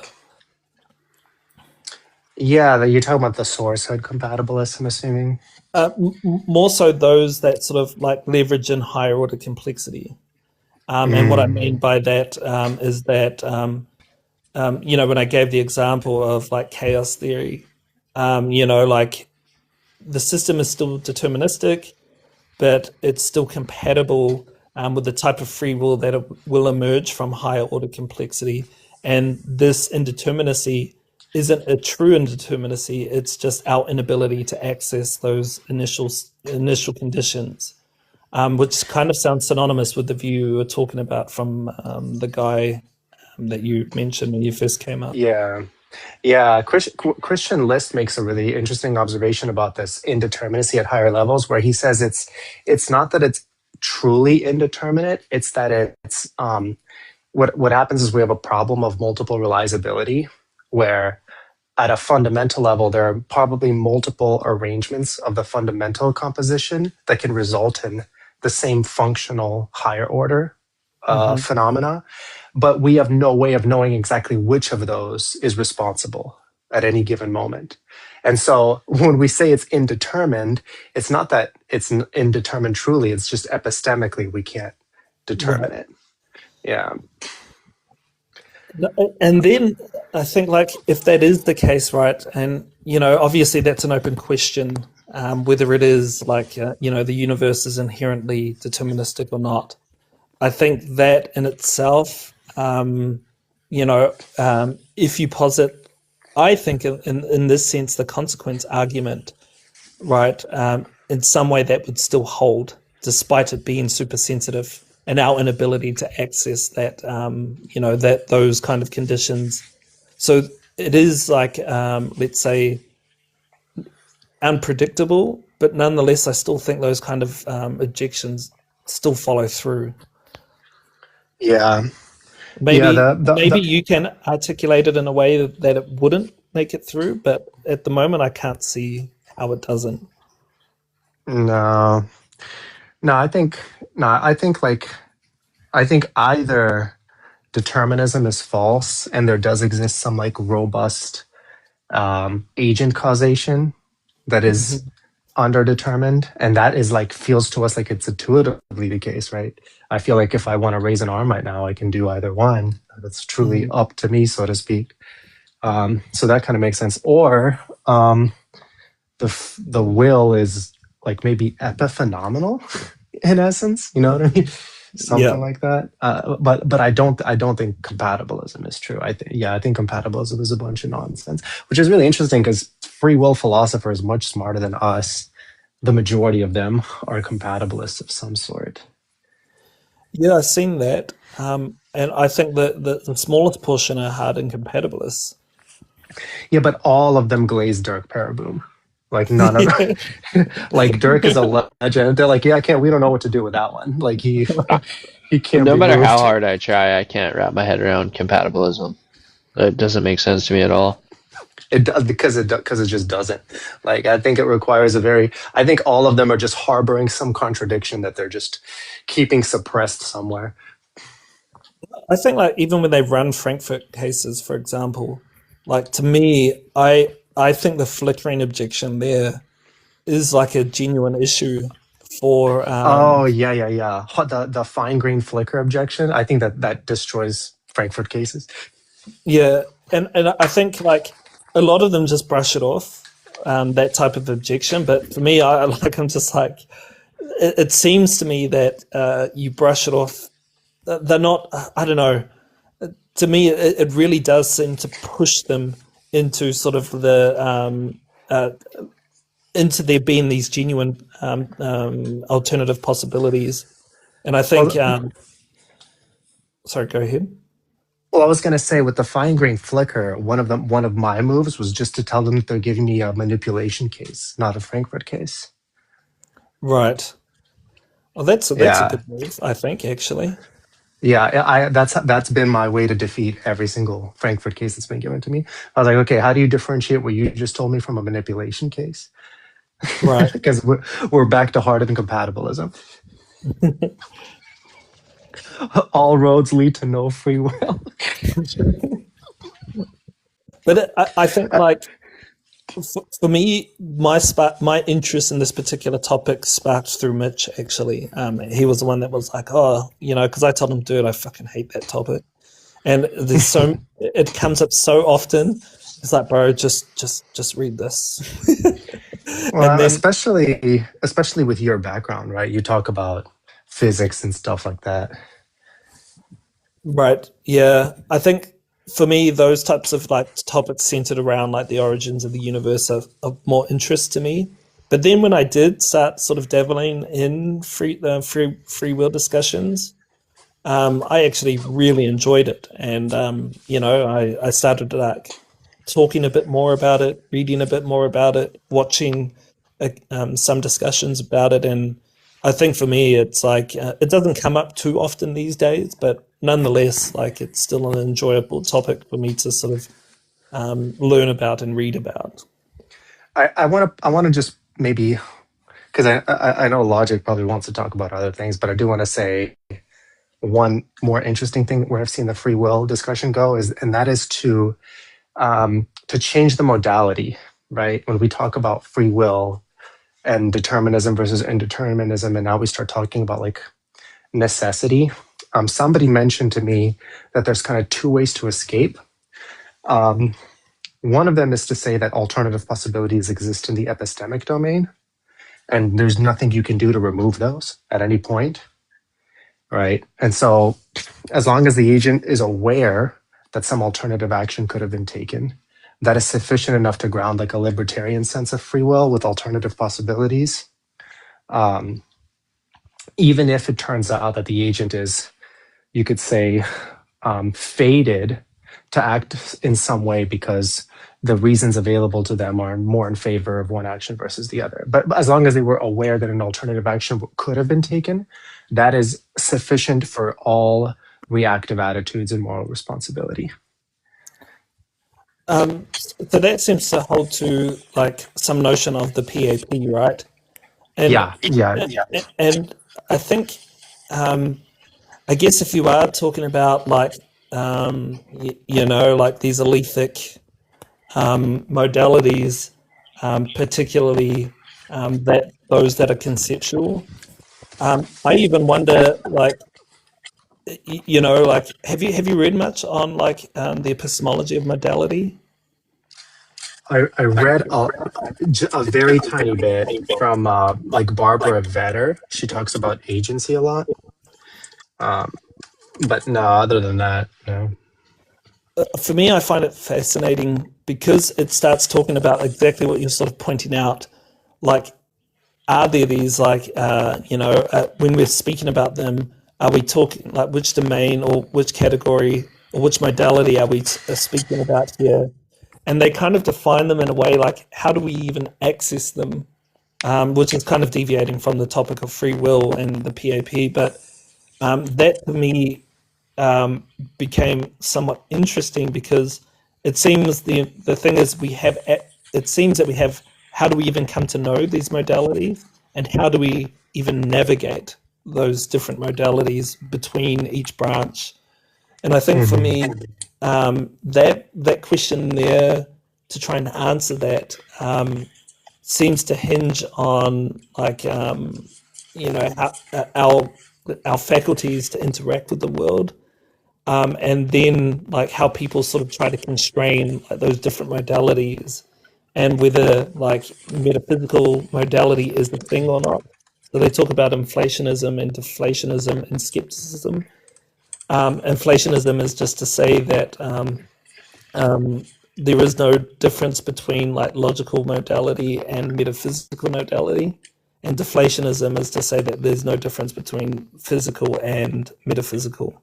And then the skeptic kind of even questions whether there is even a metaphysical modality. But the reason why I brought that up is you kind of sparked my in that sort of paper where they speak about it on the SCP. They speak about like are those worlds genuinely there, or are they just concepts within our minds? And if they are, how do we even come to know them? And the way they speak about it sort of drives skepticism on that front for me. If you know what I mean, like how we even come to know them.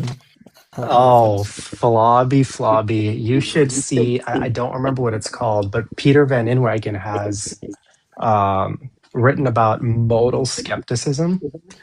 And he has this amazing analogy where he talks about like how we can have pretty high confidence in making a prediction of in like the nearest possible world, right? Where we maybe change one or two variables and say what would be possible or necessary in that world. And then he says we can also maybe be confident in impossibilities where we know for sure that something is contradictory and therefore probably is not going to happen in any possible world. But he says in distant possible worlds, right, where we start imagining metaphysical possibilities, maybe water is not H2O, like these types of things. He says that this is likely all false. And he gives an analogy to eyesight. He's like, well, when you're trying to read a street sign that is close by, that's not a problem. But the further and further it goes, the less your faculties are capable of keeping track of it. And he says when we start talking about modal stuff and we say X is possible or X is necessary, something like that, all we're saying is, as far as I can tell, I cannot find a contradiction. That doesn't mean a contradiction doesn't exist. And he's like, and so Peter Van Inwagen is not saying that all modal logic is false. He's just saying that modal logic, when it makes claims about possibilities because there's no contradiction, that's not a firm statement that there is no contradiction. That all you're saying is I can't conceive of a contradiction. Similarly, if you can conceive of something, he says that's the same problem. That does not now imply that it's metaphysically possible. Right. Yeah, and I think this is precisely at the heart of this article I was speaking about, and how we come to know, or how we even have access to these different modalities, right? And this kind of Yeah. hinges at the problem. And they talk about, like, obviously, like a priori necessary or necessities, likewise with a posteriori. And, they kind of point to this example with the H2O, right, that you sort of pointed out there. And they also talk about, like, the morning star and evening star, and that being Jupiter. Mhm. And, like, they navigate, like, for this type of, like, observation, we can imagine a world where, like, the morning star is different to the evening star.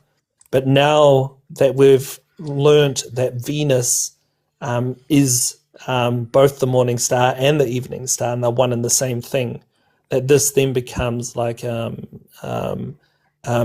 necessary, right? And this kind of is at the heart of the whole, like, what we mean by necessary or contingent and things like that. But then, secondly, like, when we're navigating those spaces, like, what defines something to be necessary? And they just talk. I think that it's kind of centered around this example with the H2O being water as well. They use that as an example, but to me, like, Yeah. that whole discussion on this particular topic, like, I've always just assumed it to be the case that you would have logical possibility, metaphysical possibility, nomological, physical possibility, and these three define the alethic modalities. And they, to me, I always had it pictured in my head as they were nested, as like, logical being more broad, metaphysical being more narrow, and then physical being like the most narrow. But then they talk about other types of modalities, like practical modalities. I think they list like 11 on the SCP. But Mm. nonetheless, like, the thing that interested me is, like, how do we come to know them, and then how do we navigate through these? Like, how do we get from one modality to another? And this seems to be like a thing that I assumed that was easily achieved, but recognize after reading this that it's not as easy as what I thought. I've never thought about that.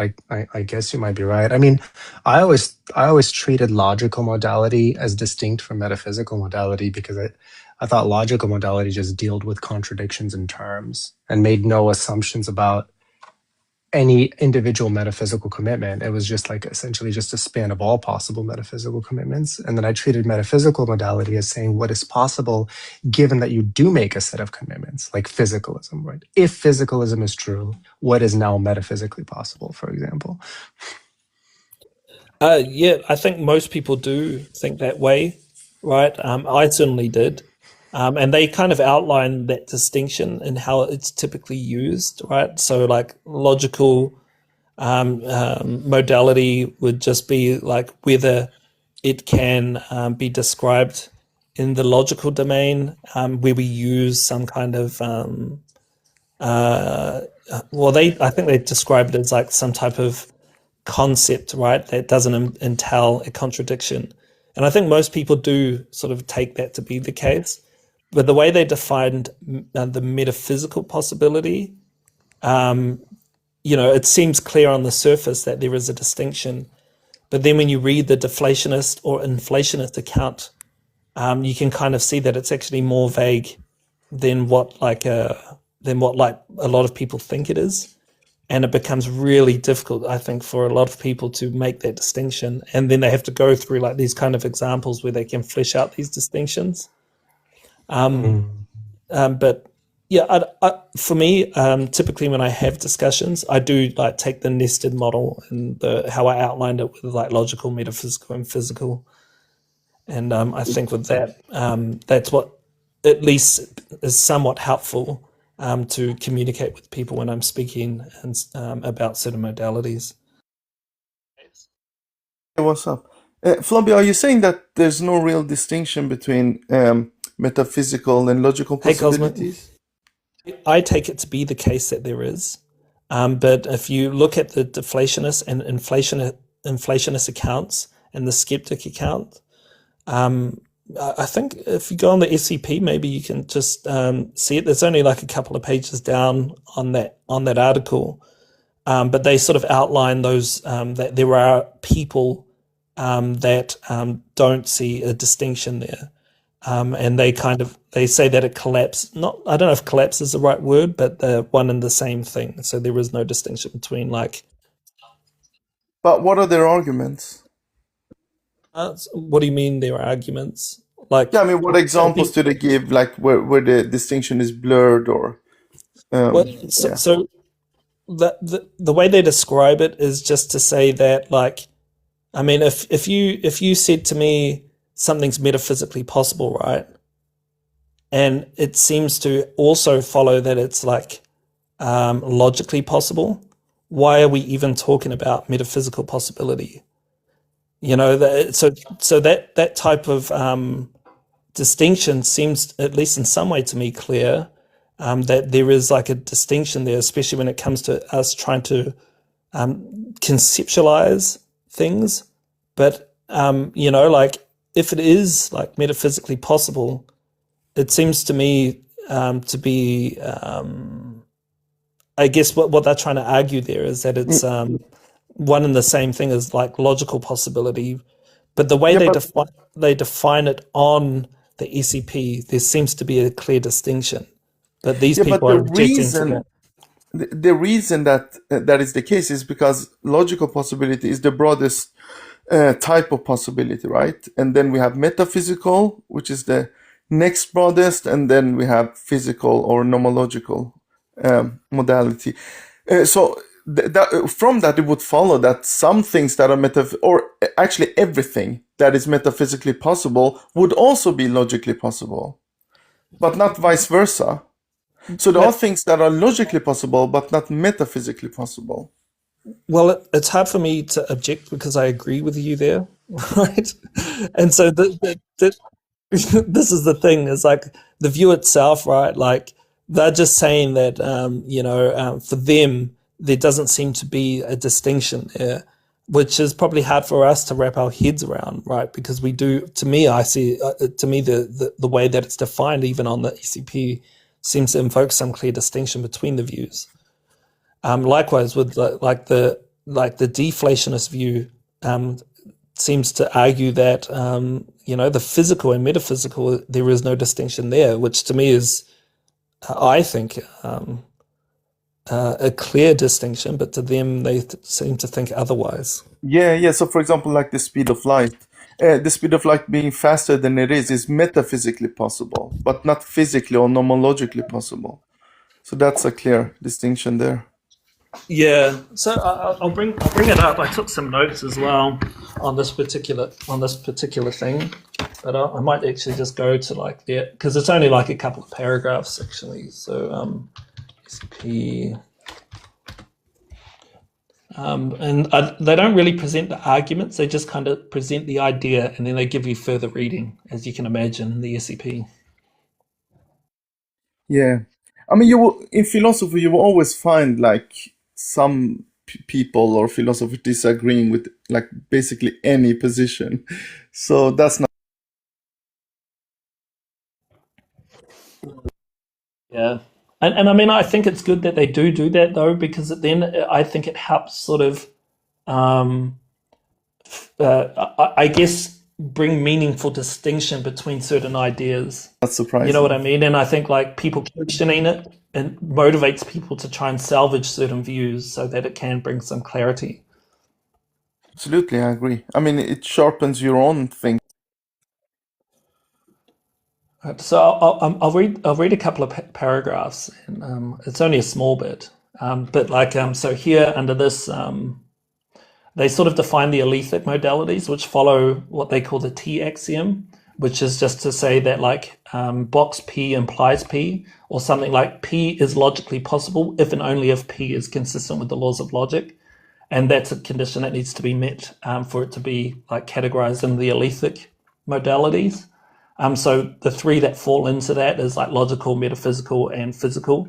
And like you were pointing out, let me just turn my screen around.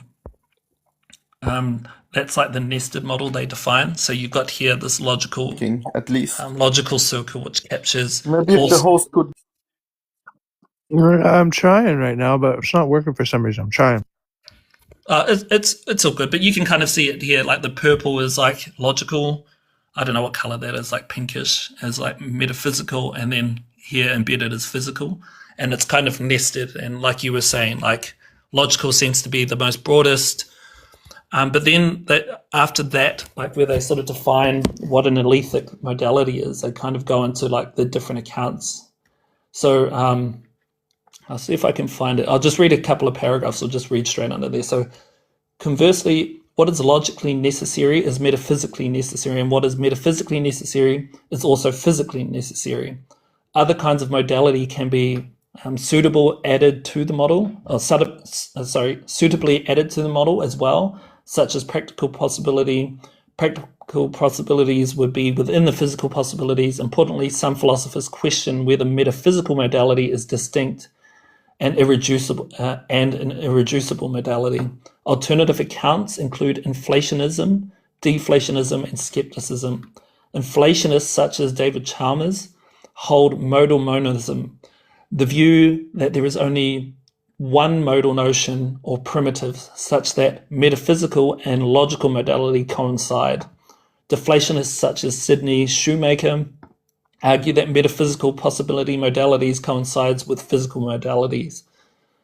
Skeptics such as Graham Priest question whether there is a notion of metaphysical necessity and distinct from both analytic necessity, which corresponds to the conceptual necessity and physical necessity.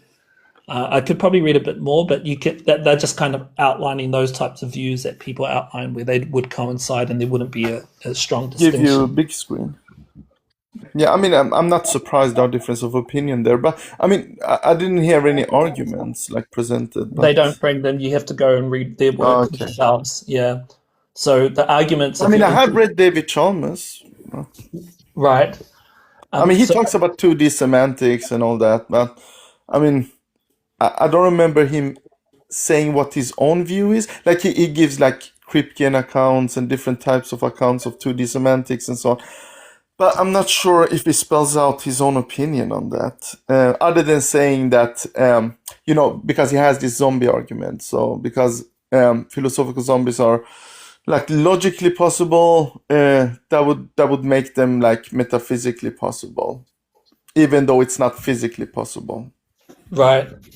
Yeah, if you've read a lot of his work, I wonder if you have come across, if you can point to any direction where he does. They do bring up the Kripkean accounts here, or cases, when it comes to sort of the accessibility and navigation issues within modal modalities, or the epistemology of modality. But for me, I think like... it would be interesting to see like the reasons for that, which would be further reading than just this article itself. There are people who deny like model language altogether, right? Or model logic. Yeah. So but they would hold to like the only possible, maybe for example necessitarians, right? They would say the actual world is the only possible world. What type do you sort of put yourself in? Would you say necessity first or possibility first? And then I don't have a strong view on this, but I think I'm leaning towards necessitarianism. Right. Yeah, I think like there are some cases where I look at it and I'm like, man, I feel like I'm a possibility first person. And then I go the other way around. I'm like, but I feel like my intuition leans towards necessity first. And so I think like, I don't know. I lean towards necessitarianism as well, and that might just come from me working off a map that I can derive like my further, commitments from if I have a strong foundation. You know what I mean? I think it also has to do with like what level or what topic you're speaking of? Like, are we talking about like at the ultimate level of reality, like, or are we talking at the human level? So I think there's a lot of different levels at which we could speak of modalities. So, like at the human level, I mean, like for example, if we talk like economics or politics or something like that, then it's obviously valuable to talk in terms of like possibilities and, like for example, I could say like it was possible for Kamala Harris to win against Trump, but Trump won at the end. So, I mean, we talk in those terms and we take it for granted to be meaningful, right? And I think it is meaningful. So I think it all boils down to like what level of reality are we speaking at?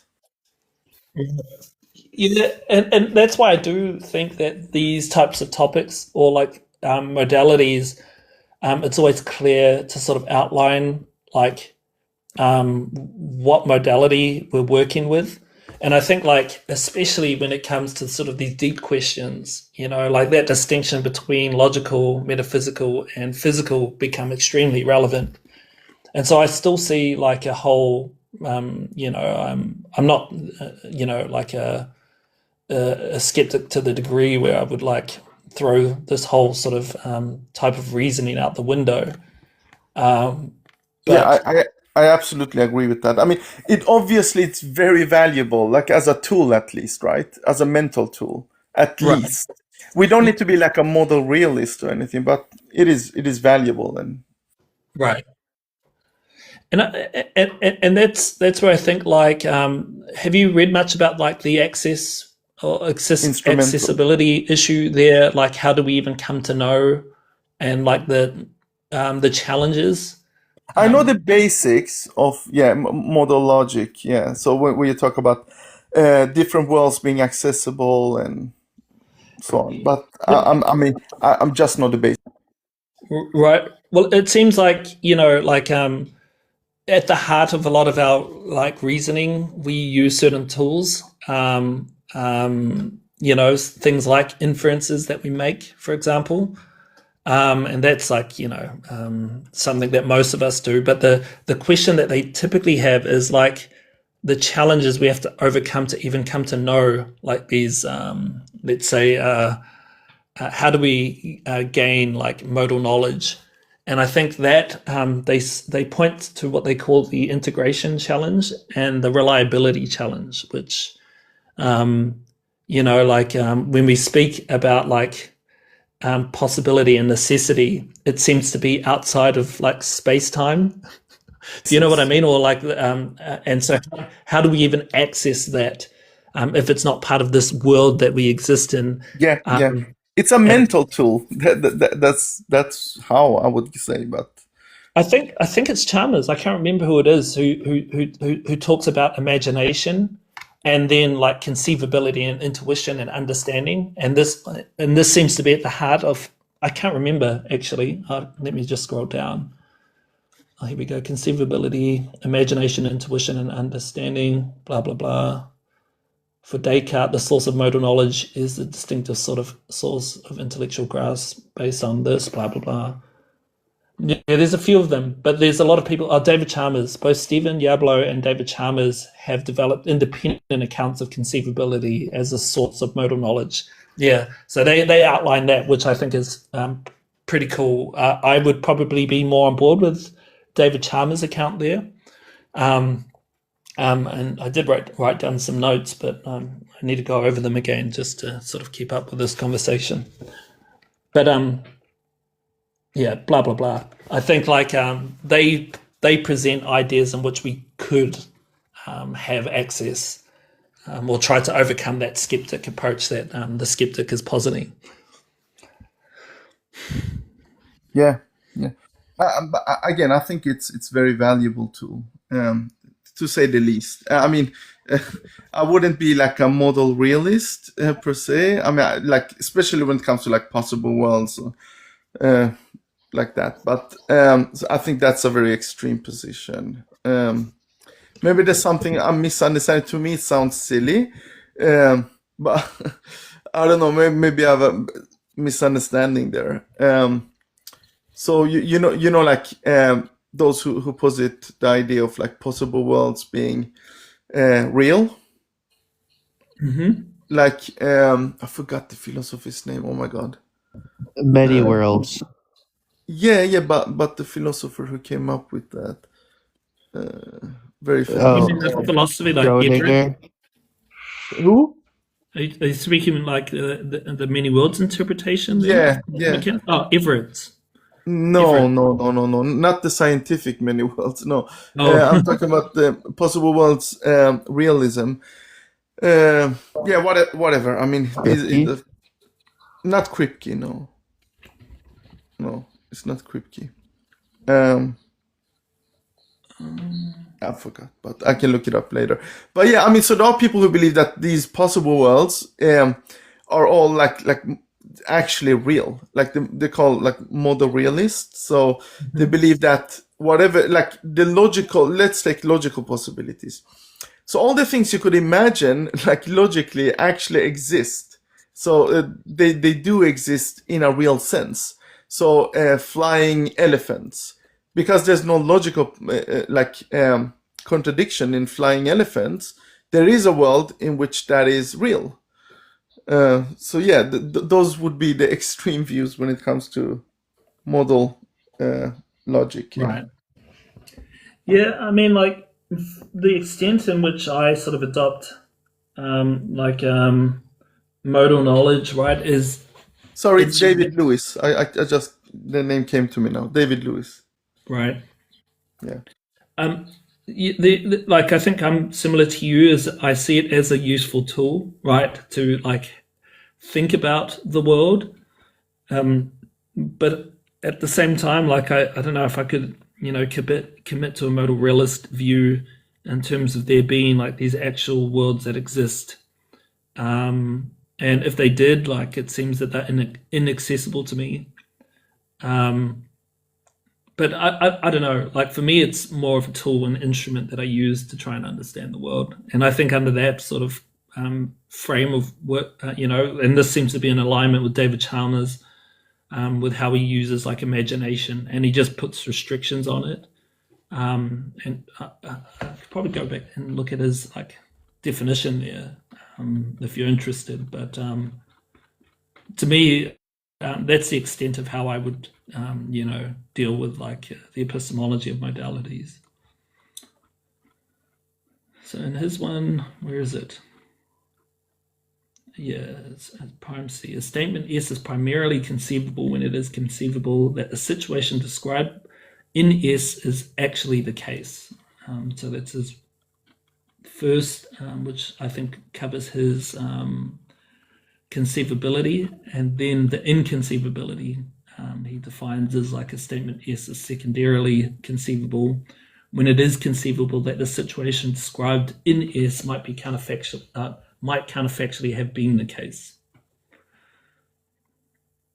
To further clarify, 4 Chalmers expressions have 2 dimensions of meaning or content: the primary intention and secondary intention. In the case of sentences describing Kripkean a posteriori necessities like water is H2O, these are 2 different propositions. Well, blah blah blah. I will stop reading. That's actually interesting. Like when it comes to the primary and secondary intentions, especially of this example of water and H2O.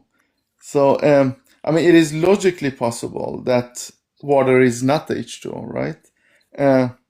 But so that would be the primary intention.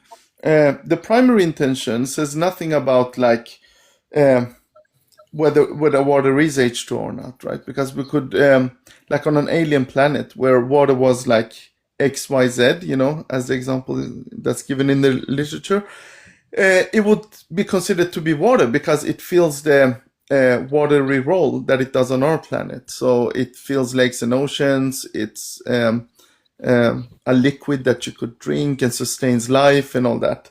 But it wouldn't be water in the secondary intention because a posteriori, we come to realize that water is identical to a particular chemical that we call H2O. So then the secondary intention is fixed. So it becomes like a metaphysical necessity in all possible Yeah, worlds. I agree too. So And this it becomes a rigid designation, as it's called. this seems to be at the heart of those, because there seems to be a debate of whether, like, I think they try to rule out initially a posteriori necessities, and they only sort of try to ground them in a priori. And I think was it Kripke, the Kripkean like case with the planet Venus, the Morningstar evening. Oh, yeah, the twin Earth. I think it's the twin Earth you're thinking of, or are you like- thinking of Hesperus and Phosphorus? Hesperus and phosphorus, then necessarily Yeah. Hesperus equals phosphorus.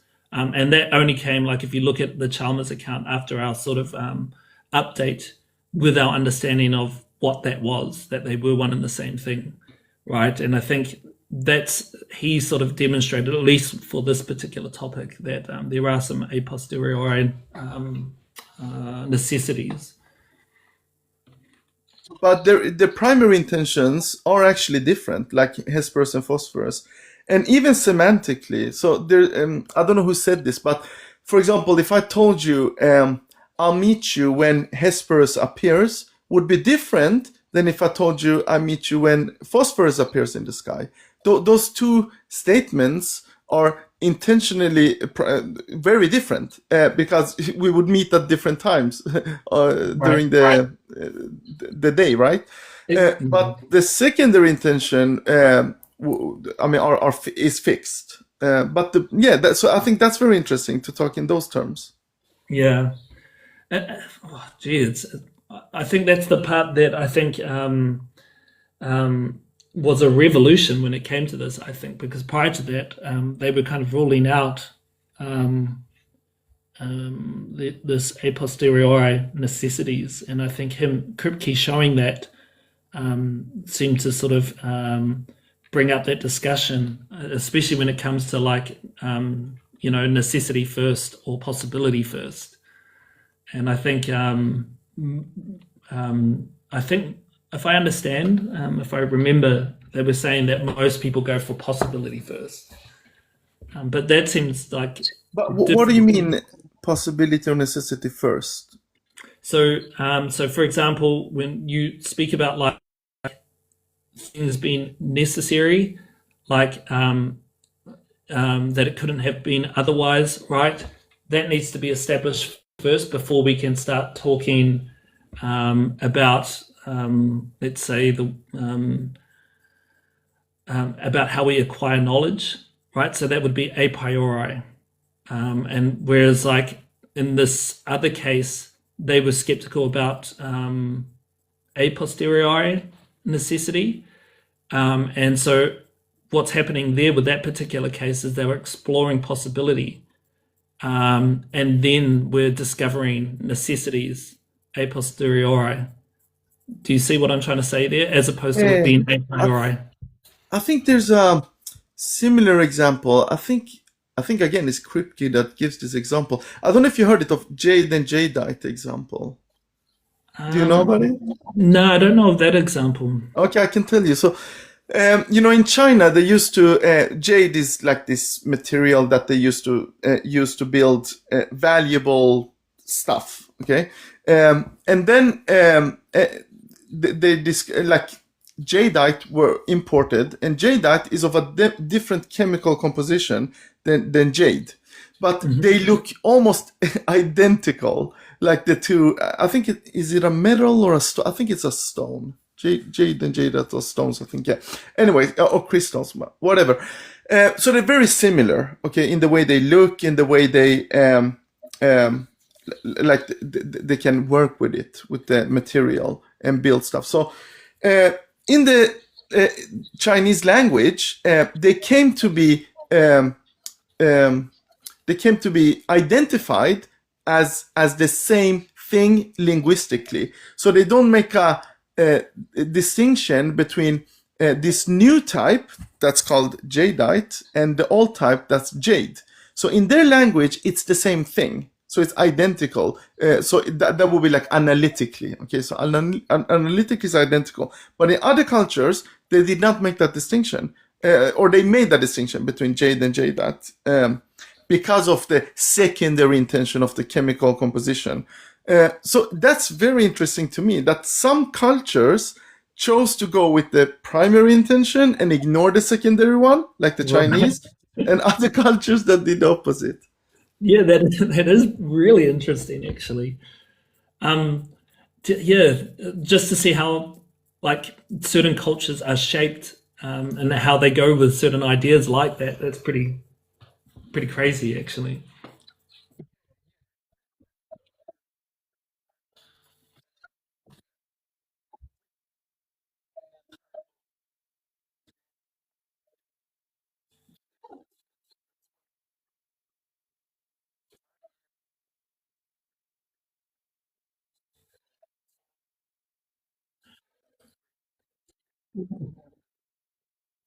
Well, I think for me, I think the more I learn about philosophy and the more I explore these different ideas, the more I'm becoming convinced by the work of Wittgenstein and sort of invoking quietism.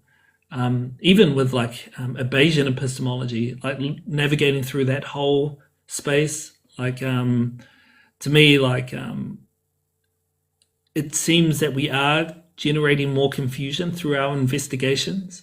And that just, to flesh out these distinctions between certain views, even like the type of view when it comes to sort of idealism and physicalism, to me, they seem to almost converge in on each other, where the distinction to me isn't so clear.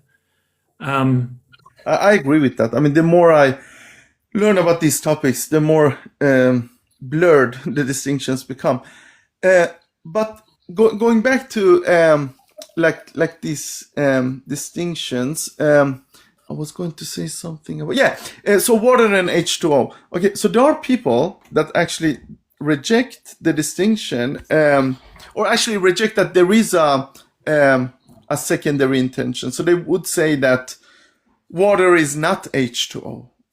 So they would reject that and only go with the analytic understanding of the term water and ignore the secondary one. I haven't got into the arguments that they present, but I think that it has something to do with what I said about jade and jadeite. Type of distinction. Yeah. And it may also be like scientifically justified, because, like one H2O molecule wouldn't be water. So it has to be like a huge number of them. Something like that, maybe. Maybe, if you're keen, you could probably read this page, because they go into conceivability for these epistemic modalities. And in here, they give Chalmers' account with the primary and secondary. And then I think they give like some of the objections, which I haven't made through counterfactual imagination. So it would be cool to speak to somebody that has read it as well, just to flesh out a more thorough understanding if you're up for it. But Also, you don't have to. yeah, there's a really good YouTuber. He's actually a philosophy professor. David Baker, I think his name is. Kane Baker. Not David, Kane Baker. He's really good. He has this video on water not being H2O, like people who reject that. I have to watch that to know the arguments. But yeah, there are people who reject like secondary intention altogether. Conceivability and possibility pertains Chalmers' version of two-dimensional semantics, blah, blah, blah. I think that's what you were talking about as well. I guess, I don't know. Fuck, I just love this shit. I think it's just so awesome. It's really interesting. I mean, just think about the example of water. Like, people knew what water was before they discovered H2O, right?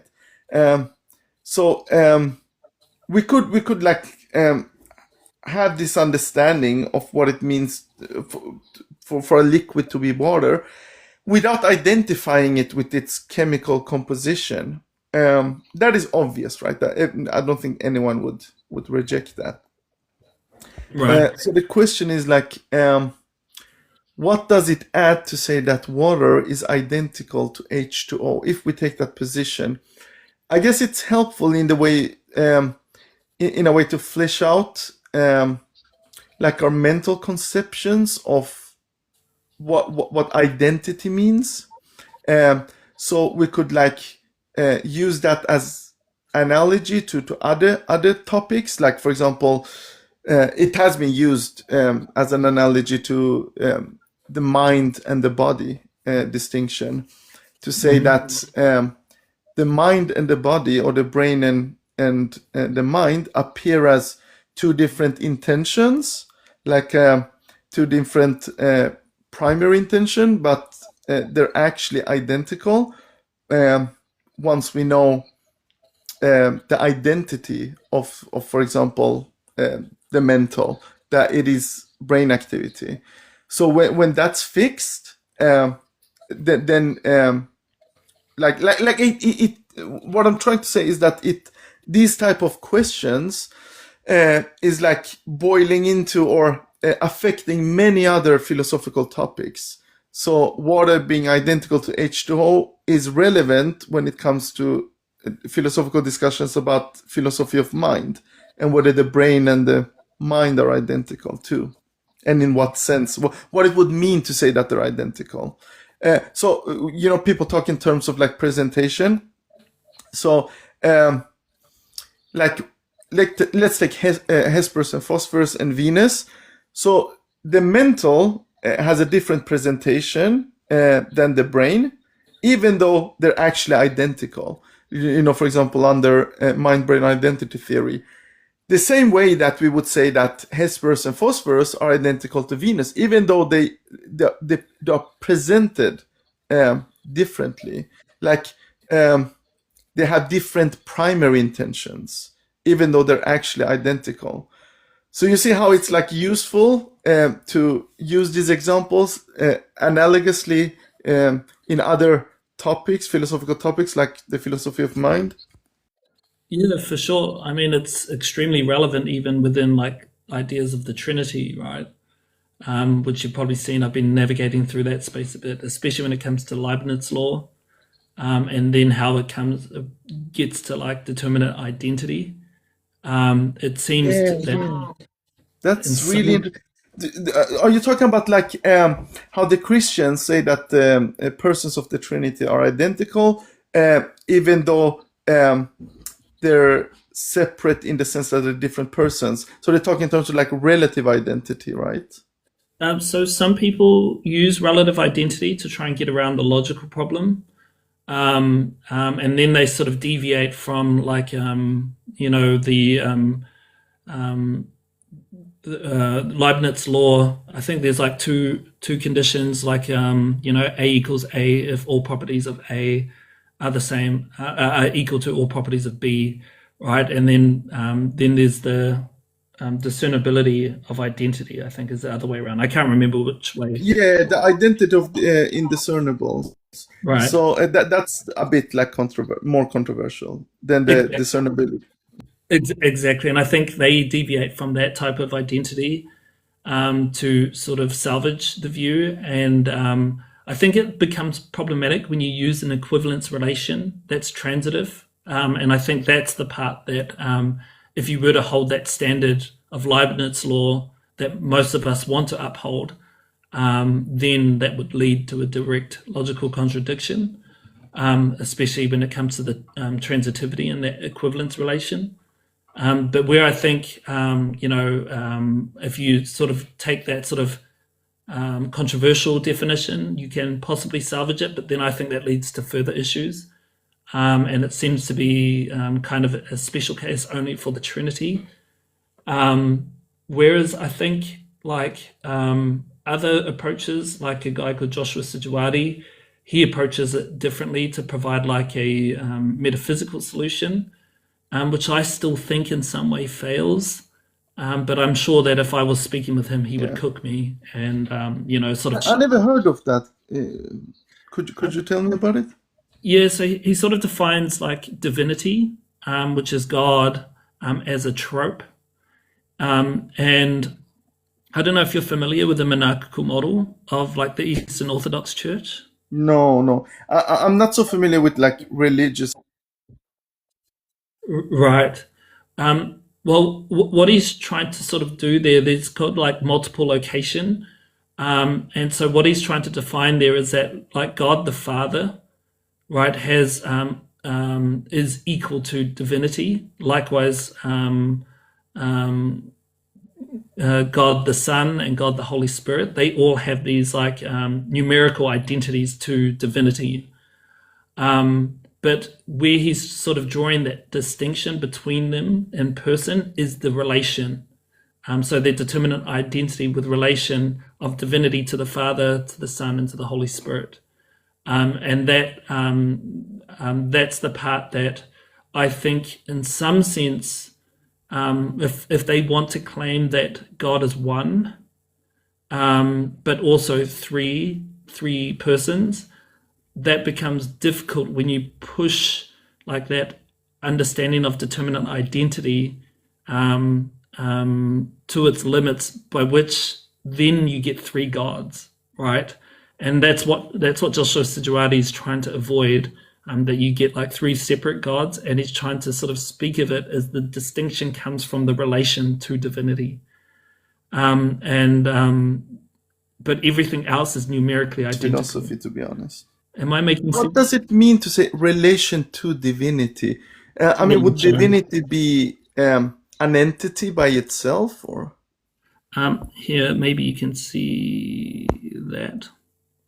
So it'd be cool if I was on the big screen, but that gray box, that gray thing, The top, right? yeah. So that's what he's calling like divinity, and what he talks about that being a trope. It means that however you want to cash this out. So some people will cash it out as the divinity in relation to the Father, right? That's going to bring its distinction from divinity in relation to the Son or to the Holy Spirit. But everything else about each of those persons are numerically identical to divinity. And the only distinction that fleshes out is the different relations they have to each location. Am I Yeah, I mean, again, I think the problem I'm having is whether that the gray box, the divinity itself, is an entity or not. Well, he's treating it like a trope, right? Which is like, where this kind of gets a bit tricky is that in Eastern Orthodox, right, he's treating God, the Father, as the ultimate source. So people who sort of hold a Thomistic view, right, they will see D as being like God, or like the source. Whereas under Joshua Sijuati's view with the monarchical model, he's saying that that relation of divinity and the Father is the ultimate source. Can you kind of see? And so that's just like a dispute within different sort of. Well, wouldn't that make the persons of the Trinity distinct from divinity? Or is divinity just a predicate in this? So it would be when they. So maybe I need to bring some clarity here. The Father is the source to the Son and the Holy Spirit, and so he doesn't like using the term instantiated or whatever, but he doesn't rule that out for people to sort of align it with them. But what he claims is that it's numerically identical to divinity, each of the persons. However, the distinction comes from their relation to divinity, and that's the only thing that distinguishes them in their personhood. But would you say that the Father is like more ontologically prior than the Son and the Holy Ghost? Correct. That's his stance when it comes to the monarchical model, and so then they are predicates for the Holy Spirit and the Son. All right, that's interesting. So, would you say that the Son and the Holy Ghost are like contingent in the sense that they are dependent on the Father? Yeah. and that's where in his model there follows the monarchical or Eastern Orthodox tradition. And so they see God as the eternal source, right, who's unbegotten, and then the Son is begotten of the Father, and the Holy Spirit precedes the Father, and so that relation is. So, are you familiar? With like modular tropes at all, and how they kind of? Not sure. Okay. So maybe I'll give you an analogy. Is like this is where I think the view has potential to collapse. Is that if you speak about a father, right, in relation to the father's child, like let's say you're a dad, which I think you are. You're a father insofar as your relation to your child. I don't know if you have a job, but you might have a job, and let's say that job is a philosopher. You're a philosopher in relation to whatever job you have, and but fundamentally, like those are just different aspects, which he defines as aspectivalism, which I don't know how to pronounce so well, of the one thing, right? And that distinction is defined through that relation to each of those different positions. And in this case, he's got the Trinity here outlined.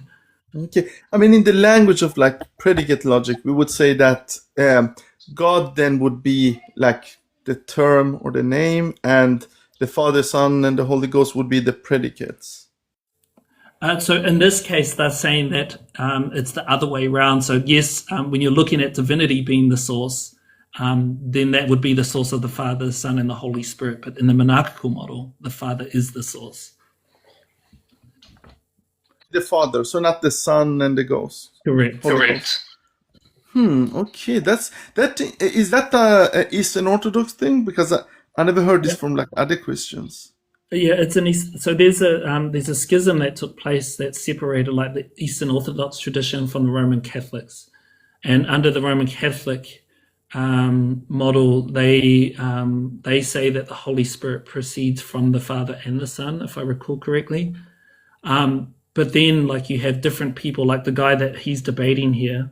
So Joshua Sijuati is the top guy, and the bottom guy, I don't know how to pronounce his name, but it's a long name that I think sounds maybe Scandinavian or something. But he's a Thomist, right? And the difference between their views, right, is he sees that D being the sorry, coughing. That D being like the ultimate source, whereas in the Eastern Orthodox Church, the Father is. Okay, so they in the Eastern Orthodox Church, where they would put the Father where the D is. So in this particular case, right, the Father and D, and like there's a biconditional there. They are like the ultimate source. And so what I mean by that is everything about divinity in this respect is where they're kind of putting the relevance. Whereas this other dude down the bottom, he's putting like the significance on the D. Gee, that sounds bad. The D. That sounds funny. All right. But I can send you this video if you like. You can watch it. I mean, it's a really difficult concept, especially when it comes to the Trinity, because like my immediate objection when I first encountered this topic was just to point to the logical problem. And I think, when you get into like, I don't know how to pronounce this word, but I think it's like the ecumenical councils. I think there were 7 of them that sort of went through the process of defining what the Trinity is. And that took like a few centuries. And they were influenced by the Cappadocians, if I recall. But that seems to play like that seems to set the template by which these guys start invoking their metaphysics. And from there, I think it becomes interesting.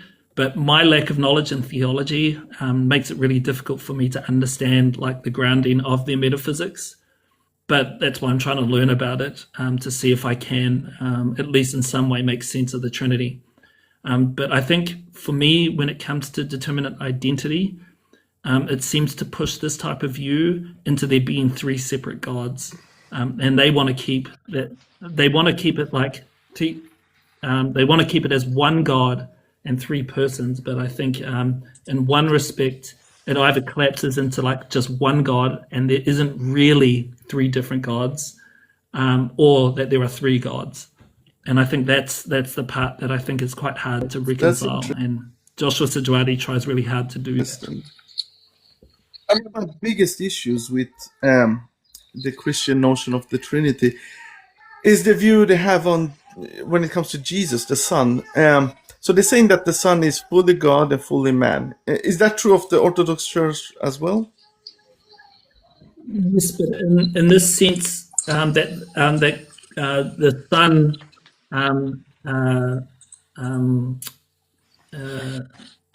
is God in the sense that he shares the essence or has the essence of God or whatever it is, divinity, whatever you want to call it.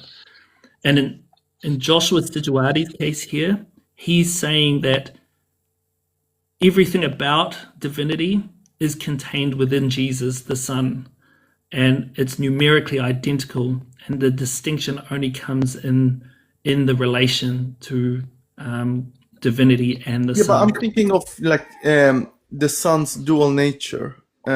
Is that also true in the Orthodox, that he does have a dual nature in the Orthodox Church? Okay. That's so correct, then my yeah. problem would be, wouldn't that make the Son different than, let's say, the Father, because the Father is not like human or at all? There is that distinction there that they are trying to sort of flesh out, right, with that relation to divinity, and that's the only distinction. And so where it becomes a problem, right, which I think is for his view there, right, he's saying that each of these branches, like the relationship of divinity to God, to the Son, to the Holy Spirit, they are all essential components to the one God, right? And without them, this whole thing would collapse. And that distinction only comes from that relation. But I think for me, that's when I ask the question, is there really three distinct persons there? That's the part that I find is a pressure point of the view. Because to me, in one sense, if you're not outlining a clear distinction, is there really three different persons? And to me, it doesn't seem that it is the case, right? Especially when you're using like determinate identity for these relations. And so in some sense, I think it's a huge pressure point of this type of metaphysical solution that he's trying to posit. Really interesting, Flavio, but sorry, as you hear, I need to go. Yeah, no worries. But yeah, blah, blah, blah. I'll stop yapping. Sorry about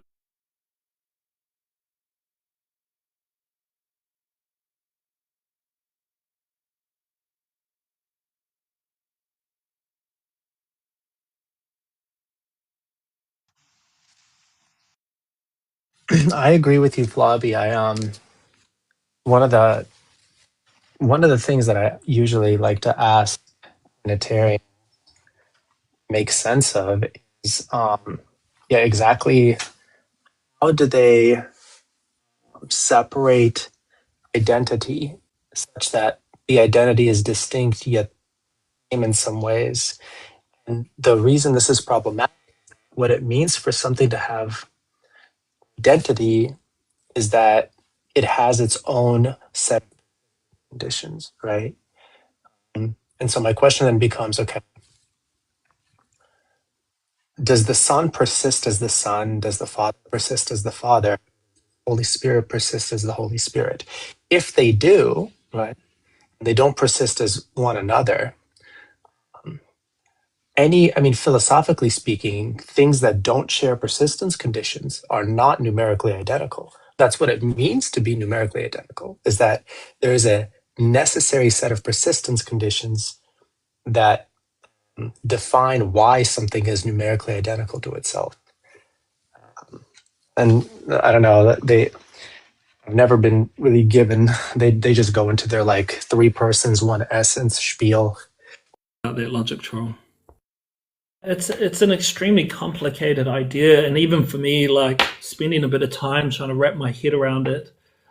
You know, like when I hear Joshua speak on it, it seems like, oh yeah, I can see what he's saying, but it's only where like there's a part of me is like, but is it really 3 gods, you know? And then like if I sort of, you know, if I push it too far, they don't want to sort of commit to what that entails. So they're really being like cautious in how far they push that. And so in some sense, when they speak about it, it seems that they are speaking about 3 different gods. But in this particular case, he's talking about 3 different aspects that are, you know, distinguished through their relation to divinity. And that to me, I can see that distinction, but that seems to make up sort of 3 different parts of one. And so again, the question comes back and seeps back into my brain, like, yeah, but is it just like 3 components to the one thing? And if I flesh out some like determinate identity for this particular person, it does seem like that there are 3 gods there as opposed to there being one. In one respect. One of the things that I had somebody recently tell me is that what unifies 3 gods is one will. And so they're saying basically like every single thing that God thinks and intends and stuff like that is accessible, or I guess you could say instantiated in the Father, the Son, and the Holy Spirit. And the only thing that separates them is the roles that they perform. So it's almost as if, like, just imagine they are limbs of the same body. And like your hand can't do what your foot does, for example. Right? Like imagine like a head, a hand, and a foot, all belonging to the same. And so they're distinct in their roles, but unified as one, like psychologically or continuous in the will. So, yeah, I mean, I would probably be opposed to that type of model myself. I mean, I even struggle with relative identity to sort of adopt that, mainly because of the more controversial definition they use for identity there.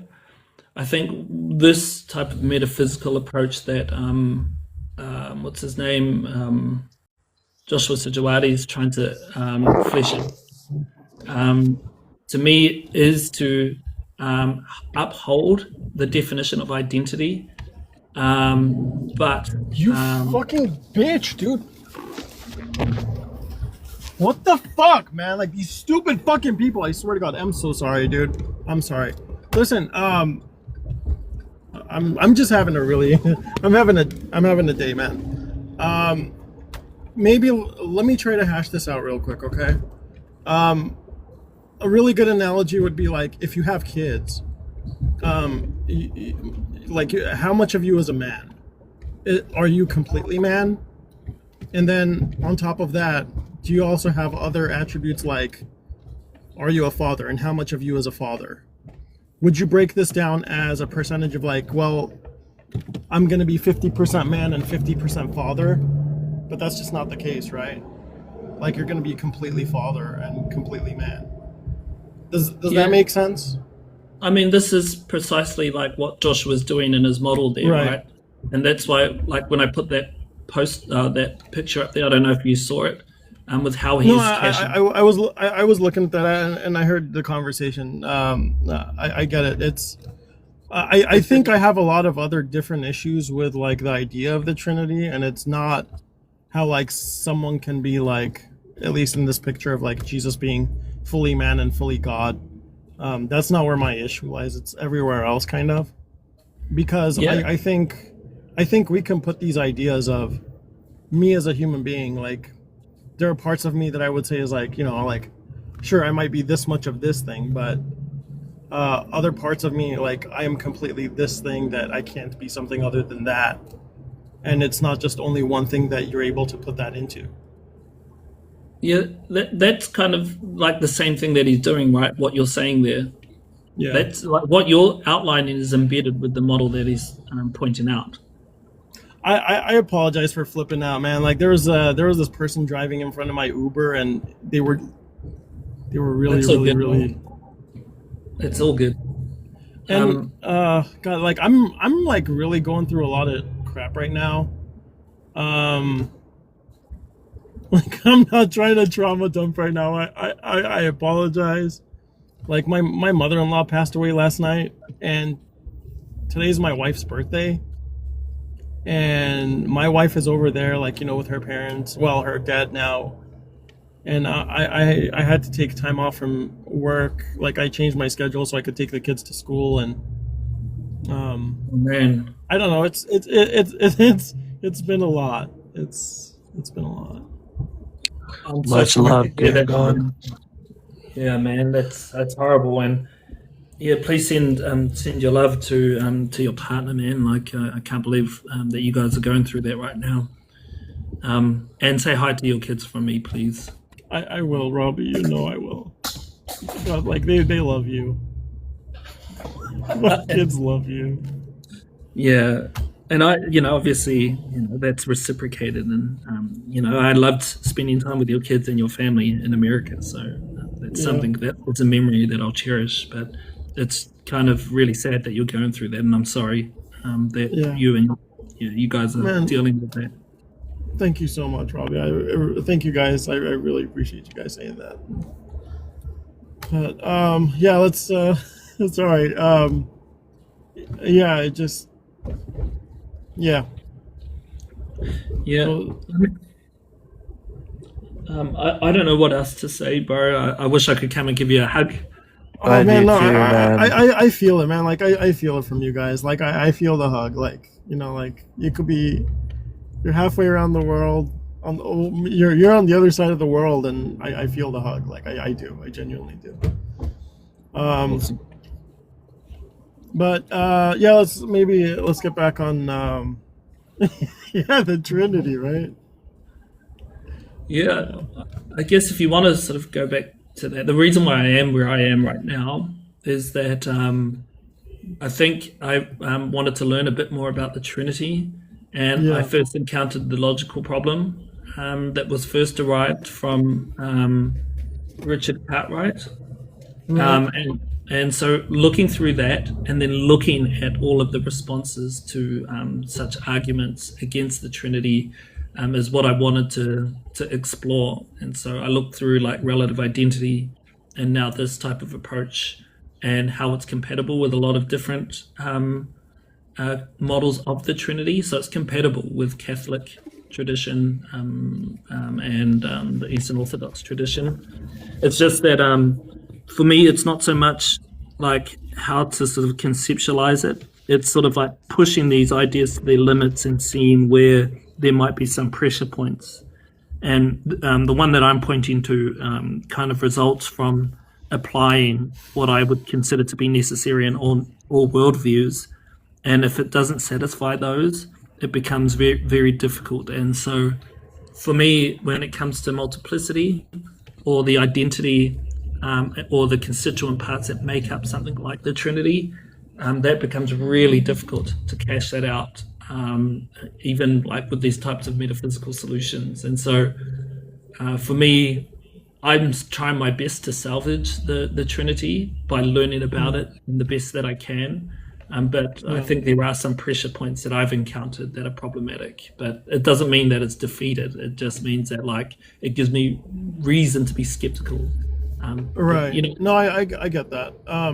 So Robbie, when you're looking at all of these things, are you just looking at the perspective of the Eastern Orthodox and like how they come to this understanding, or are you looking at any of the scripture itself to see if that actually correlates or not?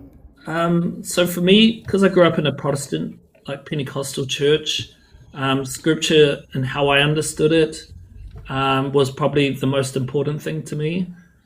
What I'm not typically used to is like the sort of Catholic and Eastern Orthodox approach here, and that is to sort of revert to these councils that developed, these ideas and these. Sort of to describe what the Trinity was. So for me, this is territory that I haven't explored before. But so I guess from my upbringing, I'm taking a different route in how I'm sort of exploring it, and it's mostly through the eyes of like the monarchical model and the Roman Catholic model and how they cash it out. Just because my background with the Trinity growing up is kind of I think irrelevant in this case here. Yeah, no, I get that. How much weight do you give to like these councils? Do you mean like hashing out the ideas that they're presenting?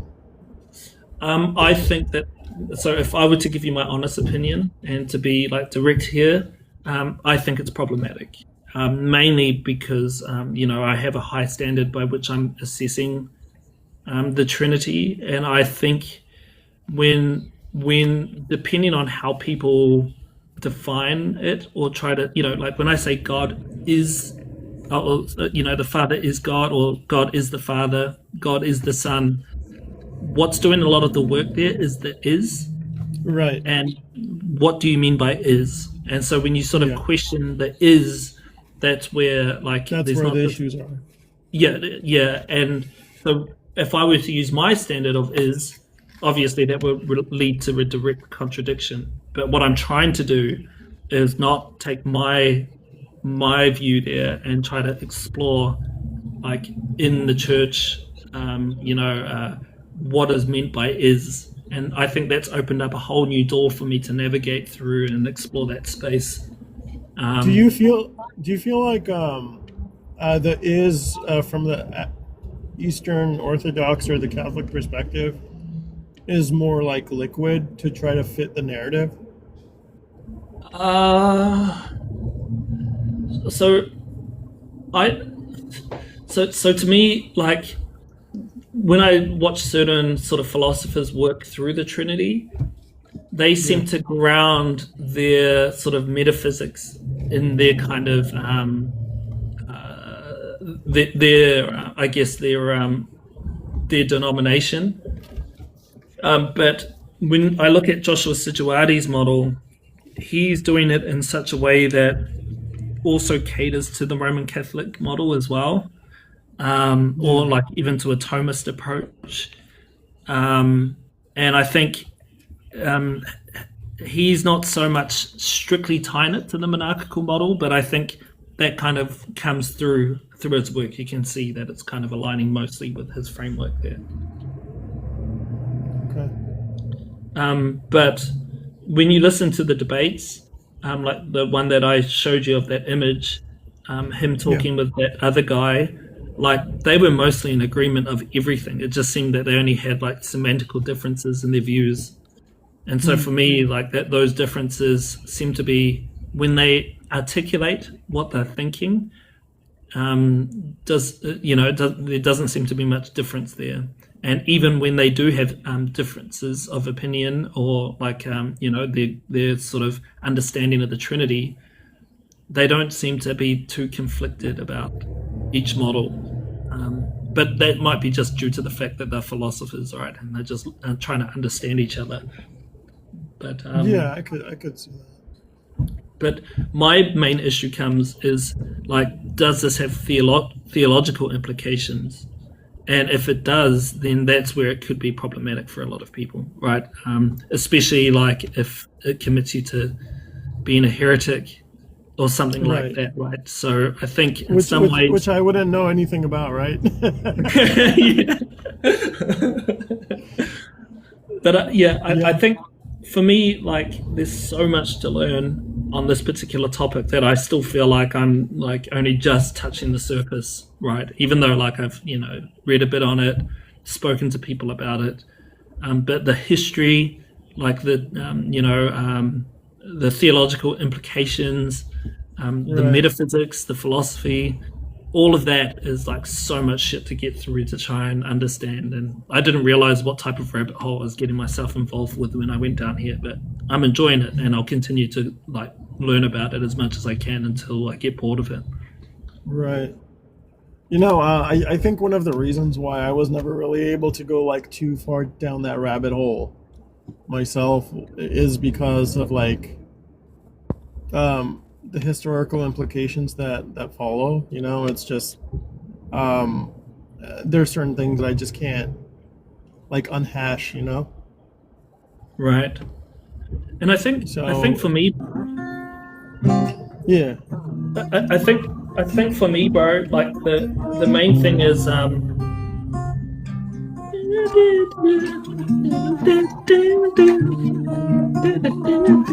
Oh, yo, Mitch. That was a good segue. Yeah.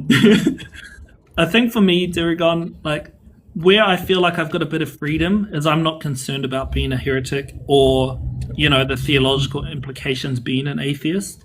For me, what I find the most interesting is the idea and the philosophy centered around the idea, and even sort of like the theological implications, but they don't affect me because I don't hold those beliefs, right?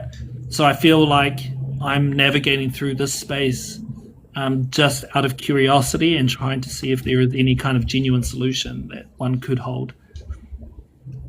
Robbie, can I be perfectly honest? Like my biggest issue with a lot of these things are like the harm that they actually do cause, and the harm like it's able to radiate. Um, it's there's a lot of like self-harm, and there's a lot of affliction that comes from it, and that's like where most of my resistance against it is. Like there's a lot of like othering, there's a lot of like exclusivity, there's a lot of dehumanization behind it.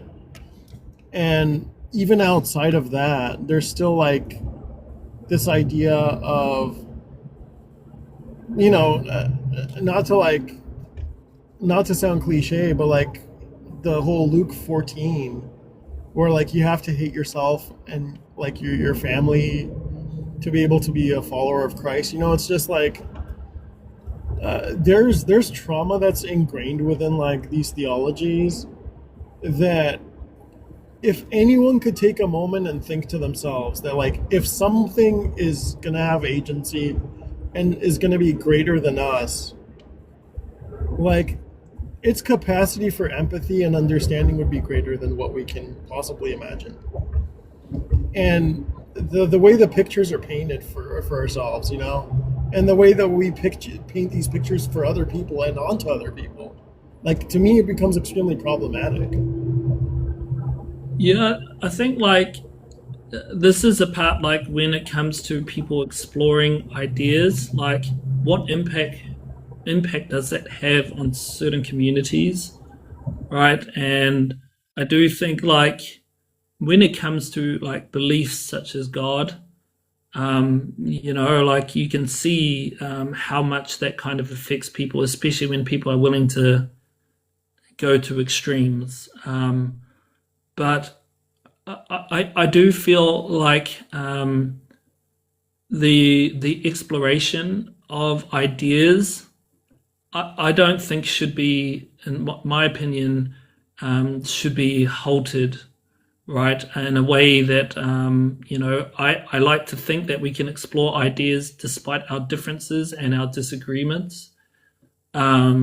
But obviously I know that that can be extremely difficult, especially when people feel strongly tied to their religious beliefs or even like their scientific beliefs, right?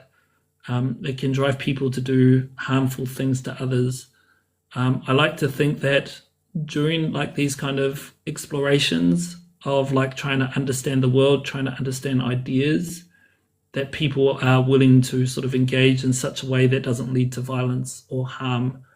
But I don't know, in like anything that I do in terms of like exploring like theology, philosophy, science, my intention isn't to hurt others. 100%. And that's kind of the point that I'm making is like I whenever I'm pushing, and like me as a Christian, like you see me argue against a lot of Christians, and it's because of like I don't want to call it the hateful ideology behind it, but there is that othering, like there's that dehumanization of like we are over here and they're over there, and like our job is to like educate those who don't know, when like you don't actually know where someone is. Like it's automatically assuming that your position is correct and anything else is just not. So like it's already coming from a place of like I don't want to say better than like someone else, but that's the perspective, like that's how it's looked at. And, like history kind of shows this to be the case too, and all of the things that this causes. So do you think like people engaging in sort of like theology, philosophy and science and things like this, where they're trying to gain understanding, is like the thing that invokes harm? I don't think that people do this stuff intentionally, but like, how do I say this? Like the way we do things is kind of like our nature is kind of like I don't know. I think Mitch would probably be able to explain better what I'm trying to say. But like the way we do things is based off of like our understanding of kind of like how language works. Like you do actions based off of what you've learned. Like you can't do something. Can I tell I'm not you? Englishing very well. Can I tell you what it sounds like to me? So, like for me, sort of exploring these ideas, right? And please correct me if I'm wrong here, what it feels like is stop doing that because it can hurt others. If that is the case, right, I do feel like there are strong restrictions that are now being put on me to stop my freedom of exploration. Yeah, please. And that's the part that like is I'm finding a little bit of conflict with internally when I hear that. Hey, it wasn't everybody. Yeah, I'm Somebody. like. I think that's accurate. I think there's a lot of moving parts, Mitch, Catch me up. Sorry, Dorigon. Could somebody catch me up? Yeah, we're just sort of talking about like for example, people going out and trying to sort of understand the world, reading like about theology, and sort of navigating through that. And like that in itself has like a side consequence that's harmful to certain groups of people. And so sort of in that respect, it seems that like people aren't intentionally doing it from what Duragon's saying, but it impacts people's lives, especially when it comes to sort of exploring beliefs of people that hold a strong belief in God.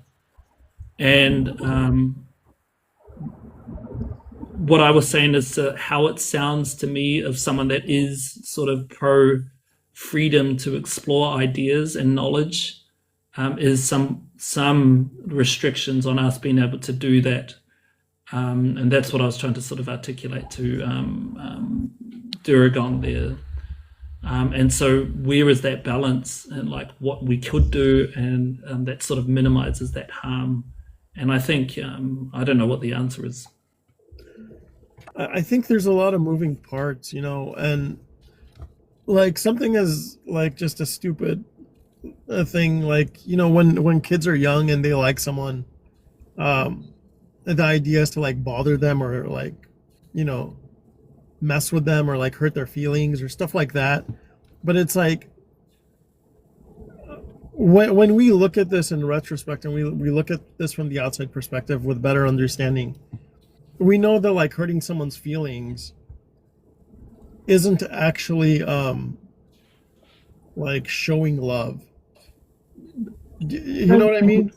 I don't think it should be ignored, right? And this is like, like I think people, at least to some degree, should have that freedom to explore knowledge and try to understand the world, right? I don't think we should put like strong restraints on that. But at the same time, I think it's always a good idea to be respectful. And, whenever I try to do that, it's what I at least try to do. But like, learning about and exploring different models of the Trinity, for example, Sure. I can kind of see from your perspective how that could be like hurtful for certain people, especially like if one of the ideas, at least through my opinion, seem like more coherent compared to others, right? And that in itself, I'm not sure what the answer is there. And I feel it'd be problematic if we stop people from exploring those types of ideas, because then Right. it will help progression. But at the same time, I think it's always important to sort of, sort of look at the implications on how that would affect people. And I think for the most part, people try to do that. So, what I would probably say, Robbie, is like, I think it's important to be able to explore these ideas, but I think it's also important to like kind of tread lightly and like kind of maybe step outside of ourselves when we're talking to people about these things. Like let me give you a personal example of mine. A lot of times when I have gone into conversations on lives and I would be talking about my perspective with someone and someone's listening to my perspective, a lot of times another type of Christian will come on the panel and they will change it, the conversation to like their perspective of Christianity when we're talking about like mine. And it's like, I don't think they're doing this maliciously to say like, hey, like, I don't care about your perspective. Like you're wrong about all of these things.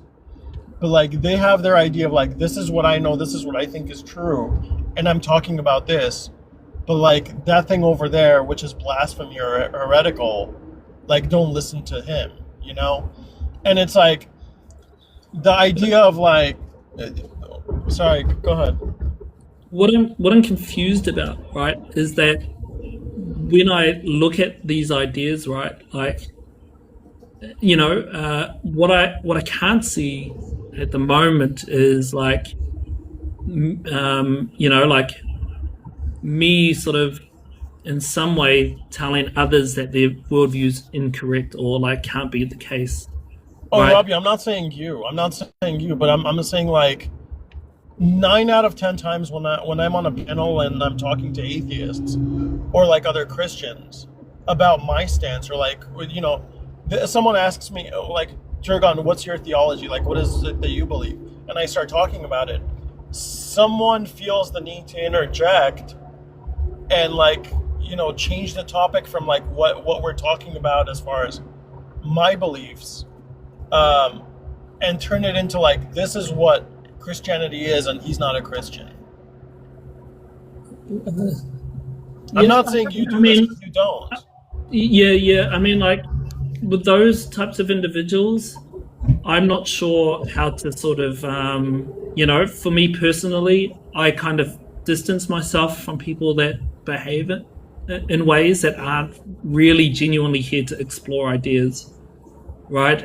Sometimes I do get involved with the occasional debate, but for me, like, it's not, to me, the idea that people do that to try and sort of generate more division is something that I think most of us aren't really in favor Yeah. of.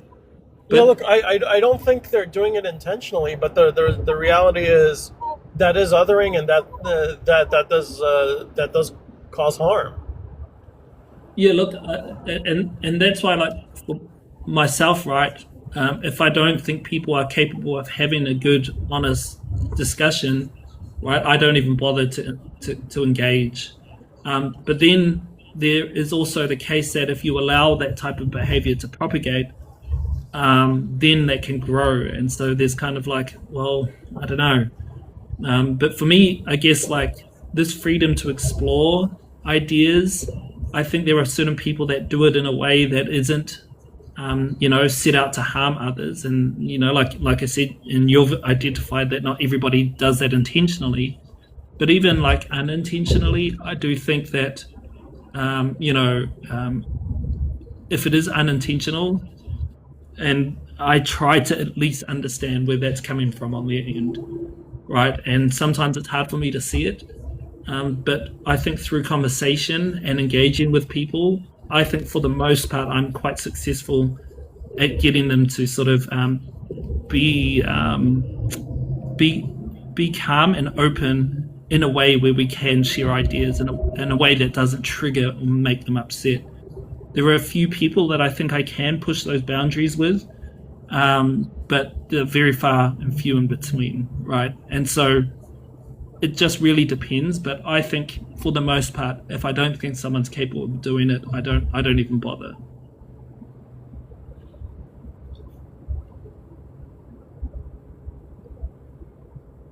Do you know what I mean? I know what you mean. I just I know there's some people within our circle that I've had this issue with. So, Right. But whatever, it's. Yeah.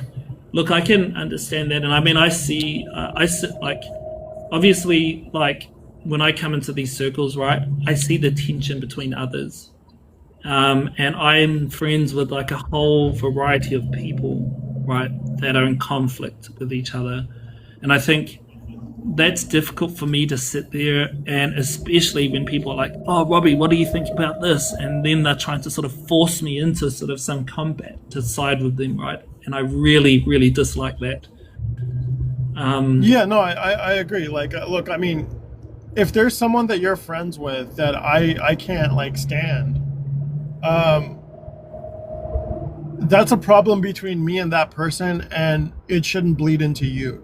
Like, that shouldn't be my issue with someone shouldn't be the issue for you. You know what I mean? Yeah. But so I 100% agree, because, like, I mean, I've been on the receiving end of that numerous times where, like, people have, like, stopped being my friend because of the friends that I have, and it's just like, well, I mean, that's kind of cool. Like, that's, like, I mattered that little to you, to where, you having a problem with someone where you have absolutely no problem with me, but, like, because of association, now all of a sudden I'm the problem in your life. That's great. No, I tend to, like, have with some people issues, right? But I don't voice them, openly. Right, me neither. But like, I just keep my distance from them.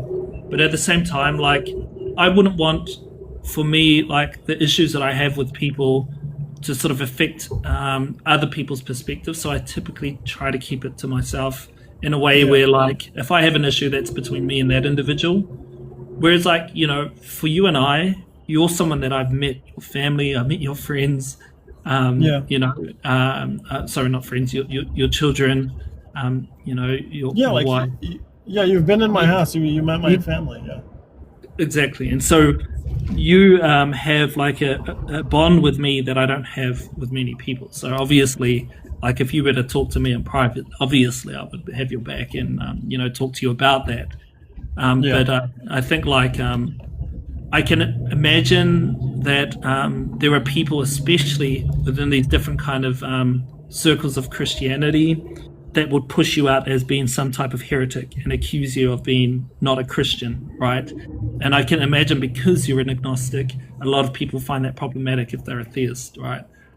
And obviously, like, I think that it's silly when people say that to you because obviously they're pulling in to their biases and showing like my view is right, Duragon, who's that guy, but like I think even if people do that, I always like am willing to sort of, and this might be different between you and I, but either like I see it as nonsense and I still uphold my values internally, or I'll engage and defend something that I think is worthwhile defending. And that's not a game for everybody. It's certainly not a game for me. I fucking hate it. I hate going on and debating people. I'd rather just sit here and talk with people and explore cool ideas. But if people aren't willing to do that, and if I am sort of giving vibes that I'm triggering others, like I certainly want to know that. But obviously, like with you and I feel like I can have these kind of discussions with you without it getting too intense or screamy and yelly, right? Right. And Robbie, like for me, I kind of have like, everybody has value systems for themselves. And I feel like for me, my beliefs don't trump like other people, from my perspective. It's like, if I have any types of beliefs, it's going to be for the utility of like how it's helpful within like the community that I exist in, Yeah. I'm not like, I can have different beliefs than someone else, and I don't have to respect other people's beliefs. I don't, but like I don't tie like a person to their beliefs where I'm able to say like, oh, because you believe this way, like you don't have the same kind of value as someone else. Like to me, that just seems like now I'm being part of the problem, and so are my beliefs. Well, I think like the thing is, when it comes to this, right? Like, I think everybody has beliefs that others disagree with, right? So I'm not going to ever exist in a world where there's going to be this like harmony of everyone agreeing with what I have to say. Right. And so, like you can see it all over TikTok, like the criticism towards science itself, right? Which is something I spend most of my life doing. You have people like flat earthers, you have like, people that hold beliefs that drive them to be science deniers. Right? Like, for me, I could take that personally, but for myself, I don't take that personally. And in a way, like I know, my reasons, I think they are justified. And that whole process and how I've come to my current positions, right, isn't something that I'm afraid of others challenging. Right. Now, there are some people that challenge my views that I think are, that warrant some engagement, but there are some that I just think are absolute ridiculous, and I just don't even bother. The ones that I do sort of engage with, that I do think warrant my time, are ones that help me grow, and help me sort of develop my current, way of thinking at this point of time, right? And so I think like I try to pick and choose those discussions I want to subject myself to. And most of the time I just switch off when I think something's not even worth it. But I certainly don't want to discourage people exploring and expressing themselves, even if it contradicts or disagrees with my views, right? I want to enable those conversations to flourish, because I do think it helps in progression and growth, not only for myself but for others as well. Whether you agree with that or not, I'm not sure, but Yeah, no, I do. and I think like if it is harming people, I will try my best to minimize that harm. Throughout my exploration of understanding the world. But just my pure existence, right, is going to generate some type of conflict with the world in some way, or some kind of friction, right? And so, for me, coming to terms with that, sort of recognizing that there's always going to be disagreements amongst other human beings and myself. That's I think either you can see it as a nightmare and something where you feel that it might destroy you internally, or you can just see it as like for me, I just see it as like, okay, that's the way it is. I'm going to do the best to understand the world as I can, and if people are interested in having that discussion and exploring my understanding and ideas, I'm more than happy to share them. But if they're going to be a dick, they can fuck off. Right. Yeah, I agree. Like at the end of the day, like I don't think that. Well, maybe not in all cases. I think some people do need to like just kind of. I think some people are problematic, so I don't think that would be a completely honest position if I were to say it. But I think the mere existence of somebody isn't like a problem, But you know what I mean? Like when someone says, like, I'm just going to sort of point back to an example. We should tread lightly, right? Yeah. That notion there, I'm not sure if we should tread lightly, and I think some people like clearly hurting people. Like I think I would try to sort of reduce that in any way, but what I'm more pointing at is that my existence in the world, right? This is getting a bit more abstract. Sort of getting at that I am creating more, let's say, disorder with my pure existence here. And this is more of a scientific fact that I'm pointing at there. And so if I wanted to minimize my impact, to the extreme, that would be just cease to exist. But that's not what I want to do, right? I want to exist, and my existence is going to generate some type of friction in the world. And so whatever that friction is, I want to try and minimize the harm that I produce throughout my life. But obviously, I can't eradicate it and be perfect. So I agree. And I think there are certain cases. I think it's really hard to talk about these things in a general way, because I think there are certain places and certain topics that maybe we don't need to be treading lightly. Like I think we need to be abrasive. Can I say something? Yeah. One thing I found that helped me, like one of the ones that used to really grind my gears and really upset me and make me angry was racism. And I think that particular topic, I was extremely sensitive to. And I think like when people would like say anything racist, I would snap at it like and acknowledge it immediately. And I think what I tried to do was to look at it from the other person's perspective rather than just my own perspective, and try to understand them. And when I sort of tried to sort of look at that bigger picture, it helped me to sort of reconcile the situation in such a way that didn't drive me to feel hatred in response. Do you know? I know what you mean. It's really hard to be able to put yourself in the shoes of the problem that you're looking at.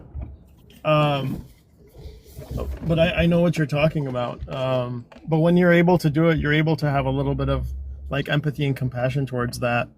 not necessarily agreeing with the stance or like, you know, the belief, but like to be able to say like, even if like their ideas are unjustified, you know, even if like their understanding is based off of like just like maybe if it's indoctrination or like just experience or whatever the case is, like I get it. Right. Yeah.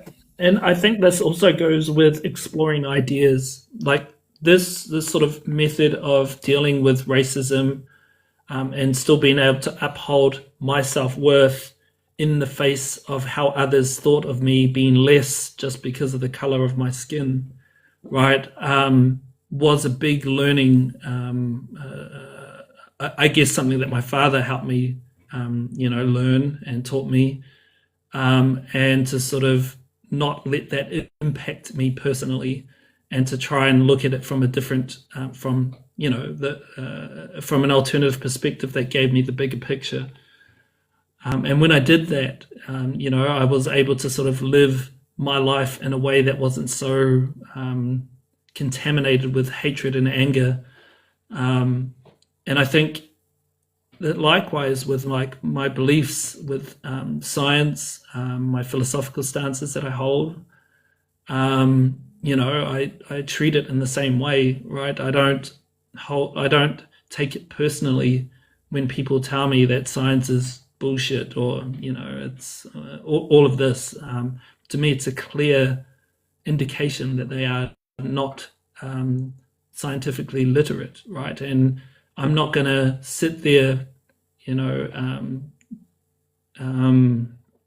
getting upset about their opinions when it's obvious to me that they've got a bit to learn. And in fact, I would like to be a solution to that and educate them on it if they're willing to take it. But most times people aren't. Likewise with my philosophical stances, if I want to share that, if people are willing and open to hear what my thoughts are, that's fine. But I think I don't mind the fact that people challenge my beliefs and ideas. For me, I think that's, if you find that problem